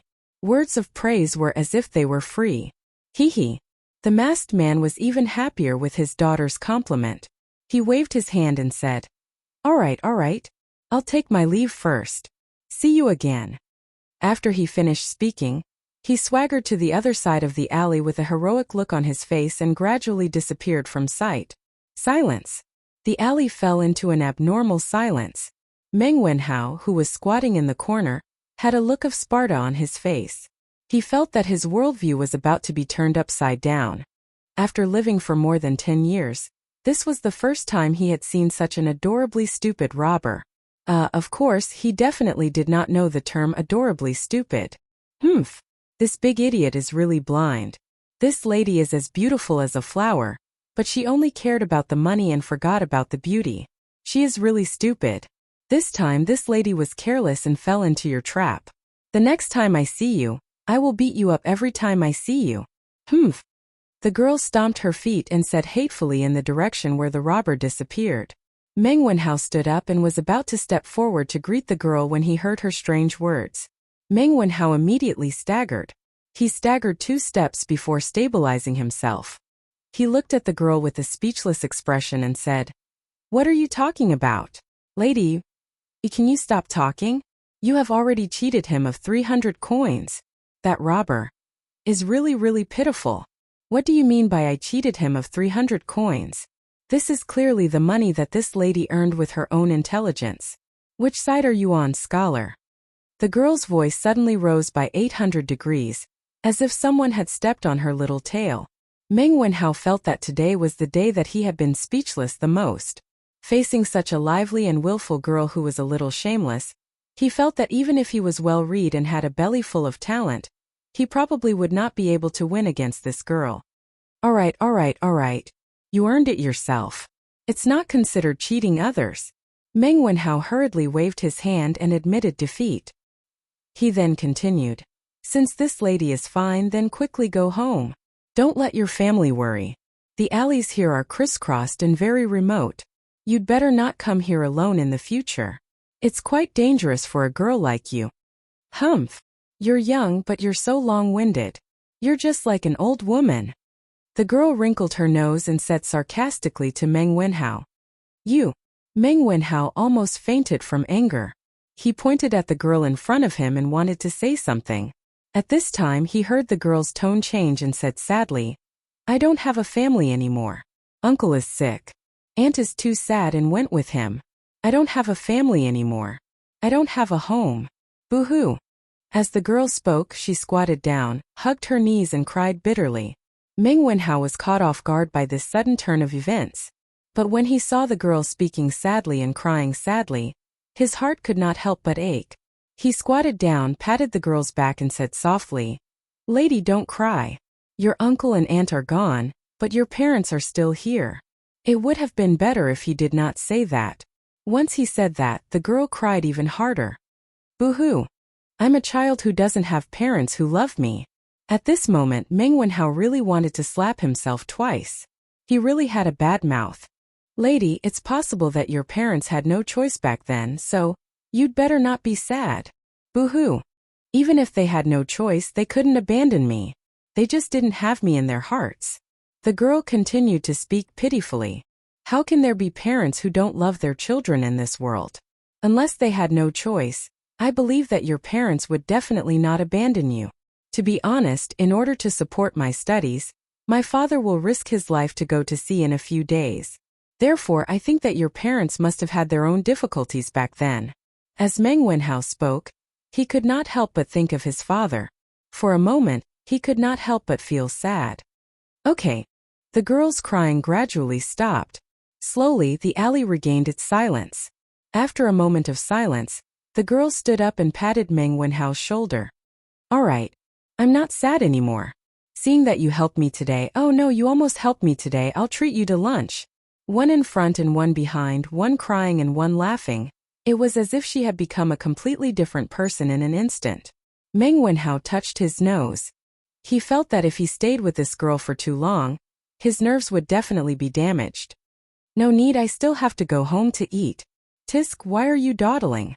It's rare for me to treat someone to a meal. How dare you not give me face? Alright, let's go then. Hehe, that's more like it. What's your name? Meng Wenhao, what about you? My name is Li Yu. You can call me Little Yu or... Ooh. Chapter 246. At the Li residence, both host and guest enjoyed themselves to their heart's content. Haha. The Li residence truly lives up to its reputation for good food and wine. Lord Li, you've given birth to a good son. You can enjoy the rest of your life in comfort. Li Xiaogong's face glowed as he ate.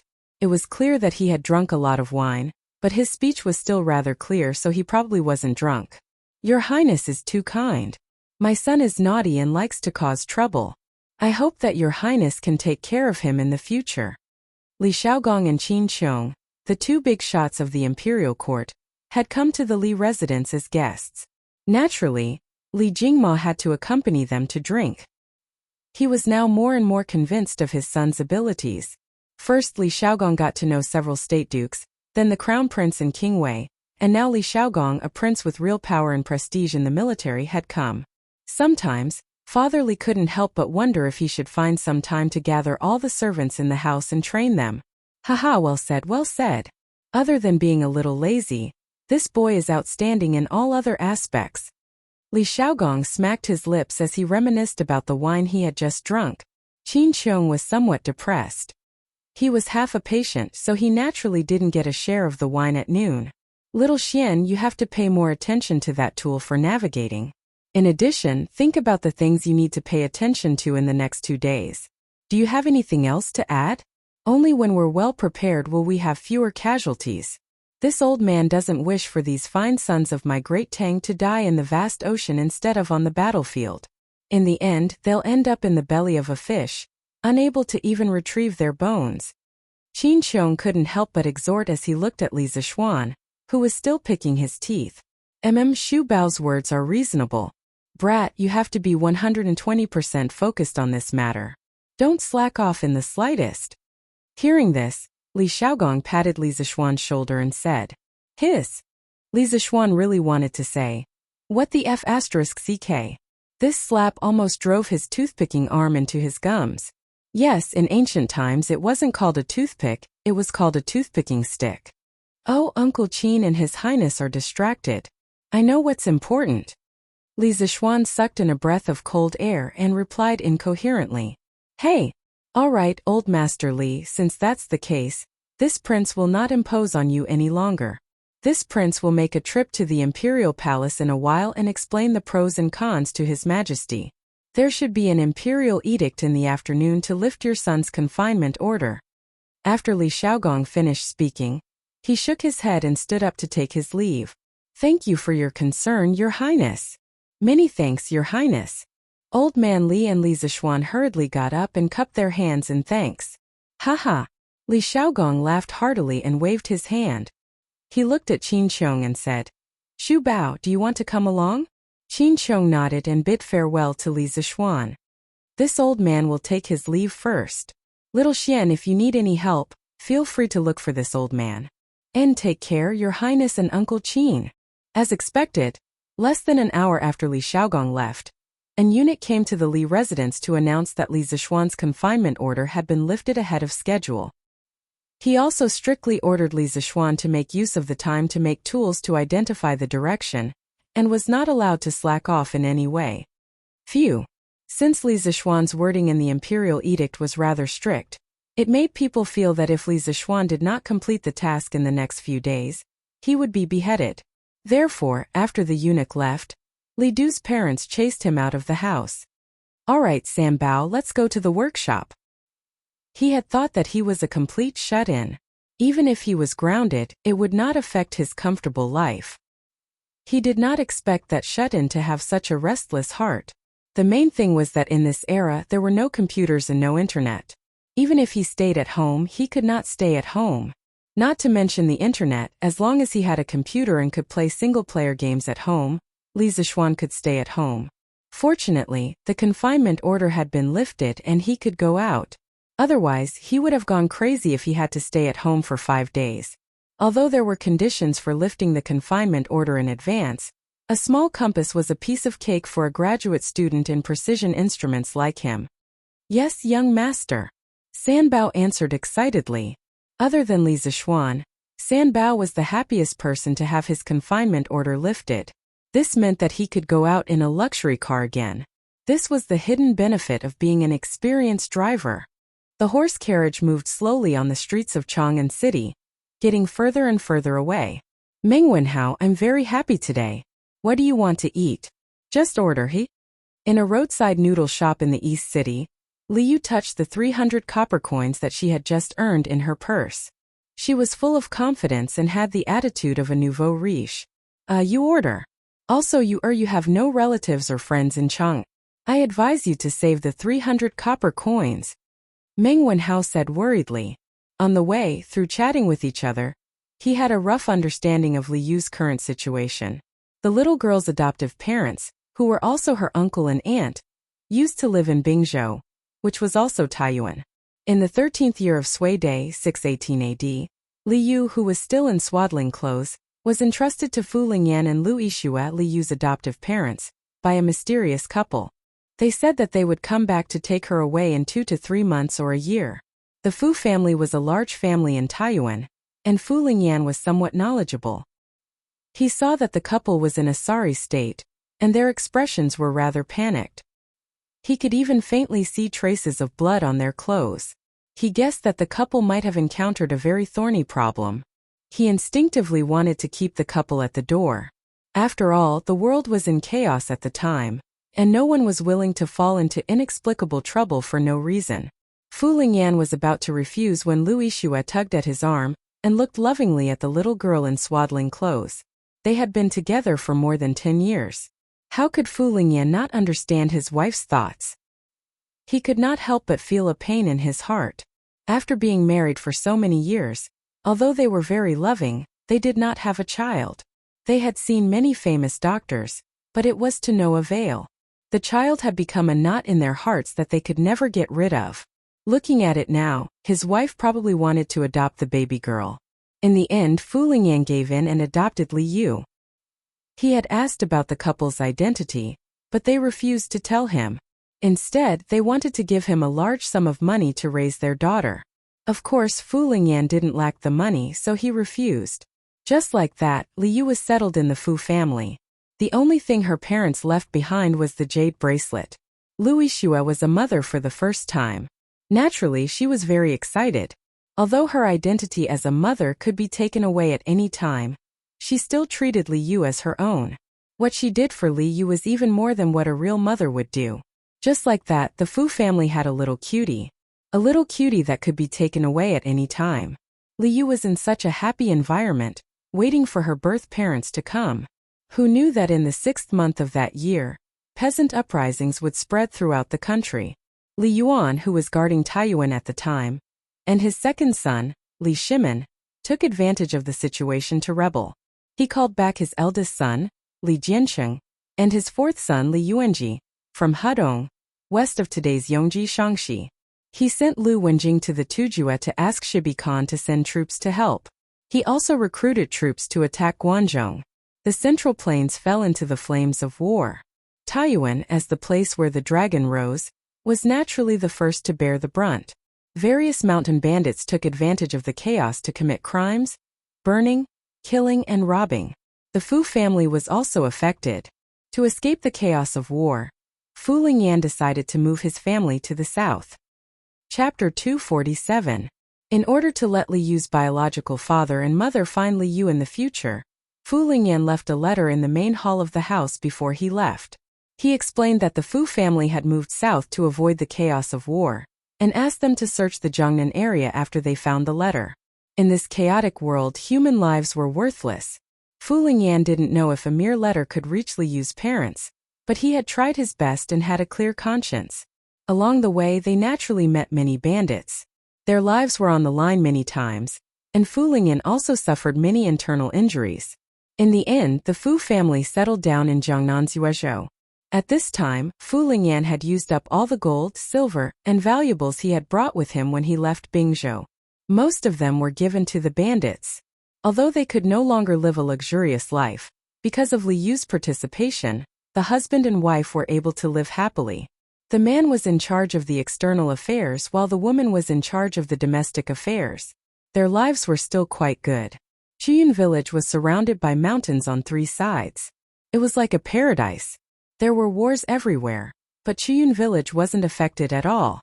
The Fu couple sat in the village and watched the change of dynasties, the fall of the Sui, and the rise of the Tang. They also watched Li Er kill his brother and father and usurp the throne. In the blink of an eye, it was the first year of Zhengguan. Fu Lingyan had been tortured by pain for more than 10 years. He finally couldn't take it anymore and passed away. Lui Xue was too sad and depressed. Her body was deteriorating day by day. Before she died, she told her daughter about what happened back then. She guessed that Li Yu's parents were probably from a rich family because the jade bracelet was extraordinary. She also suggested that she go to Chang and to find out where her parents were.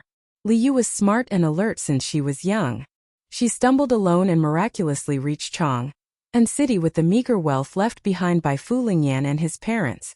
After entering the city, she was confused by the crisscrossing streets in Chang'an City. That was why she encountered bandits near Shuani Lane.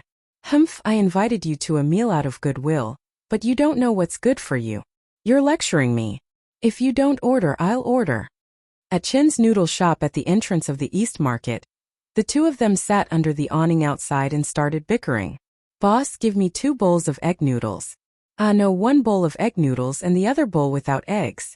"Humph." Li Yu gave Meng Wenhao a provocative look. Meng Wenhao was speechless. "Okay. Dear guests, the total is 18 copper coins." The fat boss shouted and bent over with a smile.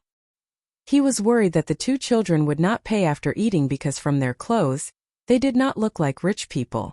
Li Yu only furrowed her brows and didn't get angry. She had probably encountered many similar situations along the way. Here you go. Go and do it. Liu counted 18 copper coins and slammed them on the table, as if she was demonstrating her power. The fat boss didn't mind. He smiled and reached out to grab the copper coin. Suddenly, a hand appeared out of thin air. Wait! Meng Wenhao stood up and grabbed the fat boss's hand. What happened? The fat boss looked at Meng Wenhao blankly and asked, Boss Chun, it's not nice of you to do this. Your egg noodles have always been 10 copper coins a bowl. Why did you only give us 2 copper coins when we asked for 1 less egg? As a local of Chang'an, Meng Wenhao was quite familiar with the prices. Boss Chun straightened his neck and said, We have clearly marked the price. How is that not nice? If you think it's not worth it, you can eat the egg noodles. Isn't it just 2 copper coins? If Li Zixuan was here, he would definitely scold the boss for being an unscrupulous businessman. He actually started a bundling sale and forced people to buy and sell. However, Meng Wenhao didn't know the marketing techniques used by these businessmen. You! Meng Wenhao pointed at the boss angrily. He then stood up and pulled Li Yu and said, Little Yu, let's go. We're not eating here. Wait! Meng Wenhao, come closer. Li Yu waved her hand and pulled Meng Wenhao to the side, whispering, Little Yu, what's the matter? Meng Wenhao, let me ask you. How much is an egg in Chang'an? Li Yu asked mysteriously. She had just arrived in Chang'an today. Of course, she didn't know how much an egg cost here. However, she was smart. After seeing Meng Wenhao's reaction, she roughly guessed that the price of an egg in Chang'an was definitely more than 2 copper coins. An egg in Chang'an is 5 copper coins. Moreover, the imperial court recently issued a decree to reduce taxes for raising chickens. In the future, the price of an egg will definitely rise. So Little Yu, let's not eat here. This boss is deliberately cheating us. Ah! Li Yu opened her mouth wide in shock. She couldn't believe it and said, Why are eggs in Chang'an so expensive? Our eggs in Yuyang are only 2 copper coins. If I had known earlier, I would have brought more eggs to sell. Wouldn't I have made a fortune? Meng Wenhao was speechless. His companion's brain structure was probably really different from his. She always thought of strange things. I'm just joking. Why are you looking at me like that? Li Yu was annoyed by Meng Wenhao's look of looking at her as if she was crazy. It's nothing. Let's go to another place to eat. Hey, 2 customers. Are you still eating or not? Don't hinder our business. Boss Chun, who was at the side, couldn't help but say impatiently when he saw the 2 children chattering non-stop. Not eating. Eat. Just eat. Meng Wenhao and Li Yu each had their own opinions. The 2 of them were like natural enemies. They had only known each other for less than half a day and had already bickered countless times. Are you still eating or not? Eat. I'm the one paying. Of course, I'm the one who has the final say. Little Yu. Meng Wenhao wanted to persuade her, but he saw Li Yu's eyes flash with a hint of slyness. She even winked at him. Meng Wenhao had just seen this scene. Wasn't it when she cheated the robbers in the morning? Thinking of this, Meng Wenhao quickly shut his mouth. He began to mourn for the fat boss in front of him. He just didn't know how Little Yu was going to deal with it this time. Meng Wenhao was a little excited. Alright, then give me 18 copper coins first. The fat boss sighed and said with a smile. No. Boss, we don't want what we ordered just now. Change the order. Li Yu shook her head and smiled mischievously. Then what do you want to eat? Boss, you just said that egg yangchan noodles cost 10 copper coins and normal yangchan noodles cost 8 copper coins. Is that right? Yes. That's right. Ha! Li Yu smiled proudly and finally revealed her foxtail. She said slyly, Boss, give us 10 bowls of egg yangchan noodles. We don't want noodles, we only want eggs. Here, 20 copper coins for you. What? The fat boss was dumbfounded. It was as if he was struck by lightning. He was stunned on the spot. Oh! Chapter 248. Missed this, how can you eat yangchan egg noodles without noodles?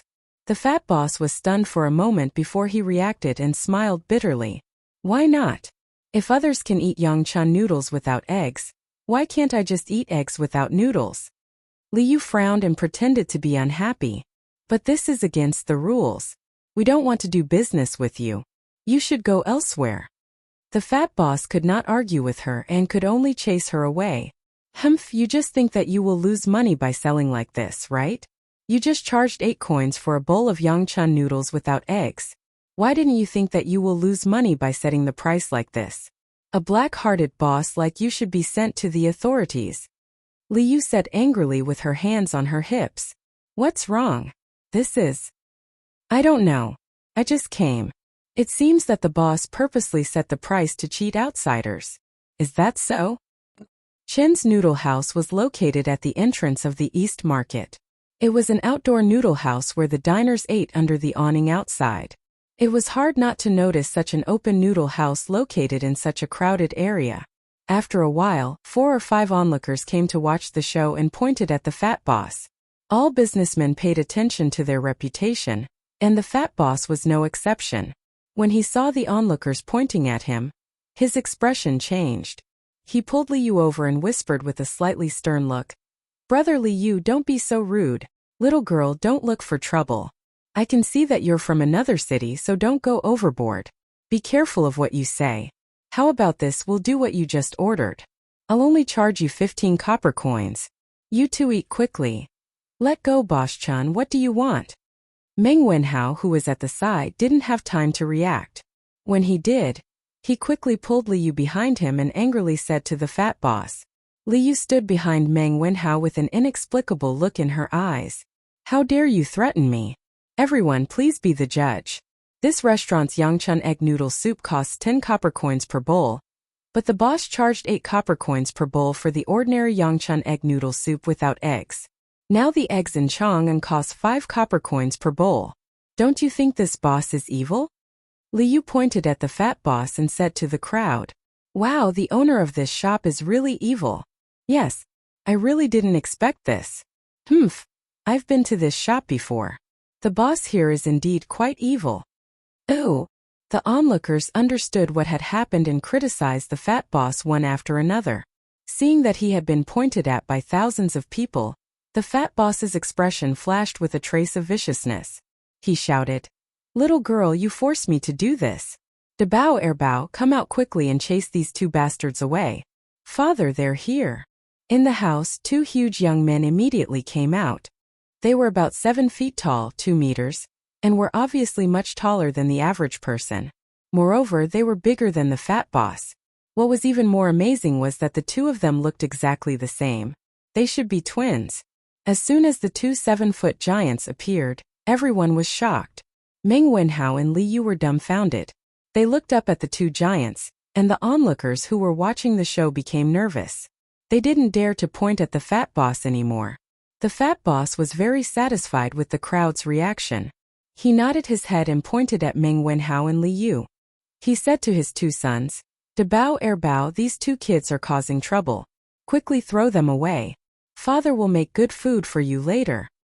"Okay, father." Not sure if it was Dabao or Erbao, but they answered excitedly. The 2 giants then walked towards Meng Wenhao. "Stop. Under the emperor's feet. Boss-chun, you purposely hurt people like this. Aren't you afraid that the people from Wuhou government will arrest you?" Meng Wenhao stood in front of Liu to protect her, and said with a strong front, "Hee, which eye of yours saw me hurting people? I'm just chasing away evil customers. Which law did I break?" The fat boss sneered. "You? Oh, then you don't have to chase us away. We'll leave on our own." Meng Wenhao was furious, but considering Liu's safety, he could only give in temporarily. "Fat boss, then it's best not to." "Humph. Why should we leave? I don't believe that in front of so many people. What can you do to us?" Before the fat boss could finish, Liu used the numbers advantage and interrupted him. "Hey little girl, you don't know the immensity of heaven and earth. I'll see who will help you today. Dabao Erbao, go." "Yes, father." The 2 giants did not hesitate and walked towards them. Pung pung. Those who were close to them could even hear the tremors of the earth. It was easy to imagine how huge these 2 giants were. The crowd that Liu relied on did not follow her expectations and came out to fight for justice. Instead, after feeling the terrifying aura of the 2 giants, they scattered like birds and beasts. They did not dare to stay and watch the show. Hey, why did you all leave? You're not loyal. Li Yu was also a little flustered at this moment. She was a little annoyed as she shouted at the fleeing crowd. Little Yu, don't shout. Run.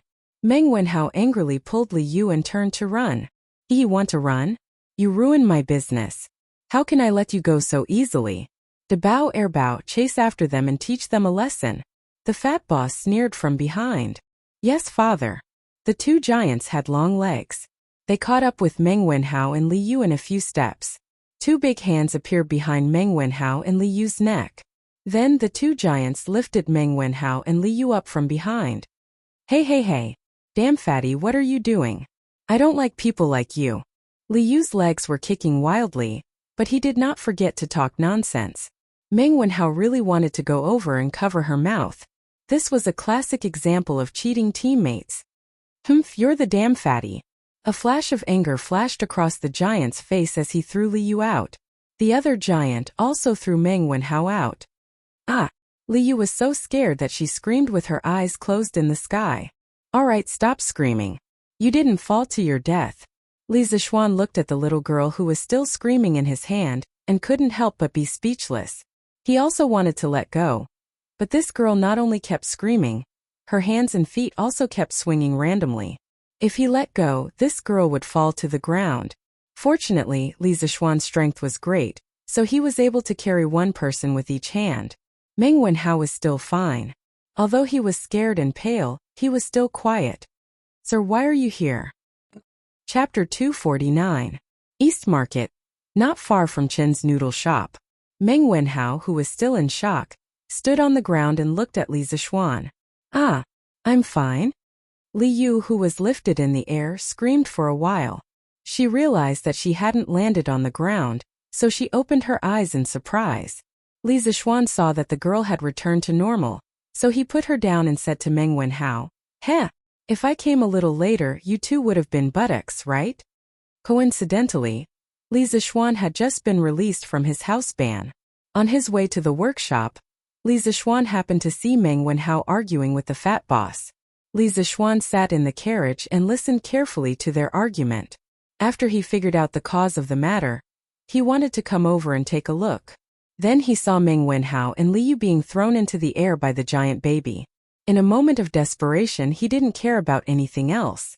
He used cloud-piercing steps and saved the two children, preventing their buttocks from being buttocks. Meng Wenhao scratched his head awkwardly and said, Sorry for the trouble, sir. It's no big deal. Li Zishuan waved his hand and didn't care. Wow, you're Meng Wenhao, sir? How can you be so young? Shouldn't sir be an old man with a white beard? Also, why do you know martial arts? Li Yu's heart was quite big. Just now he was almost scared half to death.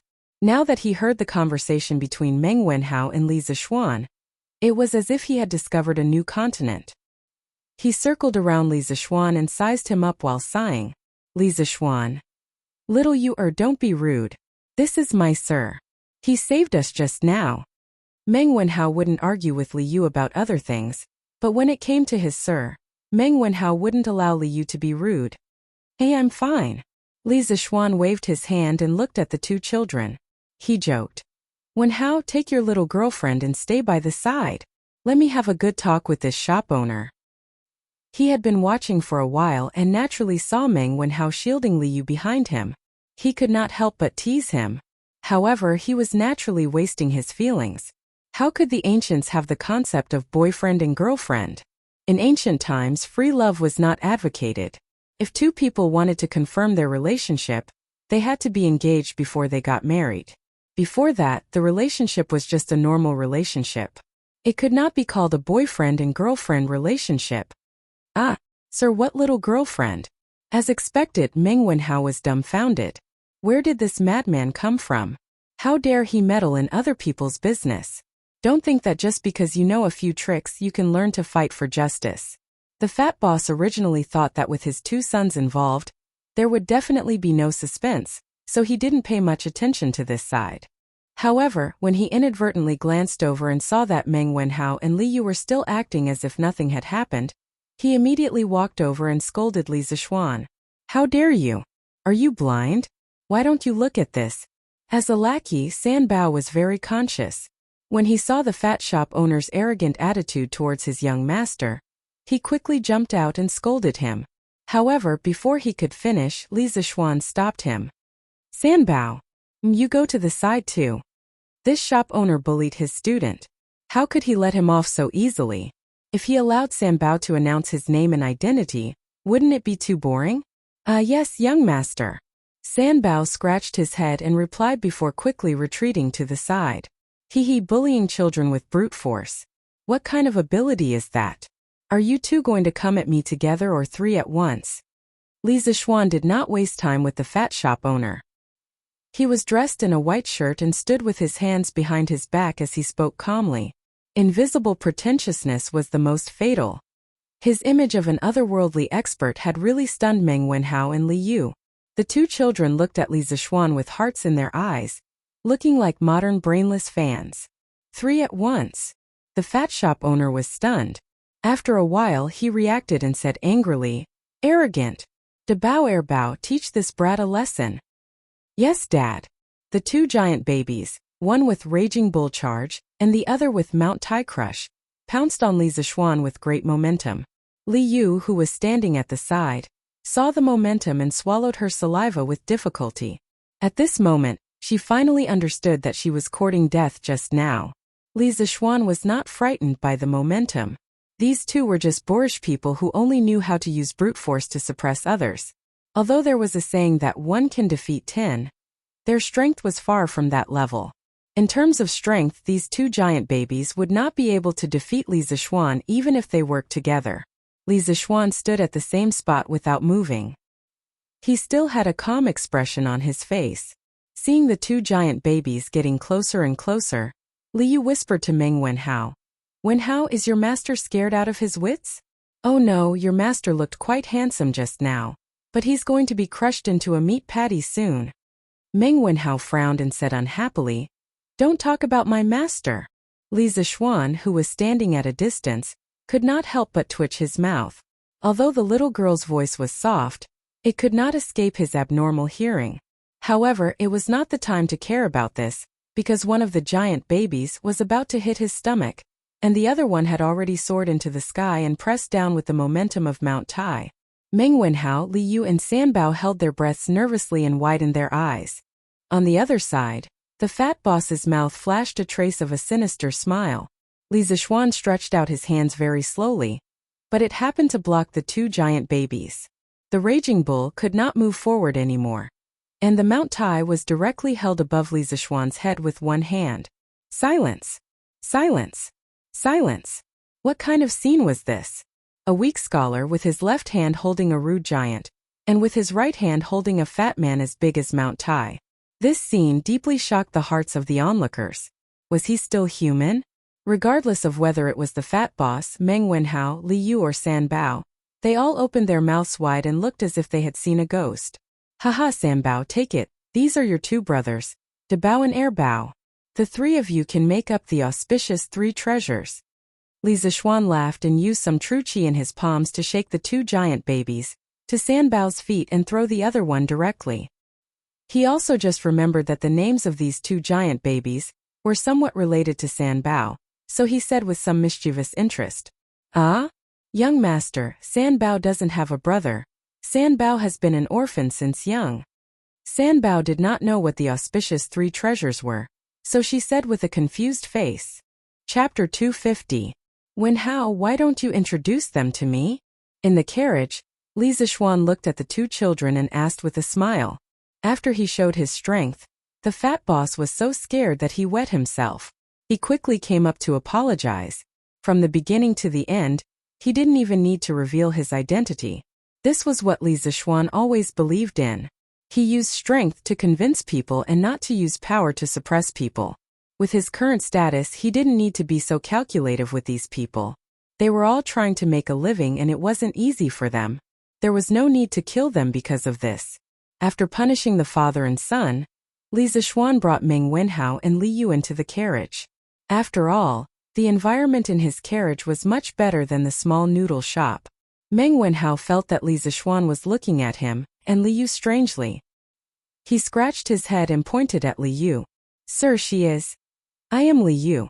Sir, you can call me Little Yu. I came to Chang'an to look for my family. This carriage is really big. Sir, your family must be very rich.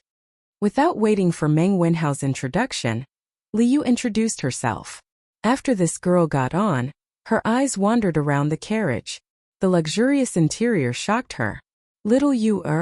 Li Zishuan was thunderstruck. He muttered to himself and then looked at Li Yu. With a strange expression he asked, Little Yu, have you heard of someone called Hua Wu Kei? Hua Wu Kei. Never heard of him. What a weird name. Li Yu sat on the sofa and thought for a while. Then she rolled her eyes. Li Zishuan really wanted to tell her that the two of them were good brothers in a certain dimension. However, this would cause a lot of questions. He suddenly remembered that Li Yu said that she came to Chang'an to look for her family. He asked, Little Yu, what is the name of your family? Tell me and I might be able to help you. Li Yu, who was enjoying herself on the sofa, froze when she heard that. However, she didn't cry this time. She said bitterly, I came to Chang'an to find my parents, but I don't know what their names are. Taiji Palace, Sweet Dew Hall. Li Er looked at Li Xiaogong, who was staggering out of the door, and shook his head. He smiled helplessly at Zhang Sun beside him and said, Sigh, no one can resist the temptation of the drunken immortal. Even Xiaogong is addicted to it. Zhang Sun smiled and said, Your Majesty, Li Zishuan seems to have a new idea. I don't know how his brain works, but he keeps coming up with new and strange ideas. As for Changqian and Qin Kai, Li Zishuan sent someone to deliver a type of carriage yesterday. I went to take a look. Sitting in that carriage was incomparably comfortable. I didn't feel any bumps at all. It was truly too miraculous. Oh? Was such a good thing the stinking brat actually didn't give me one. How preposterous. When Li Er heard this, he was first slightly surprised, then he said somewhat angrily, Poochie. Zhang Sun covered her mouth and laughed. Your Majesty, as the ruler of a country, how can you be angry with a child? After laughing, she poured a cup of tea for Li Er and continued, Actually, speaking of which, I have seen Sinan. It is indeed cumbersome. I don't know what Li Zishuan will come up with this time. Humph, if he can really solve the problem of identifying the direction of the navy. There was no concept of a navy in the Tang dynasty. As long as it was an army on the water, it was called the navy. This time I might as well raise his title by one. Let's see if this brat can seize this opportunity. Li Er took a sip of tea and said with narrowed eyes, Your Majesty, you actually value this thing so much? After all, they had been in each other's shoes for so many years. Zhang Sun quickly understood the meaning behind Li Er's words. Li Er nodded. He took Zhang Sun in his arms, looked to the south and said meaningfully, This time the 20,000 navy is going south to explore the way. If the small country of Nanyang is really as rich as Li Zishuan said, then when the Tang dynasty is really at peace, it is not impossible. It had to be said that Li Er was a very pioneering monarch. Unlike other monarchs of later generations who blindly pursued the idea of governing the country with benevolence and righteousness, who thought that they were the best country in the world and disdained to compete with the surrounding small countries for benefits, Li Er had always pursued the way of being a saint inside and a king outside. In terms of internal governance, he selected capable people and paid attention to the people's livelihood. In terms of ethnic relations, Li Er not only used force to conquer the tribes that caused border troubles, but also paid attention to comforting the tribes that came to submit to him with benevolence. This was a saint inside and a king outside. All of his actions were carried out with the starting point of the internal stability and prosperity of the Tang dynasty as the starting point. To a certain extent, Li Er was a very aggressive monarch. To have such a valiant emperor in the Central Plains, it was a misfortune for the Turks, Tibetans, Tuyuhun, Goryeo, and other neighboring countries. Although Li Er did not directly say what he wanted to do, Zhang Sun knew what her husband was thinking. She could not help but open her mouth in shock. She wanted to say something, but nothing came out. Oh, I see. Little Yu, don't be sad. I will help you ask around and find out which family lost a child named Li Yu 11 years ago. East Market entrance inside the carriage. After Li Zishuan heard about Li Yu's background, he felt sympathy for her and quickly comforted her. Thank you, Mr. Li. Every time she told someone about her background, Li Yu's heart would ache. However, After hearing Li Zixuan's words, she felt a little better. Hehe, it's okay. I just heard from Wenhao that you met a bandit in Chang'an City. I didn't expect you to learn so well. In order to ease the atmosphere, Li Zixuan talked about the interesting story of Li Yu and the bandit. Mathematics? What is mathematics? I have never been to school. It's just that the bandit was too stupid. That's why I was able to get away with it. Li Zixuan could not help but mourn for the bandit.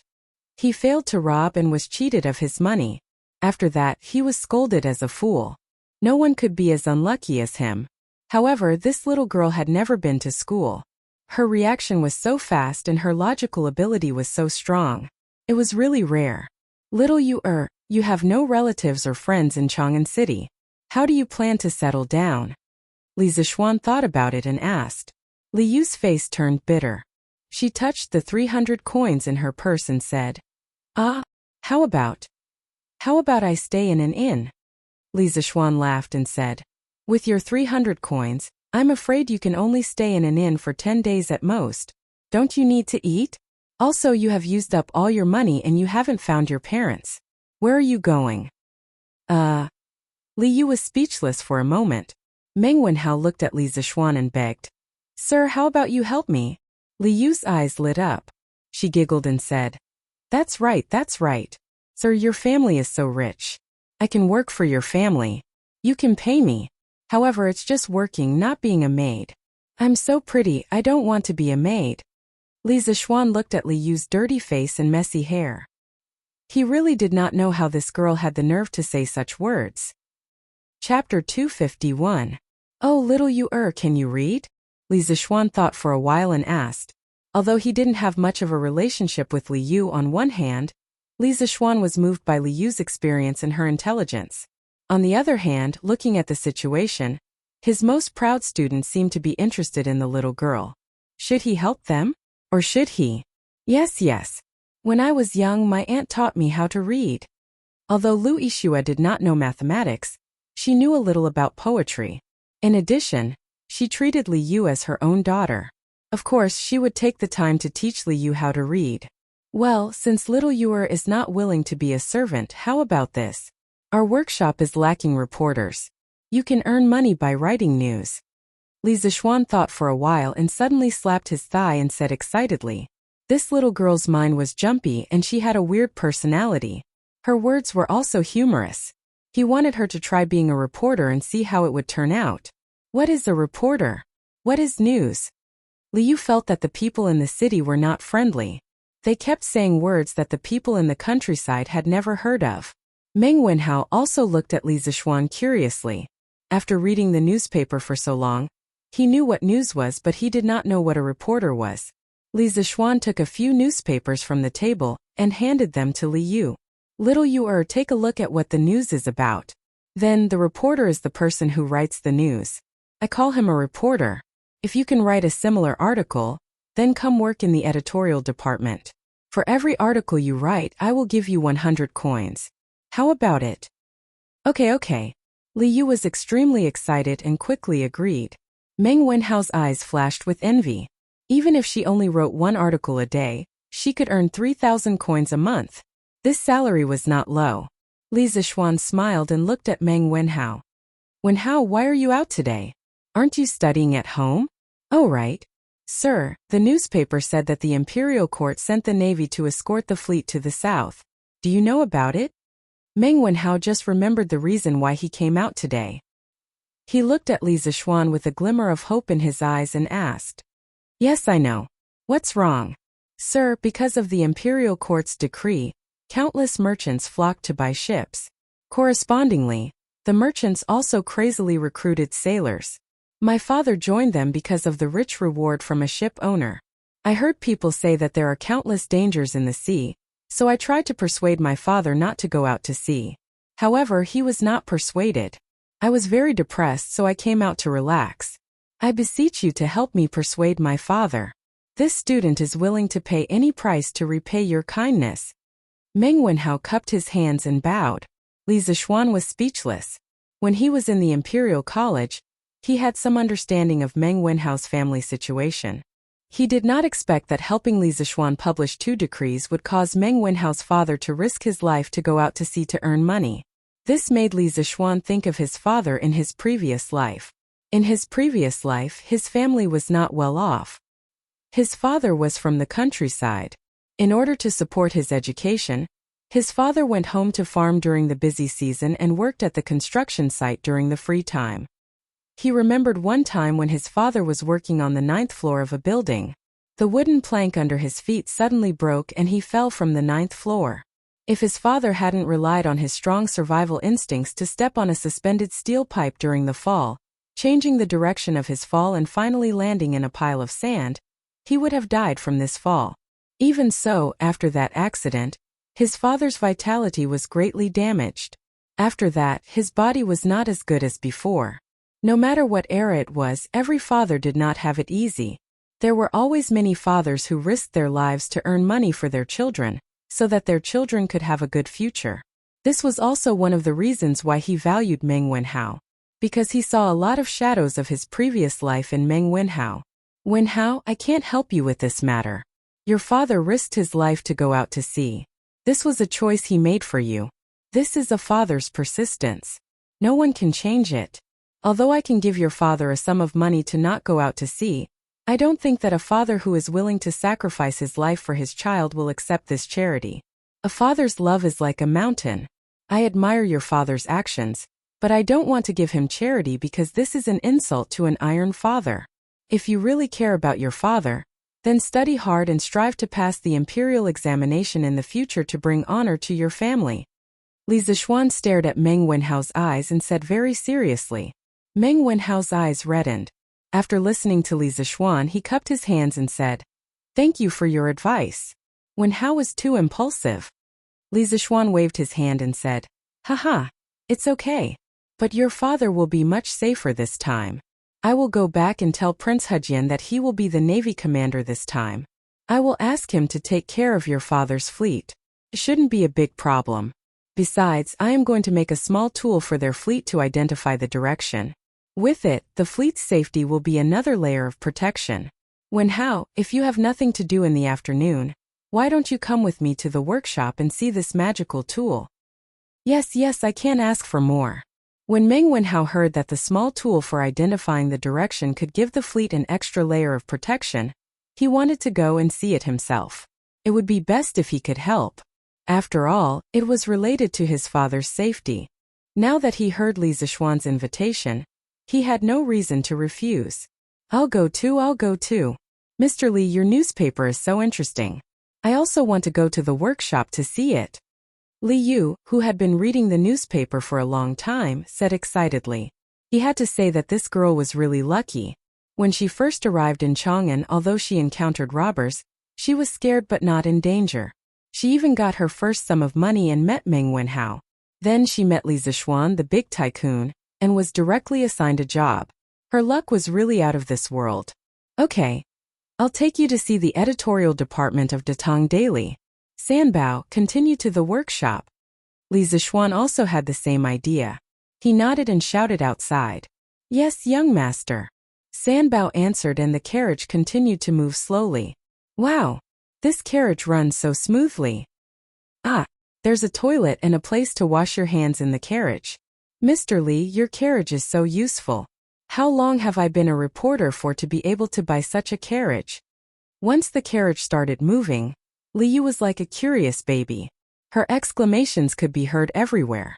It was Meng Wenhao's first time in such a carriage. Although his eyes flashed with surprise, he did not make a fuss like Li Yu. Li Zixuan looked at Li Yu and thought about it seriously before replying. If you write a news article a day, you'll be able to buy a car like this after working for about 22 years. Little Yu, work hard. I have high hopes for you. Li Yu was speechless. High hopes my ass. Ooh. Chapter 252. Faubert, arrange a quiet room for me, and get someone to show this lady around the editorial department. She will be a reporter for Datang Daily in the future. Let her familiarize herself with Ma Zhou with her future job. Li Zixuan instructed Faubert when they arrived at the workshop. Yes, young master. Song Xiaoxi, bring this lady to the back hall to look for Steward Ma. Uncle Fu nodded and called Song Xiaoxi over, instructing him. Yes. Lady, this way please. Then Mr. Wen Hao, I'll take my leave first. Li Yu wasn't afraid of strangers at all, but she knew that if Li Zixuan wanted to harm her, he wouldn't need to go through so much trouble. Since that was the case, now that she was in Li Zixuan's territory, what was there to be afraid of? Where couldn't she go? You go first. Li Zixuan nodded and Li Yu followed Song Xiaoxi. Faubert smiled and said, Young master, please come with me. Young master, please come with me. There is an office specially prepared for you here. Faubert wasn't talking nonsense, but it was true. The original layout of the workshop originally had a courtyard reserved for the owner. Yen Lide used to come here often, but when it was Li Zixuan's turn to take over the workshop, he didn't stay for long. Every time he left after assigning tasks to everyone. Li Zixuan replied with an "oh" and led Meng Wenhao, San Bao, and the others to follow behind Uncle Fu. After making many turns, they arrived at a small courtyard. Li Zixuan looked at this unfamiliar courtyard and raised his eyebrows in surprise. At the same time, he was a little embarrassed. He was not qualified to be a big boss. He was not even familiar with his own territory. Young master, this is the place. When Minister Yan came over, he handled his business at Drunken Wind Pavilion. This courtyard has always been cleaned. Young master, you can go in directly. Fubo stopped and pointed at the independent courtyard with the words Drunken Wind Pavilion hanging in front of him. Yes, thank you, Faubert. I'm here today to make a small tool. I'll get Sanbao to get some materials from you later. Faubert, you can give me whatever you want. If you have something to do now, you can go ahead. Li Zixuan nodded his head in satisfaction. This office was not bad. Compared to the laboratory he had been in his previous life. Although this place did not have the professional modern laboratory equipment, the environment was good. Such a quaint independent courtyard, if placed in the modern era, would be worth more than all the equipment in his laboratory combined. As for the professional equipment, it's fine if I don't have it now. I have so much stock in my mind. Why would I be afraid that I can't upgrade the industrial foundation of the Tang dynasty? Young master, this old man will take his leave first. Faubert cupped his hands and walked away with a smile. Although he didn't know what Li Zixuan was up to, he would know when the time came. There was no need to rush. Iron Egg, where's your master? Today, Li Tai had come to look for Li Zixuan to continue listening to his novel. As usual, this fellow didn't let anyone announce his arrival and directly swaggered in. However, he couldn't help but feel a little puzzled when he found nothing. Seeing Iron Egg passing by, Li Tai quickly stopped him and asked. Iron Egg was speechless. It was rare to see someone like Li Tai walk into someone's house and look for the owner. Your Highness Prince Wei, my master went to the workshop. He went to the workshop? How is that possible? Isn't he still under house arrest? The news that Li Zixuan's house arrest was lifted in advance hadn't reached Li Tai's ears yet. Therefore, the little fatty was surprised. His Majesty lifted my master's house arrest and asked him to make some small tools to guide the way for the fleet in 7 days to prevent them from getting lost on the sea. Iron Egg explained patiently. Since there's something so interesting, I'll go take a look too. When Li Tai heard this, his interest was immediately piqued. Aside from the novel, what he admired the most was Li Zixuan's ability to stir up trouble. Scooters, curved plows, immortal drunkenness, and luxury caravans were all new items that were popular in Chang. Now that there was obviously something fun to do, Li Tai naturally wanted to personally take a look. Hey, Your Highness, wait, I'll go too. Aren't you going to review your lessons? I'm done. Sir, do you think it's okay this time? In Drunken Wind Pavilion, Meng Wenhao was assigned by Li Zixuan to magnetize the embroidery needle. He bitterly ground the needle on a magnet for nearly half an hour before showing it to Li Zixuan again. Li Zixuan took it and sucked on the small iron nail next to it. After finding that the magnetism was good, he nodded and said, Well, it's okay. Then he fixed the magnetic needle on a very thin piece of wood and put it in a bowl of water with the piece of wood. The tip of the magnetic needle turned for a while and pointed to the south. Li Zixuan smiled and said, Wenhao, look, with this you can tell north from south, right? Meng Wenhao came forward and looked at it. He was surprised and said, It's true. Li Zixuan smiled and said, Haha, this is called a compass. Later, paint the two ends of the needle with different colors. Paint the end that points to the north red and the end that points to the south white. In the future, no matter when and where, as long as people have this compass, they will be able to tell north from south. Master, this is a good idea. But I really don't understand. This needle is just ground on a magnet. Why can it tell the direction? Meng Wenhao exclaimed in admiration. Then he frowned deeply and asked doubtfully, "What good thing? Let me see." At this time, Li Tai directly pushed the door open and ran over excitedly. Master! Iron Egg was not as arrogant as Li Tai. He respectfully greeted Li Zishuan, but he felt a little guilty. After all, at this time, he should be reviewing his homework at home. "Qingke Iron Egg, you're here?" Li Zishuan nodded and did not say much. Next, he needed to spread some knowledge of physics. Iron Egg came at the right time, so he did not need to explain alone in the future. Master, this is the tool you made to tell the direction? Isn't it too simple? Li Tai looked at the simple compass in the bowl and complained. Ah, it's so simple. Why didn't anyone come up with it in the past few hundred years? Qingke, don't be so arrogant. Many new things are very simple when they first come out, but what they represent is the progress of civilization. This is a qualitative leap. Moreover, this compass is only a prototype now. I will ask Faubert to make some modifications on this foundation. When the time comes, it will look a lot better. Li Zishuan smiled faintly. Li Tai listened and thought seriously, then nodded and said, Master, you're right. I'm arrogant. So this thing is called a compass. Can you tell me how this compass can tell the direction? Oh. Chapter 253. Inside the room, Meng Wenhao, Li Tai, and Iron Egg all looked at Li Zishuan with curiosity. Li Zishuan carefully sorted out the relevant knowledge in his mind and then slowly said, Wenhao, Qingke, Iron Egg, if I want to explain to you why this compass can point to the direction, then I have to start from the ground we are standing on. I don't know if you have heard of the square sky and round earth in Zhengzi. In terms of knowledge, Li Tai was the most knowledgeable.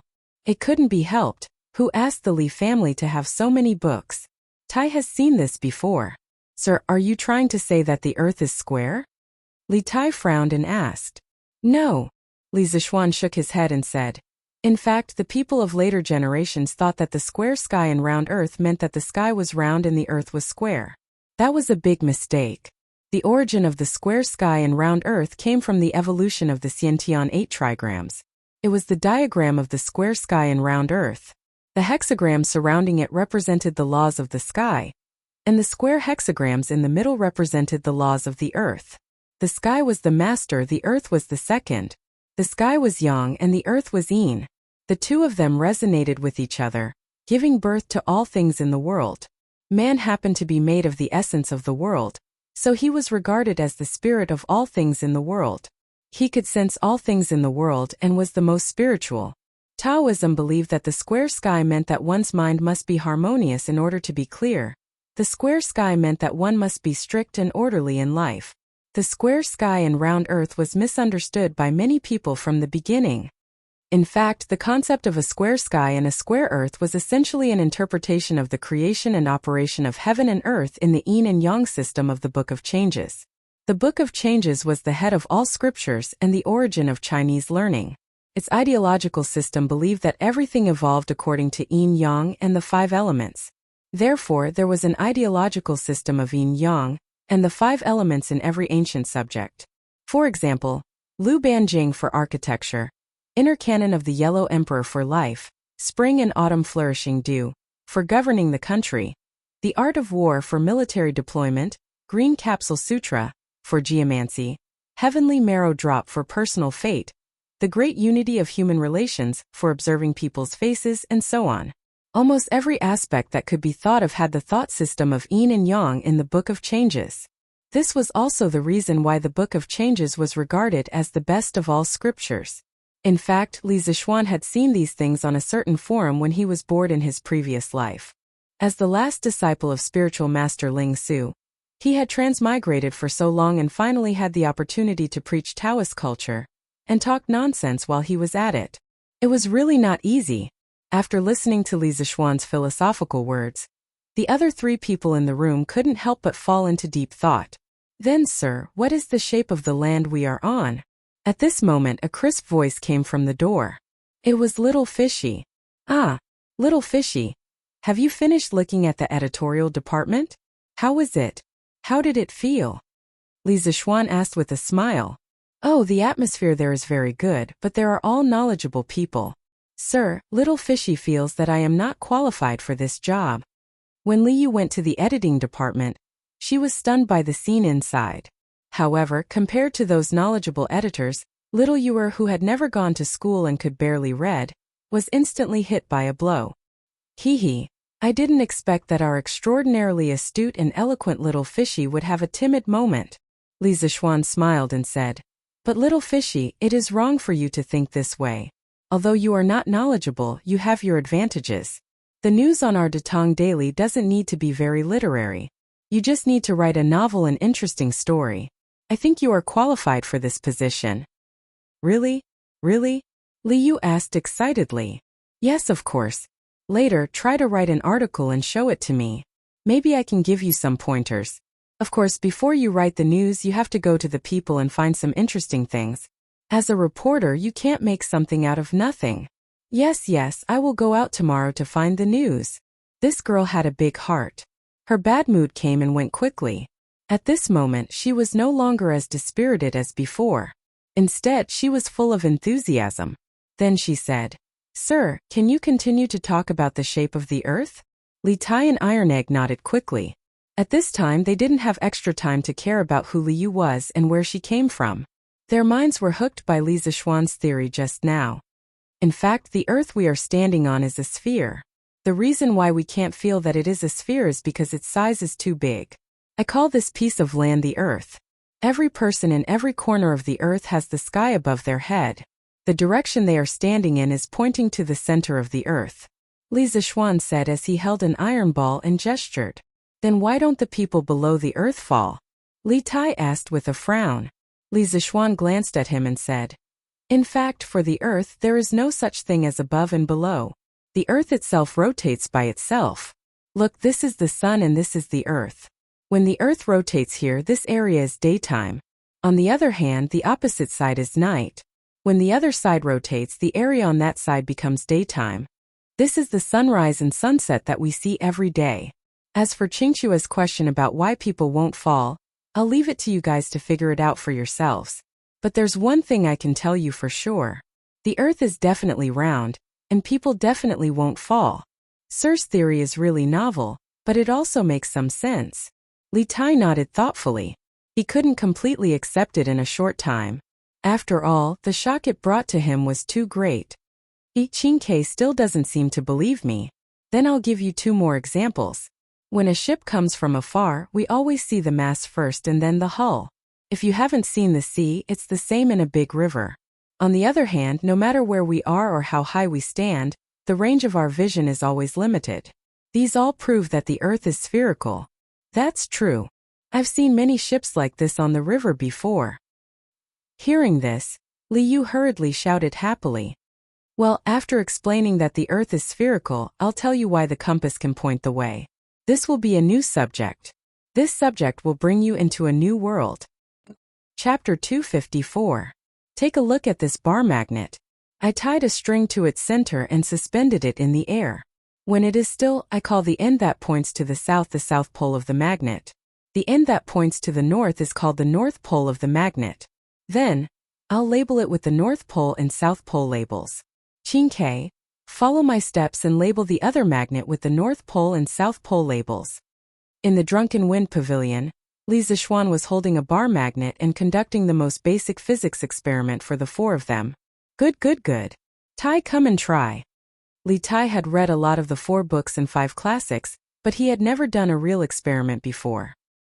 He had been watching Li Zishuan play happily from the side, and had long been itching for a fight. When he heard this, he immediately rushed over. Li Zishuan smiled and let the little fatty play by himself. He went to get 2 small pieces of paper and was about to stick the N and S poles on the magnet in his hand when he suddenly froze. This was the Tang dynasty. How could the ancients know about north and south? If you put N and S on it, who would know what it meant? Helplessly, he shook his head and wrote N and B on the north and south poles.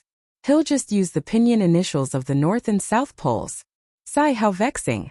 Many scientific terms and terms in the future had various English abbreviations. What should he do in the future? Li Zixuan couldn't help but feel a headache coming on. It seemed that there was still a long way to go to raise the level of science and technology in the Great Tang. Sir, Tai has also found the North and South poles. Sir, what do you mean by these words? Li Tai's hands-on skills were not bad. It didn't take long for him to find the North and South poles of the other magnet. But when he saw the two letters Li Zixuan had marked, he was immediately confused. Qingke, do you still remember the pinyin? N and B are the pinyin initials of the North and South poles. For the sake of convenience, we'll use these two letters to replace the North and South poles in the future. Li Zixuan couldn't help but rejoice at his quick-wittedness. Otherwise, how would he explain the Nans? Oh, I see. Now that you mention it, Tai also feels that it's quite convenient. Li Tai suddenly understood. Then he followed suit and marked the North and South poles of the magnet in his hand. At this time, Li Zixuan held two magnets in his hand, looked at the four of them and said, "Next, I'm going to tell you a very important theorem, which is that magnetic poles of the same sex repel each other and magnetic poles of the opposite sex attract each other. If you don't believe me, you can try it yourself and see if it's true." Is there such a thing? Let me try. Li Yu took two magnets and started the experiment. Although she didn't know pinyin, she could still tell if the two letters were the same. It's really like that. Sir, why is that? And what does this have to do with the compass being able to point the way? After Li Yu played with the magnets for a while, she tested the result that Li Zixuan predicted. Then she asked, why does the same sex repel each other and the opposite sex attract each other? You can think about this question later. Of course, you can also understand it as the relationship between people. Usually it's a man and a woman who get married. You've never seen a man marry another man or a woman marry another woman, right? Li Zixuan couldn't explain this question clearly. At that time, their physics teacher only said that it was a theorem and asked everyone to remember it. As for why the same sex repel each other and the opposite sex attract each other, he didn't know. He could only say that he didn't understand. Haha. Li Yu smiled and said, "Sir, this is really interesting." Ahem, as for how this theorem is related to the compass, I can only say that it's very related. In fact, the Earth can also be seen as a big magnet. One of its poles is near the geographical North Pole, which can also be called the South Pole of the geomagnetic field. The other pole is near the geographical South Pole, which is the North Pole of the geomagnetic field.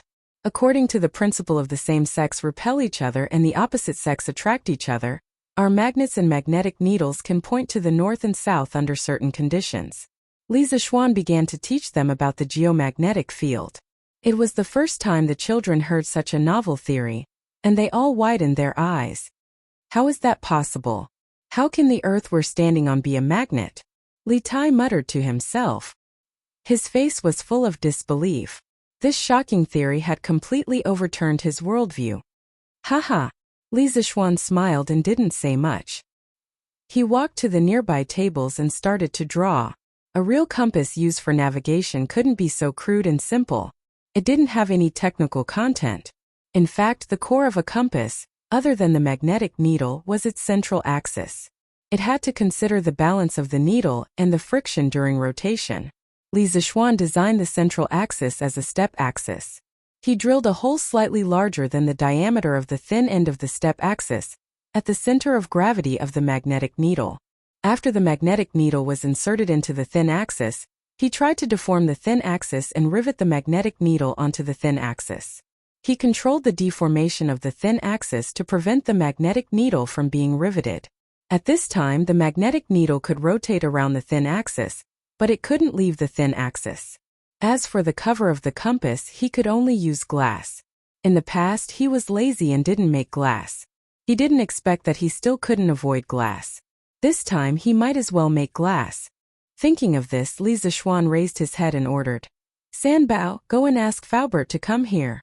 "Yes, young master." Sanbao responded and hurriedly ran out of the small courtyard to look for Uncle Fu. After a while, Faubert came in and asked, "Young master, you were looking for me?" "Yes, Faubert, take a look and see if this thing can be made." Li Zixuan handed the drawings of the various parts of the compass to Faubert and said. Faubert took it and looked at it seriously. After a moment of silence, he finally nodded and said, "It should be possible, but it's very troublesome. Young master, there are many small and delicate parts in the thing you drew. If you want to make it perfectly, you'll need an old craftsman who has been working for more than 10 years. Hearing this, Li Zixuan patted his head. He almost forgot that some of the parts in this compass were almost equivalent to a small precision instrument. In a modern industrialized society with all kinds of lathes and machine tools, it would only take a few seconds. However, in ancient times, where craftsmen relied entirely on manual craftsmanship, it was really difficult. Then Faubert quickly gather a group of experienced craftsmen and have them put down their work and concentrate on making a batch of compasses. Oh, I forgot to tell you, this thing is called a compass. It's something that His Majesty urgently needs. This time, the Imperial Court's navy is mainly relying on this thing to determine the direction in the vast sea. Tell the craftsmen to hurry up. If you make one more now, you might be able to save the lives of many people on board." Li Zixuan said with a serious expression. If there were difficulties, then they had to overcome them. Although there were no modern craftsmen in ancient times, there were many skilled craftsmen. Many of the ancient handicrafts and buildings could not be made by modern people even if they relied on machinery. Faubert had thought that Li Zixuan would come today just like before, purely to make some new things for him. He did not expect that Li Zixuan would come with such an important task today. After hearing this, he quickly said with a serious expression, "Young master, rest assured that the workshop will work together these few days to make a batch of compasses." Chapter 255. After Faubert finished speaking, he took the blueprint and turned around to prepare for the manufacturing of the compass. After all, the situation was urgent. "Hey Faubert, wait." Li Zixuan hurriedly stopped Faubert and said, "Faubert, the upper part of the compass needs a layer of glass. Air its colored glaze. Cover it with a layer of colored glaze. Otherwise, the magnetic needle will fall off easily and be damaged easily." Faubert paused and nodded. "Yes, that's true. But this way, the cost of a compass will be too high." Li Zixuan had read countless time travel novels in his previous life. Naturally, he knew that glass was a luxury item in ancient times and was very expensive. He pondered for a moment and said, "Faubert, buy some colored glaze from the barbarian merchants and make a compass first. I need it urgently today." "Yes, young master. It shouldn't be a problem to make one first." Li Zixuan nodded. He looked out of the door and sighed faintly. Then, he took out the glass formula and baking method that he had just written on the table and said, "After that, we don't need to buy any colored glaze from the barbarian merchants. You don't need to buy colored glass from the barbarian merchants for the rest of the compass. I have a method to produce colored glass here. The formula and the detailed steps are all written here. You can try to figure it out later. In a day or two, our workshop should be able to produce colored glass ourselves. Furthermore, it's even purer than the colored glass sold by the barbarian merchants. Those barbarian merchants have made so much money from our Tang Empire by relying on the crude manufacturing process of colored glaze. Now it's time for them to be eliminated." "What?" Uncle Fu couldn't help but cry out in surprise. What Li Zixuan said was simply too shocking. Ever since the colored glaze was spread to the Central Plains, it wasn't that people hadn't thought of imitating it, but none of them had ended in failure. This was because just by looking at the surface, it was impossible to tell the composition of the colored glaze, let alone imitating it. "Young master, you really have a way to bake colored glaze?" Faubert, you should be able to make it after trying a few more times according to the manufacturing method that I wrote for you. However, you have to keep it a secret. The formula of Luli should be top secret in the workshop. The fewer people who know about it, the better." As long as he knew the formula and firing steps of the glass, the manufacturing process would not be too complicated. Since he was the same as countless people who had transmigrated and created glass, how could he not take the opportunity to make a fortune? How could he be worthy of others? In fact, the glass manufacturing process in China began in the Western Zhou dynasty. However, the glass made at that time was very muddy and far from meeting the requirements of modern glass technology. There was a small story about the people who first discovered glass. It was said that more than 1000 BC, a European Phoenician merchant ship, full of the crystal mineral natural soda, sailed on the Belus River on the Mediterranean coast. The merchant ship ran aground due to the ebb of the sea, so the crew went ashore one after another. Some of the crew members even brought over a large pot and firewood. They used a few pieces of natural soda as a support for the pot and started cooking on the beach. After the crew finished their meal, the tide began to rise. Just as they were about to pack up and board the ship to continue sailing, someone suddenly shouted, "Everyone come and look! There are some sparkling and bright things on the sand under the pot." The crew brought these sparkling things to the ship and studied them carefully. They found that there were some quartz sand and melted natural soda stuck to these sparkling things. It turned out that these sparkling things were the natural soda that they used to make the support for the pot when cooking. Under the action of the flame, it chemically reacted with the quartz sand on the beach to produce crystals. This was the earliest glass. Later, the Phoenicians mixed the quartz sand and natural soda together, and then melted it in a special furnace to make glass balls. This made the Phoenicians a fortune. Around the 4th century, the Romans began to apply glass to doors and windows. By 1291, the glass manufacturing technology in Italy was very developed. Our glass manufacturing technology must not be leaked out. Gather all the glass craftsmen together to produce glass. Just like that, the glass craftsmen in Italy were sent to an isolated island to produce glass.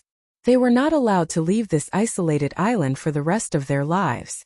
In 1688, a man named Naff invented the process of making large pieces of glass.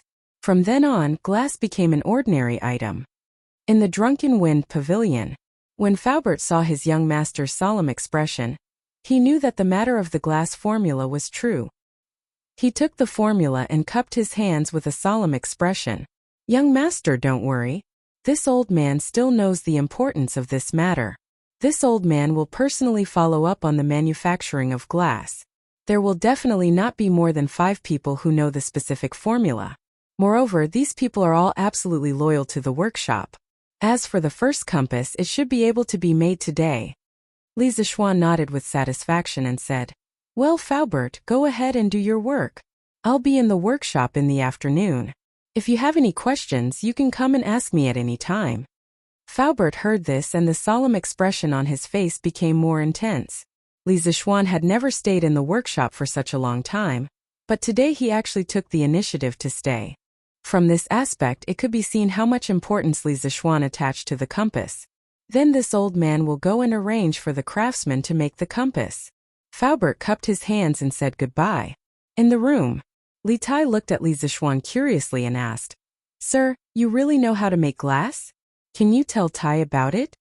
Li Zixuan rolled his eyes and said in a bad mood, "This is a trade secret. Why should I tell you?" Li Tai choked for a moment. He was speechless and said, "I won't steal your business. Aren't you too stingy? Besides, as a teacher, teaching and answering questions is what you should do." Li Zixuan had no choice but to give them a simple introduction to the principles of glassmaking. Li Zixuan had no choice but to give them a simple introduction to the principles of glassmaking. In fact, the manufacture of glass involves another subject. I call it chemistry. The so-called chemistry can be understood as the study of changes. Several things can react with each other and change into other substances. This is the core of the subject of chemistry. If I have time in the future, I can systematically explain this subject to you. Next, I'll briefly talk about the firing principle of glass. Li Zixuan slowly gave Li Tai, Meng Wenhao, and the others a rough explanation of the reaction between the various components in the glass-making process. Of course, he couldn't go into too much detail, or it would involve a lot of fundamental questions. During the explanation, it was inevitable that some words that they had never heard before would pop up, but no one interrupted.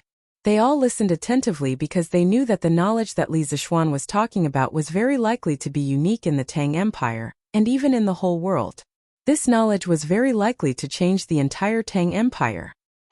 Chapter 256. Drunken Wind Pavilion. Li Zixuan was speaking with fervor and assurance.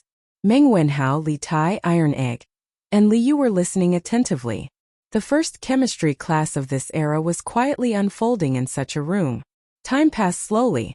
After about an hour, Li Zixuan finally explained most of the chemical reactions in the glass manufacturing process. Of course, it was estimated that they could only understand less than 40% of it. After all, they had no foundation in chemistry at all. Well, that's all for now. As long as you understand the general principles, that's enough. I know that there are many things that you don't understand. If there is a chance in the future, I will set up a chemistry class, but definitely not now. Li Zixuan spoke for a long time. His mouth was dry. He quickly drank a few mouthfuls of water and then said, "Ah? You're not going to teach anymore? Sir, you're too irresponsible."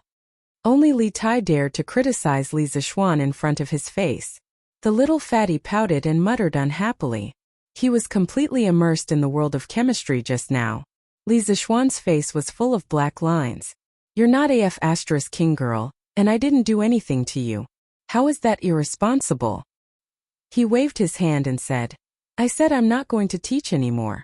Qingke, go get a pen and paper. Before Faubert and the others make a compass, prepare to write a few more chapters of The Legend of a Mortal's Journey to Immortality ! When Li Tai heard this, he immediately became spirited. The dissatisfaction on his face instantly disappeared without a trace. That's good. I'll go get a pen and paper." Wow, so The Legend of a Mortal's Journey to Immortality was written by Sir Liu exclaimed. She just read the newspaper that Li Zixuan gave her in the carriage. Other than the news, the part that attracted her the most was the novel. Although she only read a few chapters in the middle of The Legend of a Mortal's Journey to Immortality, she was deeply attracted by the bizarre world of immortal cultivation inside. Fortunately, Li Zixuan had only given her some old newspapers. If she were to read today's issue, the expression on her face would not be one of shock, but of vomiting blood, because in this edition of the newspaper, she could see Li Zixuan rewarding himself. "Little you, I gave you the newspaper in the carriage just so you could read the news. Why did you go read novels?" When Li Zixuan saw how excited the little girl was, he knew that she had read a lot of novels in the carriage earlier. Li stuck her tongue out awkwardly. She was speechless. After a while, Li Tai got a pen and paper. Everything was ready. Li Zixuan looked at the four of them, then continued to talk about The Legend of a Mortal's Journey to Immortality. Continuing from last time, today we will start from chapter 34, Blinking Swordsmanship. Blinking swordsmanship? Han Li repeated the name of the swordsmanship to himself. Yeah, what do swordsmanship and blinking have to do with each other? Isn't the name funny? Have you practiced this swordsmanship before? Han Li asked with concern. Of course not. Who would practice a martial art that doesn't even use true qi? Isn't it just for show? Not to mention me, ever since it was created, no one has practiced it. Today's opening was more exciting. When the words blinking swordsmanship came out, it immediately attracted the attention of Li Tai and the others. In fact, even Li Zixuan admired the imagination of the original author of Mortal, Wang Yu. To be able to come up with such a novel swordsmanship, this novel swordsmanship was even more attractive to people like Li Tai and Meng Wenhao who had never been in contact with online literature.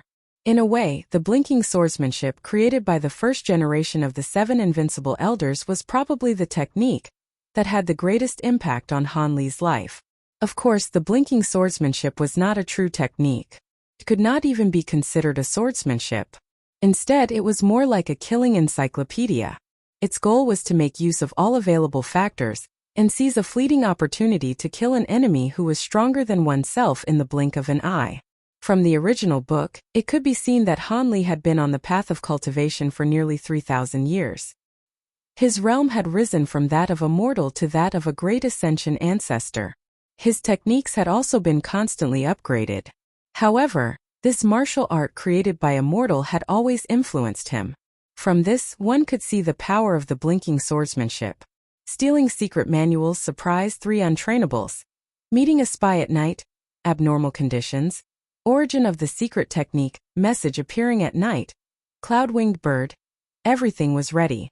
In the blink of an eye, another 10 chapters had been talked about. Almost 2 hours later, Faubert finally walked in with a small wooden box. Young master, look, the first compass has been made. Faubert looked a little tired, but more excited. It could be seen that he had spent a lot of effort on this first compass. Li Zishuan took the box and opened it. He saw a palm-sized compass with a wooden casing lying quietly in the box. As for why the casing was made of wood, it was mainly because iron would interfere with the pointing of the compass. In this era, copper was mainly used to cast copper coins. It was even more precious than iron, so it was not conducive to popularizing. Li Zishuan took out the compass and held it in his hand. The magnetic needle rotated with the dial. When it stopped, he could immediately identify the 4 directions from the dial. Well, that's great. Faubert, thank you for your hard work. Li Zishuan looked a little excited. The degree of perfection of the first compass had exceeded his imagination. Although the pointing of the compass was certainly not absolutely accurate, because the north and south poles of geomagnetism did not completely coincide with the north and south poles of geomagnetism, there was magnetic declination. This had been mentioned by the scholar Shen Kuo of the Northern Song dynasty in Dream Creek writings. But to be able to achieve this step was really very good. At least for this time's fleet to go south, this compass could be called a divine tool. The final difference between having and not having a compass was really big. Haha, it's not hard. Young master, the materials for making glass have been prepared. This old man has decided to start firing the glass tonight. After all, time waits for no one. Faubert said with a smile.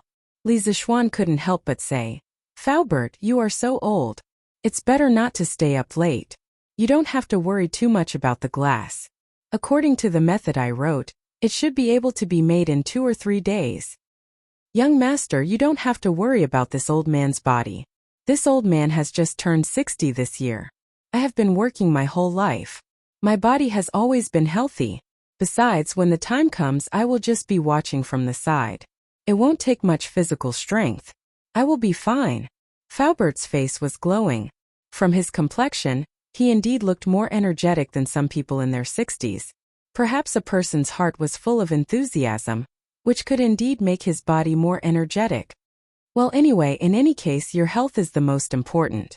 You are now the pillar of our workshop. Li Zishuan saw that Faubert was insistent. He could only compromise helplessly. Haha. Thank you for your concern, young master. This old man will go back to work. Faubert was touched. He cupped his hands and said, Okay. Chapter 257. Haha, since today's goal has been achieved, let's go back. Li Zishuan put the compass back into the wooden box and smiled happily. Hey mister, wait a minute. Where will I live? I can't live in the workshop, right? Xiaoyue jumped out and asked. Li Zishuan patted his head. He almost forgot about it.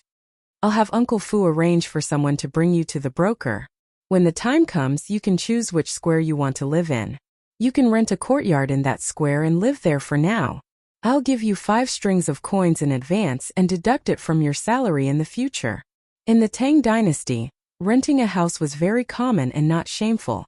It was said that Bai Jui had once rented a house for 18 years. As for how to rent a house, just look for the people in the broker house. This era was not like the modern era where the city was small. Everyone would know if there was a vacant house and they would tell each other. The people in the broker house specialized in this, so they would definitely know more about it. Besides, wasn't Ma Zhou's house rented next to the workshop? Thank you, mister. But mister, aren't you afraid that I'll sneak away by giving me so much money in advance? Liu cracked a smile and said mischievously. If you want to run away, then run away.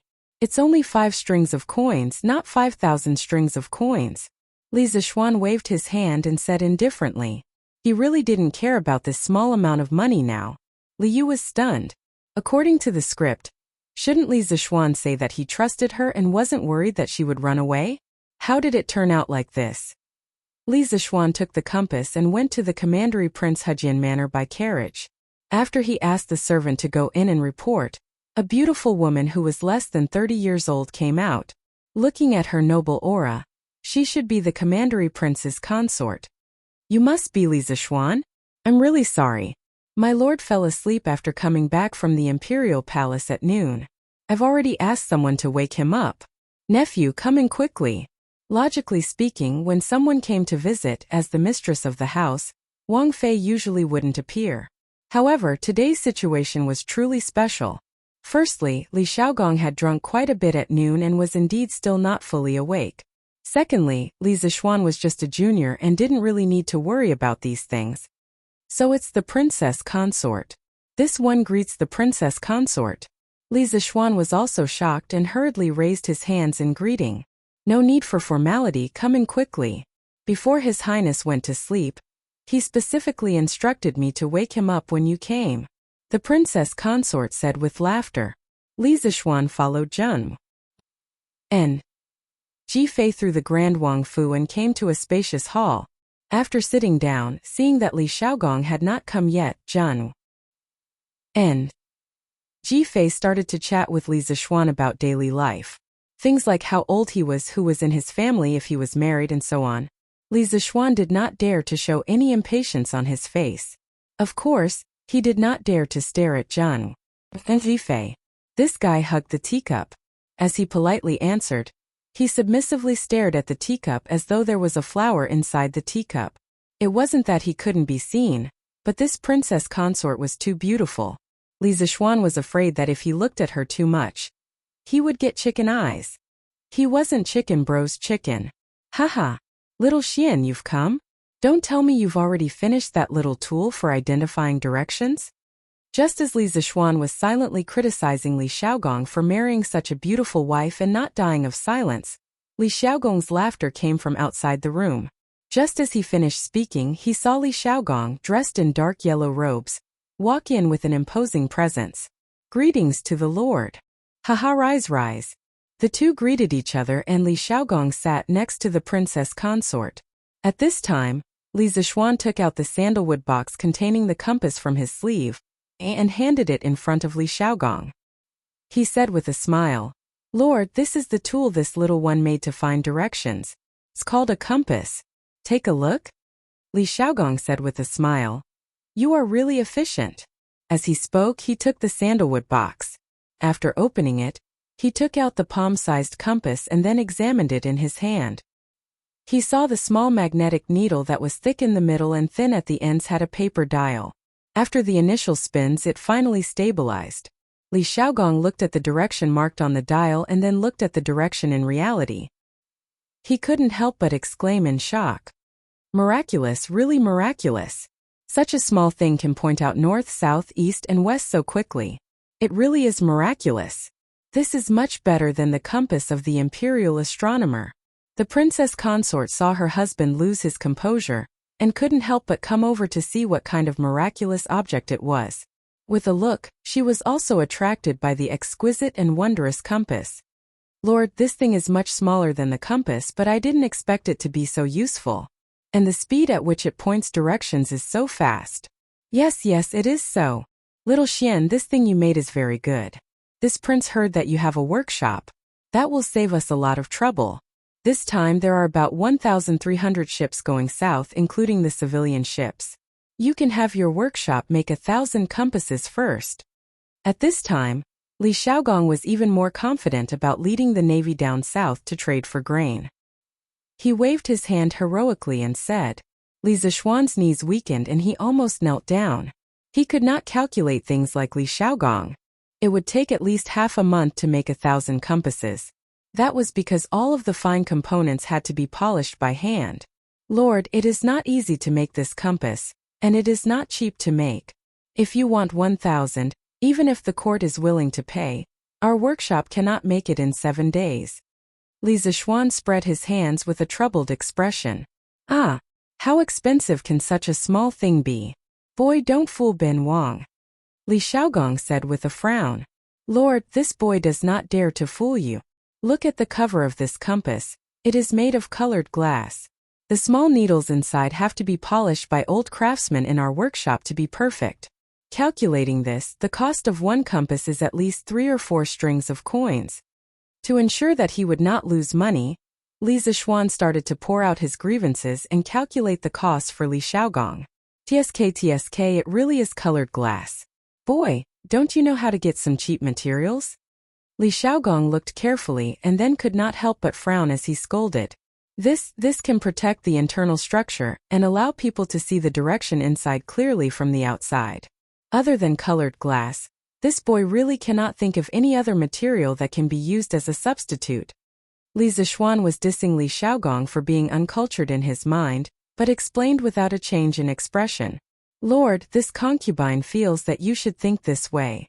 At this time Jun Wangfei smiled and interrupted.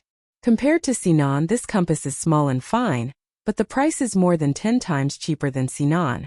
If you think like this, don't you feel that this compass is much cheaper? Wow! Jun Wangfei is really a godlike teammate. Li Zishuan furiously praised Jun Wangfei 6666666 in his mind. He had not been lying when he estimated the cost. However, that was only when the workshop did not have the ability to make glass. Right now, the workshop would probably be able to produce glass in a short while. At that time, the cost of this compass would probably not even be enough. The fleet would definitely make a lot of money heading south this time. In comparison, it was not too much for him to earn this little bit of money, right? Yes, Wang Fei's words are very good. Boy, come with Ben Wang to the palace to see His Majesty. This matter needs to be decided by His Majesty in the end. Hearing Jun Wangfei's analysis, Li Xiaogong's expression turned joyful as he stood and laughed. Chapter 258. The sun was setting in the west. Looking at the time, it would not be long before all the shops closed. However, Li Zishuan was forcefully dragged by Li Xiaogong to the palace. Are you still worried about the curfew? What should I say to you? It's just a curfew. In a while, His Majesty will give you a warrant. The patrolling marquis will naturally not make things difficult for you. The officials will also open the doors for you. What are you afraid of? In the Li family's luxurious limousine, Li Xiaogong saw Li Zishuan looking at the sky outside the window from time to time. He pondered for a moment and understood what Li Zishuan was thinking. He comfortably leaned on the sofa and said unhappily, "Ugh." Li Zishuan thought that it was true. He secretly thought that he was used to being an obedient child. Your Highness is right. Haha. However, your carriage is really comfortable, especially this stool. Sitting on it is soft, even more comfortable than lying on a bed. Brat, how about you give me one later? Li Xiaogong was like some of the big bosses in modern times. He sank his entire body into the sofa. He used his hand to touch his old waist and sighed in satisfaction. Your Highness, the production of this carriage is currently not enough. However, in a few days there will be a batch of carriages to sell. At that time I will give you another one. How about it? Li Zishuan silently cursed Li Xiaogong in his heart. He was afraid that Li Xiaogong had drunk too much. Otherwise, he would not be rubbing his old waist now. At the same time, he was somewhat regretful. If he knew that he would be going to the palace with Li Xiaogong, he would not have taken a carriage when he came. Bam! Li Xiaogong patted the armrest of the sofa and said angrily, "Brat, don't play dumb with me. 2 days ago, you just gave a carriage to Xu Bao and Ji Jia. You don't have one when it's my turn? Are you afraid that I won't give you money?" These words were a bit shameless. At this moment, Li Zishuan really had no choice but to give it. Otherwise, he would offend the other party. How would I dare? That brat will have someone send a carriage to your Highness tomorrow, Li Zishuan said with a pained expression. He swore to himself that he would never take a carriage to visit someone's house again before the caravan was mass-produced and sold. Every time he took a carriage, there would be one less caravan. As a person, one shouldn't act tough. Tisk, look at your stingy appearance. Although this carriage is a little luxurious, this prince can still afford it. Later, this prince will have someone send the money for the carriage to your house. Li Xiaogong curled his lips and mocked. Your Highness, this really isn't a matter of money. It's just that this kind of carriage is really too rare. This little one originally built this carriage to prepare for next month's wedding. My original intention was not to make money. Hearing Li Zishuan's words, Li Xiaogong's face turned red. As an elder, it was really shameful to steal someone's wedding car. Cough cough. Oh, this king just remembered that Xiao Xian will be getting married soon. At that time, this king is afraid that this king won't be able to make it back in time. However, Princess Consort will definitely personally go to congratulate on behalf of this king and present a large gift. In other words, this king would still want this carriage, but when you get married, this king will compensate you with a large gift. Li Zishuan rolled his eyes in his heart. He pretended to cup his hands and said, Thank you, Your Highness. Haha. You're welcome, you're welcome. Li Zishuan. This is the tool you made to distinguish directions? Taiji Palace. Li Er held the newly made compass in his hand and looked at it curiously as he asked. Yes, this humble subject calls this a compass. In the past, when passengers were at sea, they mostly relied on the sun, moon, and stars to distinguish directions. However, when it's cloudy and rainy, they can't distinguish between north, south, east, and west. With this compass, even if it's cloudy and rainy, they won't get lost. Li Zishuan bowed and answered. Li Er fiddled with the compass for a while, and found that it was indeed convenient. Thus he said, not bad. To be able to make such an exquisite and practical compass in such a short time, I'm afraid that in the entire Tang Empire, only you can do it. How much does it cost to make? As an emperor, Li Er was very qualified. The first thing he thought of was whether it was worth it or not, unlike Li Shaogong, who directly asked for 1,000. Replying to Your Majesty, the cost of one compass is about 3 or 4 strings of coins. Your Majesty, please don't think it's expensive. I'm sure you know the approximate cost of the glass and the exquisite mechanism inside. So this humble subject didn't say much. As Li Zishuan spoke, he secretly looked at Li Er's expression. It wasn't easy to earn money from an emperor. You're quite honest this time. How about this? According to the 4 strings of coins for one, the Imperial Court's fleet will purchase 200 compasses. As for the civilian merchant ships, have them buy from you. You must ensure that every 5 ships have at least 1 compass. Li Er knew a thing or two about the prices of goods in Chang'an. He silently calculated in his mind, then nodded and made his decision. Your Majesty is wise. Li Zishuan inwardly breathed a sigh of relief and hurriedly began to flatter the emperor. You brat. This time the Imperial Court's fleet is going south. If they make a loss, this humble subject will settle the score with you. Li Er heard Li Zishuan's insincere flattery and laughed as he scolded. Your Majesty, don't worry. This time the Imperial Court will definitely make a profit and not a loss. At least 10 times the profit. If sea trade couldn't make them rich, then what business in the world could? Li Zishuan was still confident about this. That's for the best. You brat, you should be rewarded for making such a powerful maritime weapon. However, the Imperial Court has been preparing for the southern expedition recently, so it's not appropriate to give out excessive rewards. How about this? When the fleet returns, if it's really as you said, this humble subject will be rewarded and you will be promoted. How about it? Merit should be rewarded, and mistakes should be punished. Li Er knew how to use people, so he naturally knew how to make his subjects submit. Thank you, Your Majesty. What I have done is what I should do. I've never coveted rewards. When Li Zishuan heard that he would be promoted, he was a little excited. A while ago, he had wanted to be a marquis. He didn't know if he could directly be promoted to a marquis this time. In a moment of pride, he couldn't help but say a few more words to show his loyalty. However, Li Er didn't fall for it. Oh? Is that so? Then pretend that this humble subject didn't say anything. Li Zishuan was speechless. Li Er's last sentence was of course a joke. As a monarch, he naturally wouldn't do anything that went back on his word. Leaving the palace, Li Zishuan held the warrant that Li Er gave him. For the first time he enjoyed special treatment in Chang'an City under the night sky. Along the way, he defeated 5 obstacles and 6 generals, and finally returned home. Xian, why are you back so late today? The doors are all closed. How did you get in? Madame Li and Father Li had been waiting in the hall. Seeing that Li Zishuan had returned, Madame Li hurriedly stood up and asked, Mother, it's the thing that His Majesty asked me to do. It's already done. Just now, I was delayed in the palace for a while. Here, I used the warrant that His Majesty gave me to pass the inspection of the patrolling marquis. Then I used this to let the officials open the door. Li Zishuan took out a piece of paper from his sleeve and casually threw it on the table as he answered. Hey you child! How can you just throw away His Majesty's warrant?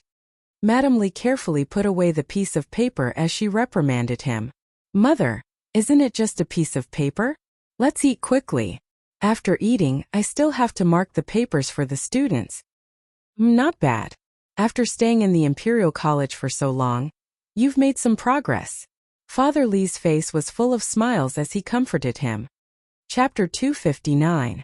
Gently in the night, the stars are shining. Teacher's room is bright all night. Every time I walk past your window, the bright light shines on my heart.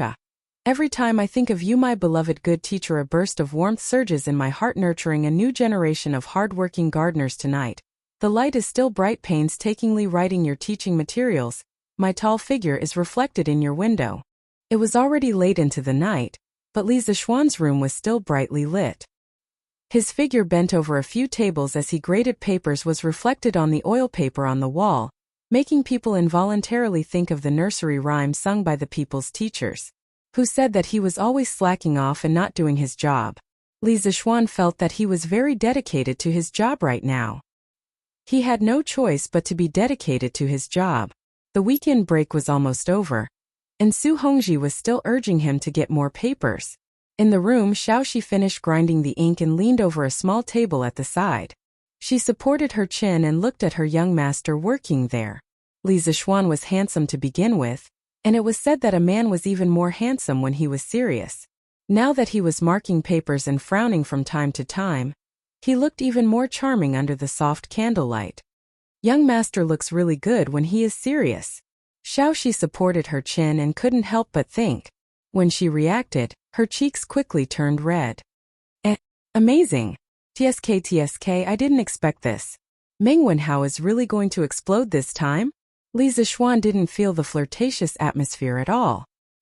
He also didn't notice that his servant girl had fallen in love with him.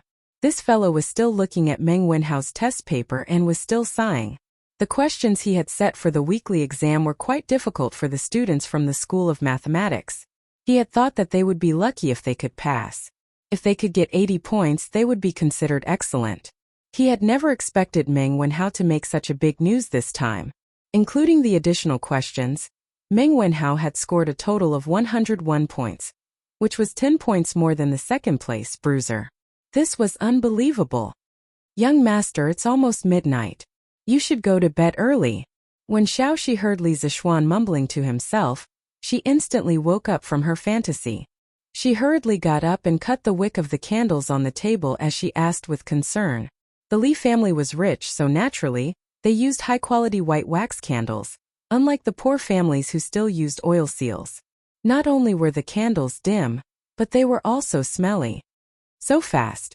But we haven't even started to draw the map of the fleet heading south. Li Zixuan patted his head. When a person was working seriously, time passed too quickly. Forget it, I'll do it tomorrow. Staying up late will affect my work efficiency. There was no room for carelessness in the drawing of a sea map. He had to be extremely careful. With his current mental state, he was afraid that he wouldn't be able to draw a perfect sea map. And Xiaoxi will go and make the bed for young master now. Xiaoxi, why is your face so red? Oh, young master, you're talking nonsense again. It seemed that her little maidservant's thoughts were somewhat unhealthy. Then should he go with the flow and do something shameful? Li Zixuan expressed that he was very conflicted in his heart. Newspaper for sale, newspaper for sale. The freshly baked Datang Daily. Today's headline: Interesting Pavilion Workshop creates magical nautical artifact. No longer afraid of getting lost in stormy weather at sea. Only 10 copper coins for a copy. It was difficult for the citizens of Chang'an City to sleep in under normal circumstances. The sound of the morning drum in the morning was the first wave of alarm clock. Not long after, the sound of the newspaper boys selling newspapers in the streets and alleys became the second wave of alarm clock. Fortunately, there was a curfew in Chang'an City. The people basically didn't have a nightlife and generally didn't stay up late. They woke up early and gradually got used to the noise in the morning. Didn't it sell for 5 copper coins in the past? Why is it selling for 10 copper coins today? Are you trying to raise the price on purpose? Yes. Why did it suddenly become 10 copper coins? Isn't this cheating people? After the citizens finished their breakfast, they went to buy a copy of the newspaper as usual. In the end, they found out that the newspaper was selling for 10 copper coins. Instantly, many people couldn't bear it and shouted one after another. Uncles, aunts, brothers, and sisters, it's not what you think. The reason why the price of today's newspaper is increased is because there is a last-minute edition. The content of today's newspaper is equivalent to twice as much as usual. You can take a look. There are 2 copies of today's newspaper. Normally, there is only 1 copy. Naturally, it will be sold for 10 copper coins. Please forgive us. Seeing that he was being condemned by so many people in the blink of an eye, the newspaper boy hurriedly told them what Majot had told them in the morning. Only then did the crowd avoid a commotion. I see. It seems that I have misunderstood this little kid. Yes, it used to be 5 copper coins for a copy. Today it's 2 copies for 10 copper coins. He didn't raise the price maliciously. I knew it. Don't you know who is the one who runs the Datong Daily? It's Lord Li. This is the god of wealth. Why would he be greedy for your few copper coins? Yes, yes. Then kid, give me a copy of the newspaper. Give me one too. Give me 2 copies. Reasonable people were still in the majority. After they recovered from their shock, they began to consciously line up to buy the newspaper. 2 masters, this is the newspaper you wanted. But today's newspaper is 10 copper coins for a copy. It's said that the content is more than before. In a breakfast restaurant not far away, Feng Jihua and Liao Shifan were drinking porridge. At this time, a waiter ran over and handed them a newspaper. Oh? Not bad, not bad. The newspaper used to be good, but the content was too little. Now there is finally more content. Feng Jihua's expression revealed a trace of joy. With their status, they would definitely not line up like others to buy the newspaper. Naturally, there would be a waiter willing to serve them. This was the charm of money. Feng Jihua took the newspaper, then took out a string of money and threw it to the waiter. Here, it's your reward. Thank you, master. Thank you, master. The waiter quickly bowed and thanked him. Then he very consciously left quietly. Oh, I just finished eating. Let's see what's added to today's newspaper. Feng Jihua said with a smile as he handed a copy of the newspaper to Liao Shifan. Yes, I heard from the newspaper boy that the Strange Interest Pavilion has made another nautical artifact. I don't know what it is, but I have to take a good look. Our fleet will be going to sea soon. Although Liao Shifan had not finished eating, he also put down his chopsticks at this moment, took the newspaper and began to read it. After reading it, the 2 of them both felt that buying the newspaper today was really worth it. Because half of today's news section was introducing nautical precautions, essential nautical tools, and the local customs of the small countries in the South China Sea. This was simply a travel guide specially prepared for the 2 of them. Oh, Chapter 260. TSK. Isn't the title a little shameless? Brother Feng, what do you think of this compass? Liao Shifan couldn't help but ask after reading the news in his hand. Feng Jihua read it in detail, but he hadn't finished reading it. He didn't even raise his head when he heard Liao Shifan's question. I think this compass is very good. Shifan, you haven't been to the sea before, so you don't know the dangers. I've heard a few sailors describe their experiences at sea. The vast sea was boundless. If it was a sunny day, it would be fine as one could determine the direction according to the sun, moon, and stars. However, if it was a rainy day, the scenery in all directions would be the same, and one would not know which direction to sail in. If you accidentally enter deeper waters, you won't have the chance to go ashore anymore. But with this compass, it's different. Even if we're unfortunate enough to leave the fleet, we can still use the compass and the map to find the right direction. Do you think this compass is useful? Sailing on the sea is so scary. It seems like this compass is really necessary. Liao Shifan's face flashed with fear as he mumbled. So you see, didn't the imperial court set a rule that every 5 merchant ships participating in this trip must have at least 1 compass? I plan to send someone to buy a batch of compasses from Chitsu Pavilion when the East Market opens. Feng Jihua said with an indifferent expression. But this compass costs 5 strings of coins. The imperial court buys it at 4 strings of coins, so of course it's more expensive among the commoners. Isn't it too expensive? Liao Shifan couldn't help but ask. Feng Jihua heard his old friend's words and couldn't help but say earnestly, Shifan, don't be so short-sighted. Shifan, don't be so short-sighted. This trip to the south will increase our profits by at least 10 times or more. The more goods we send over, the more we'll earn. Comparatively speaking, this investment is worth it. Besides, we have to be conscientious when doing business. If we buy some compasses, the lives of our sailors will be better protected. We can't lose the big picture for small gains. I will go and buy 15 compasses in a while. When the time comes, each ship will have one. I hope Chitsu Pavilion has them. Brother Feng's words are reasonable. I will follow Brother Feng in a while. Shifan, you have to read the rest of the article carefully, especially this one. 5 things to watch out for at sea. I've learned a lot from reading it. I didn't expect that at such a young age. Lord Li is not only good at business, but also knows so much about navigation. It's really unbelievable. Really? Then I'll read it carefully again. However, ordinary people like us can't understand Lord Li. If my unfilial son is half as smart as Lord Li, I'd be willing to die immediately. Feng Zhihua sneered and said, Ha! Shifan, you sure have a big heart. If that useless brat of mine had even 10% of Lord Li's intelligence, this old man would wake up laughing in his dreams. As the two of them talked, they started to talk about the younger generation. It was as if they were talking about Li Zixuan. Today's newspaper not only expanded the content of the news section, but also the novel section, which gave the novel fans of Chang an infinite surprise. Sun Manor. Wow, that's amazing. 10 chapters have been updated today. Oh my god, that's awesome. Ha ha ha. I didn't know that tips could be used like this. If I had known, I would have sent someone to tip him yesterday. Sun Zifan was excited.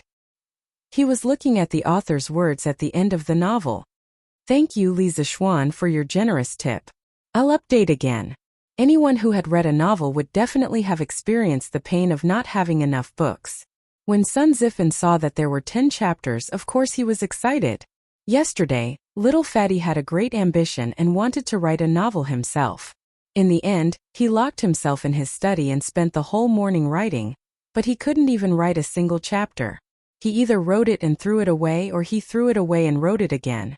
In the end, he flipped the table, patted his butt, and found his old Legend of a Mortal's Journey to Immortality to review it again. Although writing novels can make money, whoever wants to write can write. I'm not writing. I'll only be responsible for reading novels in the future. That was what Sun Zifan thought at that time. Kaiwa Square, Wang Meng's house. Wang Meng saw that today's novel section had taken up almost an entire newspaper. He was pleasantly surprised. He counted for a long time before he realized that there were 10 chapters updated today. Damn, 10 chapters. Pai Xiajue is crazy. Oh my. So many people tipped yesterday? Wang Meng glanced at the back of the newspaper and saw that it was a sea of red. They were all tipped yesterday for Legend of a Mortal's Journey to Immortality. Those who could leave their names on the newspaper had tipped more than 100 strings of coins. He roughly estimated that the total tipped was close to 10,000 strings of coins. 10,000 strings of coins. How much money was that? Wang Meng's heart couldn't help but tremble. Although he wasn't greedy, he couldn't help but gasp in the face of 10,000 strings of coins. If he could write novels like Leather Knight, it would be awesome. Sigh, it's a pity that I didn't get on the newspaper. But it's not bad to get this branch leader badge. Wang Meng's father was only a 9th-rank official in the Ministry of Works. His family wasn't rich. Tipping 10 strings of coins was Wang Meng's limit. As he muttered to himself, he proudly took out a small copper badge from his bosom. On the front was written Branch Leader, and on the back were the words, A Biography of a Mortal's Journey to Immortality. This was the badge that the workshop's manservant had sent to him in the afternoon after he had tipped the workshop yesterday. The workshop hadn't finished processing the badge of Branch Leader in the morning, so it could only be sent in the afternoon. Ooh, Cheng Manor. Haha, Wu Yun, come over quickly. Come over quickly. Your young master is on the newspaper. Chang Chumo held the newspaper and shouted excitedly in his courtyard. When the little boy heard his young master calling for him, he quickly trotted over. However, he was dragged by Chang Chumo to read the words on the newspaper. Clapping in admiration, slapping the table and standing up. If not for this reward, it wouldn't be enough to express my intentions. Chang Chumo of Huaidfang tipped Leather Knight 100 strings of coins. Jiang Wuyun naturally knew some words as a page boy. After he finished reading, he couldn't help but be speechless. In his opinion, tipping 100 strings of coins was just to show his face in a corner of the newspaper. If this wasn't a retard, then what was? What's with your expression? Your young master is on the newspaper. Aren't you happy? Oh, and I even got a Silver Alliance Leader badge. Tiskereske, how beautiful. Chung Chumo couldn't help but be dissatisfied when he saw that his page boy's reaction didn't meet his expectations. Hee happy. I'm happy for you, young master. You're amazing. Jiang Wuyun reacted and quickly squeezed out a smile. Heh, that's more like it. Ooh. Chapter 261. South of Chang'an City, Jinyu Academy. Hua Hongyi, Meng Tianhua, and Liao Feichen, these three fellow sufferers, began their daily routine of morning reading. However, it was the unlucky Meng Tianhua's turn to buy the newspaper today. He was so unlucky that a copy today cost 10 copper coins.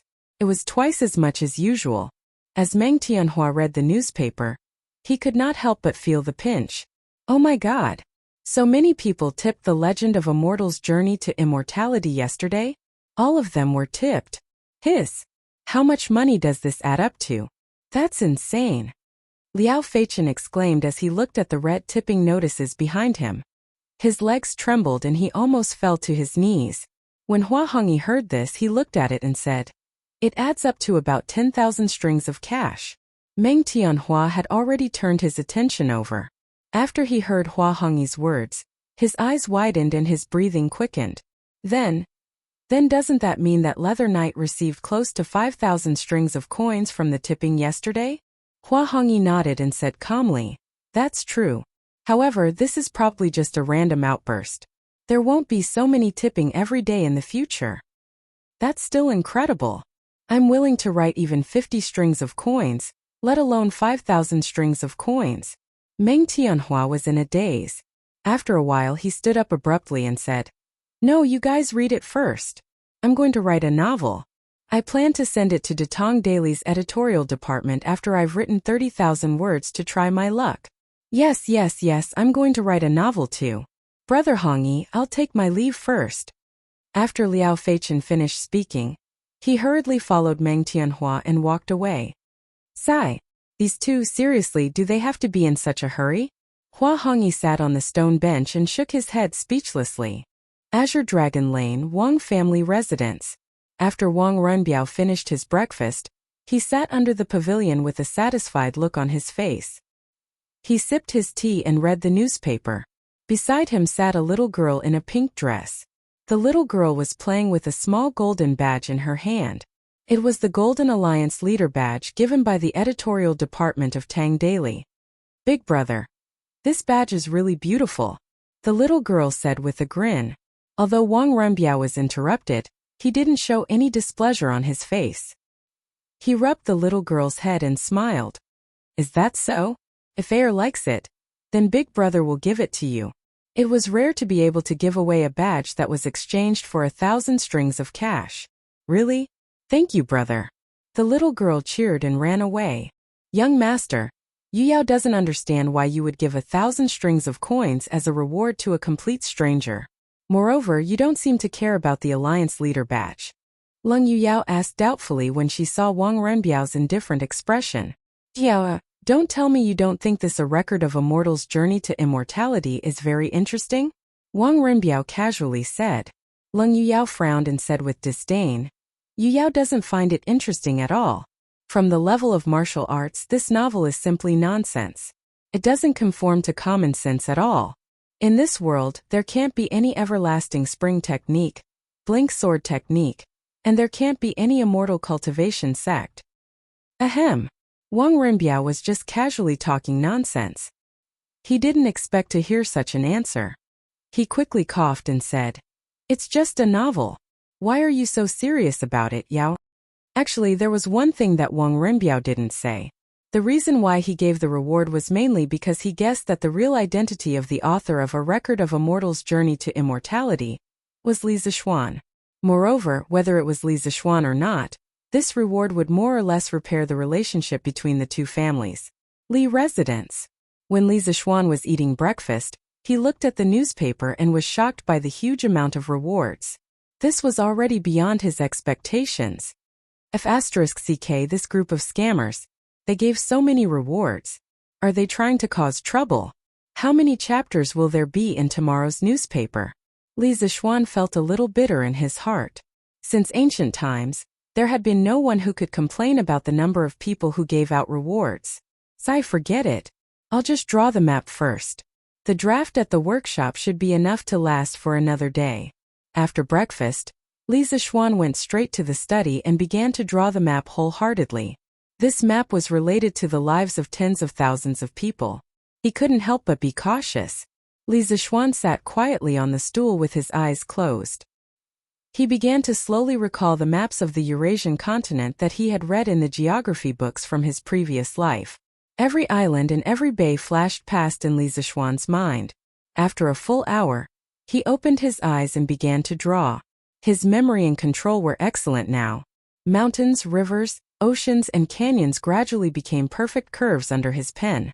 He had a good grasp of the proportion and length. It looked like a perfect copy of the map from his previous life. Of course, the place names couldn't be copied. Li Zixuan didn't know if the tectonic plate movement would cause the world map of the modern era to be different from the one of this era. He was just trying his best to imitate the map in his memory. He believed that even if there were slight differences with the topography of this era, it wouldn't be too big. Such a detailed map was already better than more than 90% of the maps from the Tang dynasty. Just like that, Li Zixuan continued to meditate and copy the map in his mind onto a piece of paper. He kept his brain working at high capacity until the afternoon. Phew! It's really not easy to complete this. I'll never take on this kind of work in the future. It's too tiring. Li Zixuan kept rubbing his temples and couldn't help but mumble. However, the reason why he was able to finish it so early was not only because of his abnormal spiritual power, but also because the fleet was mainly going south by the coastal route. The maps he drew were only coastal nautical charts. As a result, the workload was reduced by more than half. Otherwise, it would take him 2 or 3 days to finish drawing the nautical chart. "Young master, do you want to eat?" Xiaoxi will go to the kitchen and ask them to heat up the food for you. Xiaoxi, who had been waiting outside the door, heard her young master's voice and quickly asked. Li Zixuan's heart felt warm. It felt good to have someone care about you. "And eat. Xiaoxi, go quickly." Li Zixuan stood up and stretched his body. Then, he carefully put away the results of his hard work for half a day. Then he pushed the door open and prepared to eat lunch. Recently, he had been working too hard for work. It really didn't suit his identity as a rich second generation. But if there were fewer people dying in the fleet going south, it would be the best reward for his hard work these days. Oh! Chapter 262. It's out! It's out! Manager Fu, we've made colored glass. In the workshop of the Strange Interest Pavilion, a middle-aged man with dirty hair and a slightly yellow face ran out of a porcelain kiln excitedly and shouted at Uncle Fu, who was not far away from him. Faubert stayed up late last night and couldn't stand the high temperature in the kiln during the day. After all, he was old.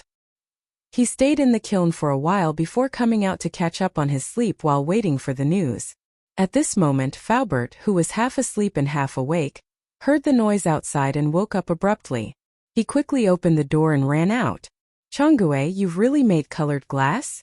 Faubert's voice was mixed with excitement and disbelief. "It's true. We've really turned sand into glass. Look, Manager Fu, this is the colored glass we've just made." After Zhang Gui finished speaking, he handed over an irregular glass ball. His hands were dirty, but the glass ball was transparent and shiny, forming a very sharp contrast. Fu Bo took it and looked at it carefully in his hand. After a while he said excitedly, "That's great. This is great. It's really colored glass. It's even better than the colored glass sold by the barbarians. Song Xiaoxi, quick, go and tell young master the good news." Song Xiaoxi, who was at the door, quickly replied, "Yes, I'll go right now." After that he ran out of the door in a hurry. Faubert looked at the colored glass ball in his hand and sighed. "I didn't expect sand to really turn into colored glass. Damn those barbarians who sold colored glass at such a high price." Changgue, quickly organize some people to produce a batch of compasses. This way we can produce colored glass ourselves. The cost of compasses should be less than usual. This is great. Yes, Manager Fu. I'll arrange for some people now. Li residence. Li Zixuan was wolfing down the food in the front hall. He had been busy since morning and hadn't eaten a single drop of water. However, he often encountered this situation in his previous life. As an engineering student, sometimes he had to work overtime and didn't even have time to eat. Wasn't this a common thing? Young Master Wang is here. At this time, Xiao He hurriedly trotted over and bowed. Oh, what was he doing here? Yes, please. Li Zishuan hadn't finished his food yet. He puffed out his cheeks and glared at Li Zishuan. Yes, young master. Xiao He took the order and left. Li Zishuan took the opportunity to eat a few more mouthfuls of rice, and then asked the servants to take the food away. Long time no see. How have you been, Lord Li? As soon as the banquet was removed, Wang Renbiao walked in with his cold-faced girl with a smile. It's fine. Cousin Ren, come in and have a seat. Li Zishuan wiped his mouth and cupped his hands in return. In the main hall. Renbiao, is your father doing well in Chang'an this time? After transmigrating for so long, Li Zishuan wasn't an idiot. He had learned some basic etiquette and greetings. It was nothing more than asking if the other party's family was doing well, or if the other party was doing well. Thank you for your concern, Lord Ju. My father is doing well, but he has returned to Sui province the day before yesterday. There is really too much official business backlog in the provincial government. Wang Renbiao cupped his hands and answered. So fast? I was grounded at home before, so I couldn't see your father off in person. It's really a pity. Li Zishuan was surprised at first, then said with a face of regret. He had a good impression of Wang Yu. He knew what to do and didn't have the arrogance of those aristocratic families. Of course, the most important thing was that he was generous. Those few luminous pearls were still in Li Zishuan's room. In general, Wang Yu could be considered a person with a temperament. On the side, Leng Yuyao secretly rolled her eyes. She didn't believe that Li Zishuan would be so attentive to her master. It must be because of the gift from the Wang family. What a money grubber. Leng Yuyao despised in her heart. Wang Renbiao didn't think like Leng Yuyao. He understood that since Li Zishuan said so, it meant that the relationship between the two families had eased greatly. This was what he and his father wanted to see. Thank you for your kindness, Lord Ju. Renbiao will definitely convey it to my father. I came to disturb you this time because I have something I need your help with. Li Zishuan laughed and said, Haha, Renbiao, feel free to say what you need. I'll do my best to help. Wang Renbiao said happily, Thank you, Lord Ju. I'm sure you know about the imperial court's recruitment of civilian merchant ships to the south. The Wang family also wants to participate in this vigorous sea trade. From today's newspaper, I saw that Lord Ju's workshop had invented a small tool that can tell directions. It's very useful for navigation.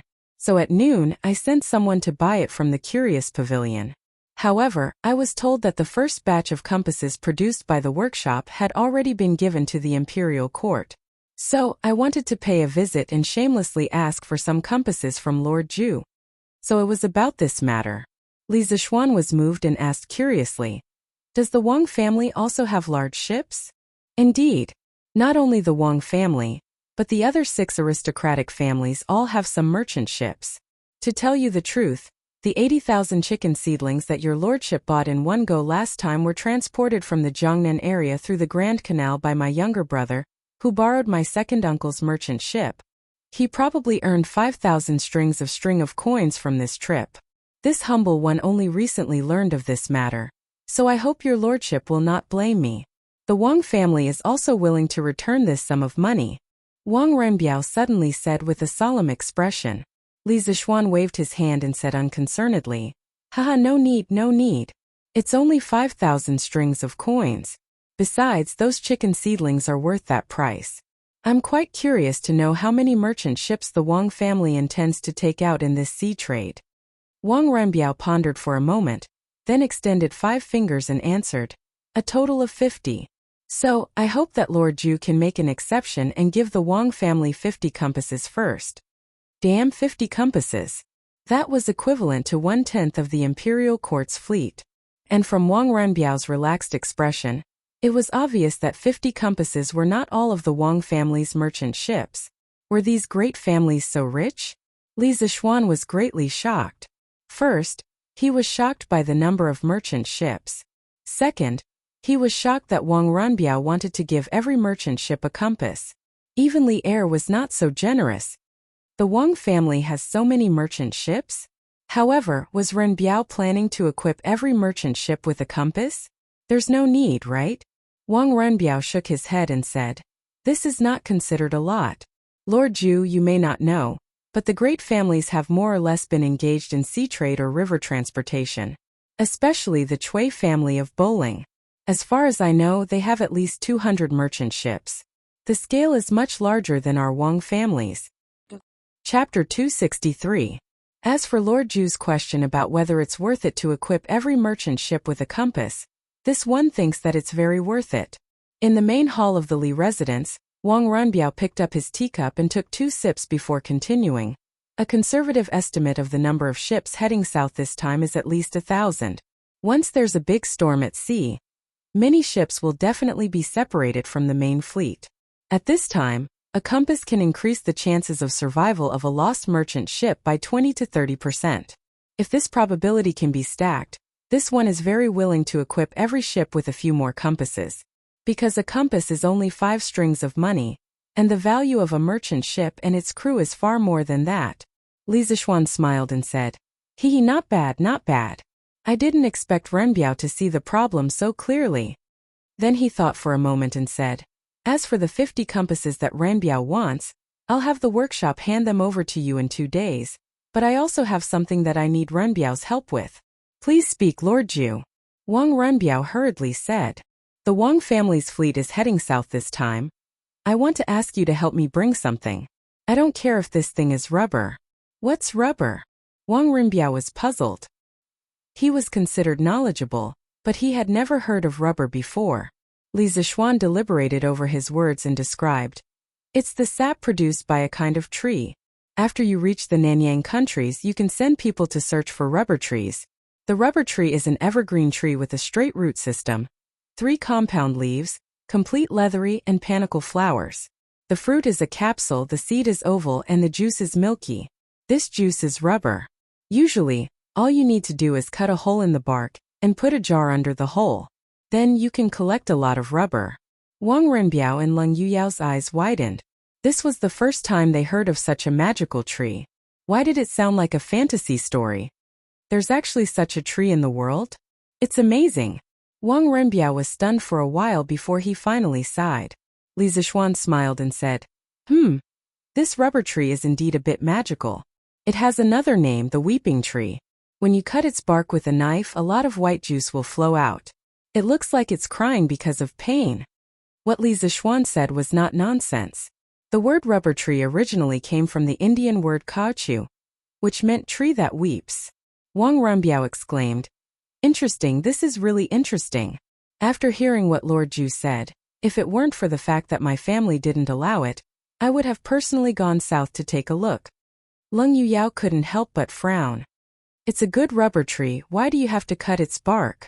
You are so cruel." Li Zixuan rolled his eyes. "Big sister, you carry a sword every day and kill anyone you don't like. You still have the face to say that others are cruel?" Leng Yuyao instantly understood the expression on Li Zixuan's face. She blushed and quickly looked away, no longer saying a word. It was as if she didn't say those words just now.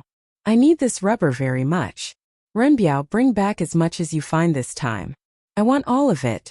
Don't worry about the price, it will definitely satisfy you. It's best if you can bring back some rubber seeds, but be careful, its seeds and leaves are poisonous. Don't let people eat it by mistake." Li Zixuan saw that this cold-faced girl was tactful, so he didn't lower himself to her level. He turned his head and said to Wang Renbiao, "There were many industrial products that couldn't be separated from rubber." Li Zixuan really wanted this thing. Although rubber was originally produced in the Brazilian Amazon rainforest and had not been introduced to Asia at this time, the climate in Southeast Asia was hot, and there was plenty of sunlight and rain. It had the same climate as the Amazon rainforest, so it was hard to guarantee that there weren't wild and primitive rubber trees. If they found one, wouldn't it be a profit? Especially in Malaysia. This place was a famous rubber kingdom in modern times. The annual production of rubber was the first in the world. Maybe they could really find it. At this time, people certainly didn't realize the value of rubber. The first people to use rubber were the Indians, the oldest inhabitants of America. In 1493, Columbus sailed to Haitian Island in America for the second time. He saw the merry games of the Indians. They were singing songs in a circle, and tossing a ball to and fro merrily in tune with the rhythm of the song. When the ball fell to the ground, it actually bounced high. Columbus was surprised. After careful inquiry, he found out that the ball was made of something he had never known before: rubber. Later, when Columbus returned from America, he brought rubber back to Europe. However, at that time, no one in Europe knew what this wonderful thing could be used for besides making games. So, it was sent to the museum and displayed in the exhibition cabinet for people to see as a novelty brought back by Columbus. It wasn't until 1770, when the British chemist and discoverer of oxygen, Priestley, discovered that rubber could erase pencil writing, that rubber officially came into use. About eraser, there's actually another joke. Nowadays, rubber is also used to describe erasers in English. But interestingly, Americans are used to calling erasers erasers, while rubber is used to describe condoms. Inside the room, Wang Renbiao thought seriously for a while, then said, "Since Lord Zhu needs it, then I will definitely order my subordinates to do their best to find this so-called rubber tree. In addition, I will also apply to the family to send an additional 20 merchant ships to specially load rubber for Lord Zhu. How about a ship of rubber at the price of 400 strings of coins? Of course, if it's not enough, we will also bring some goods back from there. But in this way, Lord Zhu will have to sell us 20 more compasses." Li Zishuan was happy in his heart. Wang Renbiao was opening a back door for him, because if he transported a ship of silk and porcelain to Nanyang in exchange for some spices and food, the profit would definitely be more than 400 strings of coins. A conservative estimate would be at least 2,000 to 3,000 strings of coins. This was not an exaggeration at all. That was how profitable ocean trading was. Haha, compasses are not a problem. This time, the compasses that the Wang family needs, our workshop will give priority and provide them for free.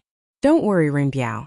If your family's fleet can really find rubber trees in Nanyang, then this time I, Li Zishuan, will owe your Wang family a favor. Li Zishuan returned the favor.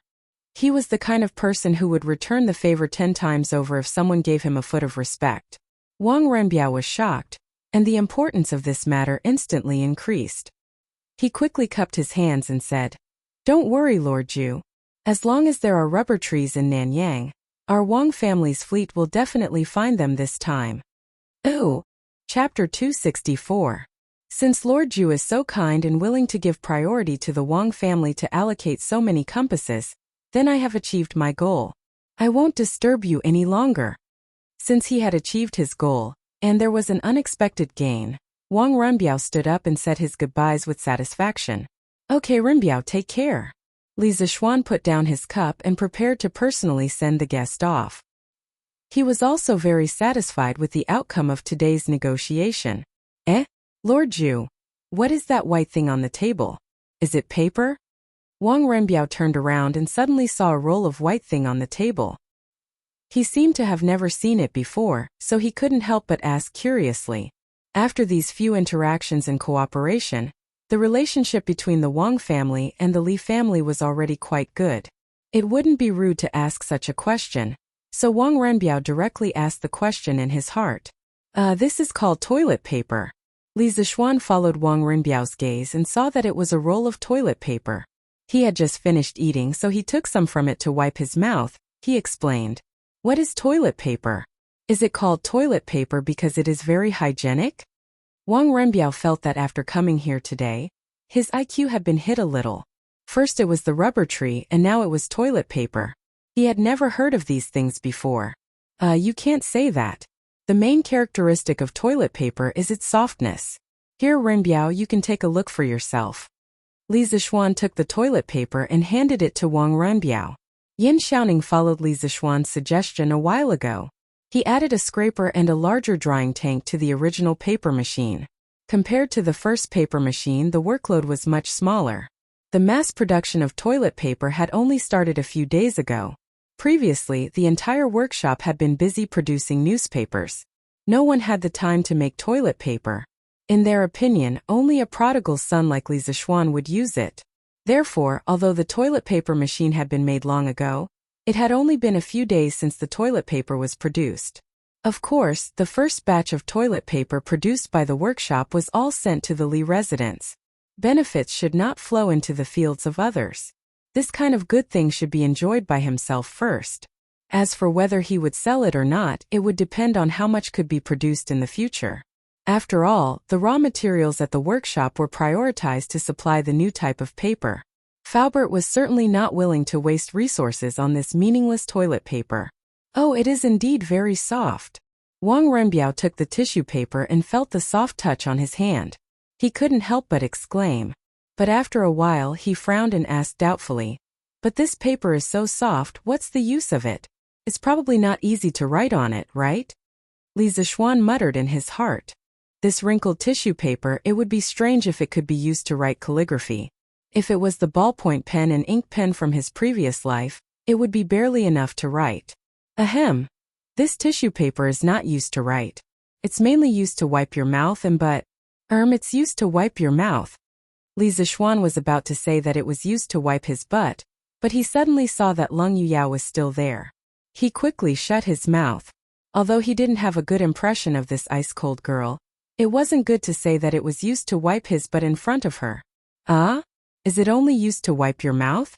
But can't you just use a handkerchief to wipe your mouth? Wang Renbiao didn't suspect him. It was because of this that he felt even more strange. At the same time, he was a little speechless. He secretly thought that Li Zishuan really knew how to enjoy himself. He even specially made a new type of tissue paper to wipe his mouth. He really knows how to have fun. Leng Yuyao didn't think so. She was standing closer to Li Zishuan. Moreover, she practiced martial arts, so her hearing was much sharper than Li Zishuan's. She heard every word of Li Zishuan's words clearly.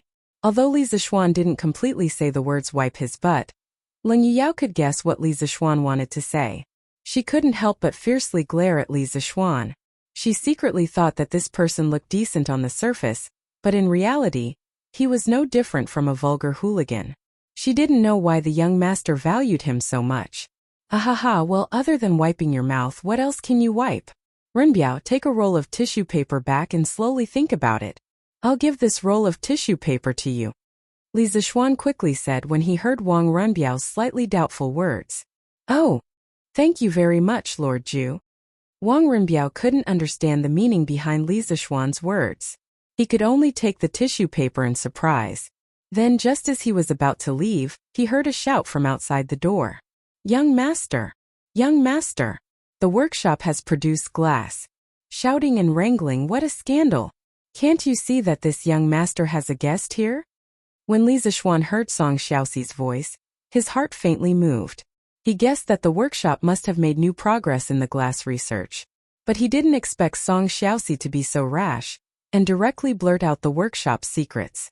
How could this be? He was still hoping to make a fortune without anyone knowing that he could produce glass. He couldn't let Song Xiaoxi mess up his plan. So, Li Zishuan interrupted Song Xiaoxi before he could finish. Song Xiaoxi wasn't stupid. In fact, he was usually very smart. Today he was just anxious and forgot how to behave. When he heard Li Zishuan's words from outside, he instantly knew that he had been too rash and messed things up. He was so scared that his legs trembled as he entered the house with fear and trepidation. He bowed to Li Zishuan and said, "Why, young master? I'm sorry. Humph. You can leave now. I'll deal with you later." Li Zishuan was indeed a little angry. He was usually pleasant, but it didn't mean that he wouldn't get angry. It didn't mean that his subordinates could be unruly. Song Xiaoxi really did cross the line today. After Song Xiaoxi obediently retreated to the corner, Li Zishuan looked at Wang Renbiao and smiled. My family's servants are rude. Cousin Ren, please don't laugh at us." Wang Renbiao's eyes flashed and he quickly said, "You're too kind. It's mainly because Lord Zhu treats people with generosity. Since Lord Zhu has something to do, Renbiao will take his leave now." Li Zishuan didn't purposely ask him to stay. He did have something to do. So he cupped his hands and said to Wang Renbiao, "Cousin Ren, take care. We'll meet again when we're free." Wang Renbiao smiled and replied. Then he took Leng Yuyao and was about to leave the main hall. Before Leng Yuyao left, she looked at Li Zishuan with disdain. Li Zishuan was really confused. He didn't do anything wrong today and didn't harm the little girl. Humph. You use this toilet paper to wipe your mouth. You're so disgusting. Leng Yuyao said in a voice that only the two of them could hear.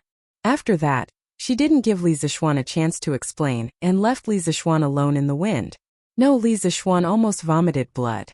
Big sister. You misunderstood, okay? This toilet paper is not like a handkerchief that can be washed and used again. My toilet paper is only for one-time use. How is it disgusting? Chapter 265. Young Master. I know I'm wrong.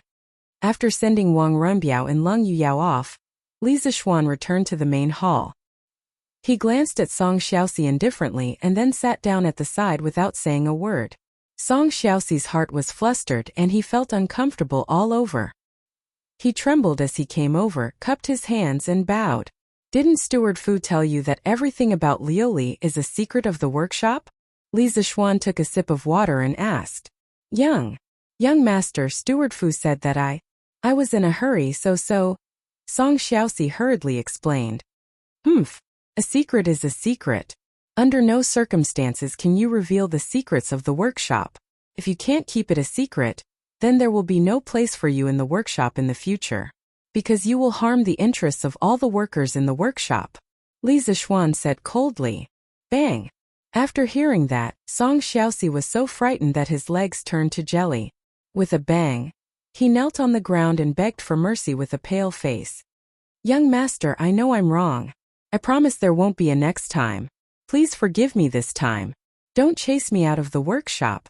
Only those who had stayed in the workshop knew how good it was inside. Song Xiaoxi's hometown was in a village outside Chang'an City. Previously, he had been working as a waiter in a restaurant in Chang'an City. Every day he had to smile and flatter. If he was unlucky, he would be scolded by the shopkeeper. Moreover, he was paid very little. Ever since he entered the workshop, not only did his monthly salary increase, but there were also very few people who would find trouble with him for no reason. Every time he returned to the village, the villagers would always cast envious gazes at him.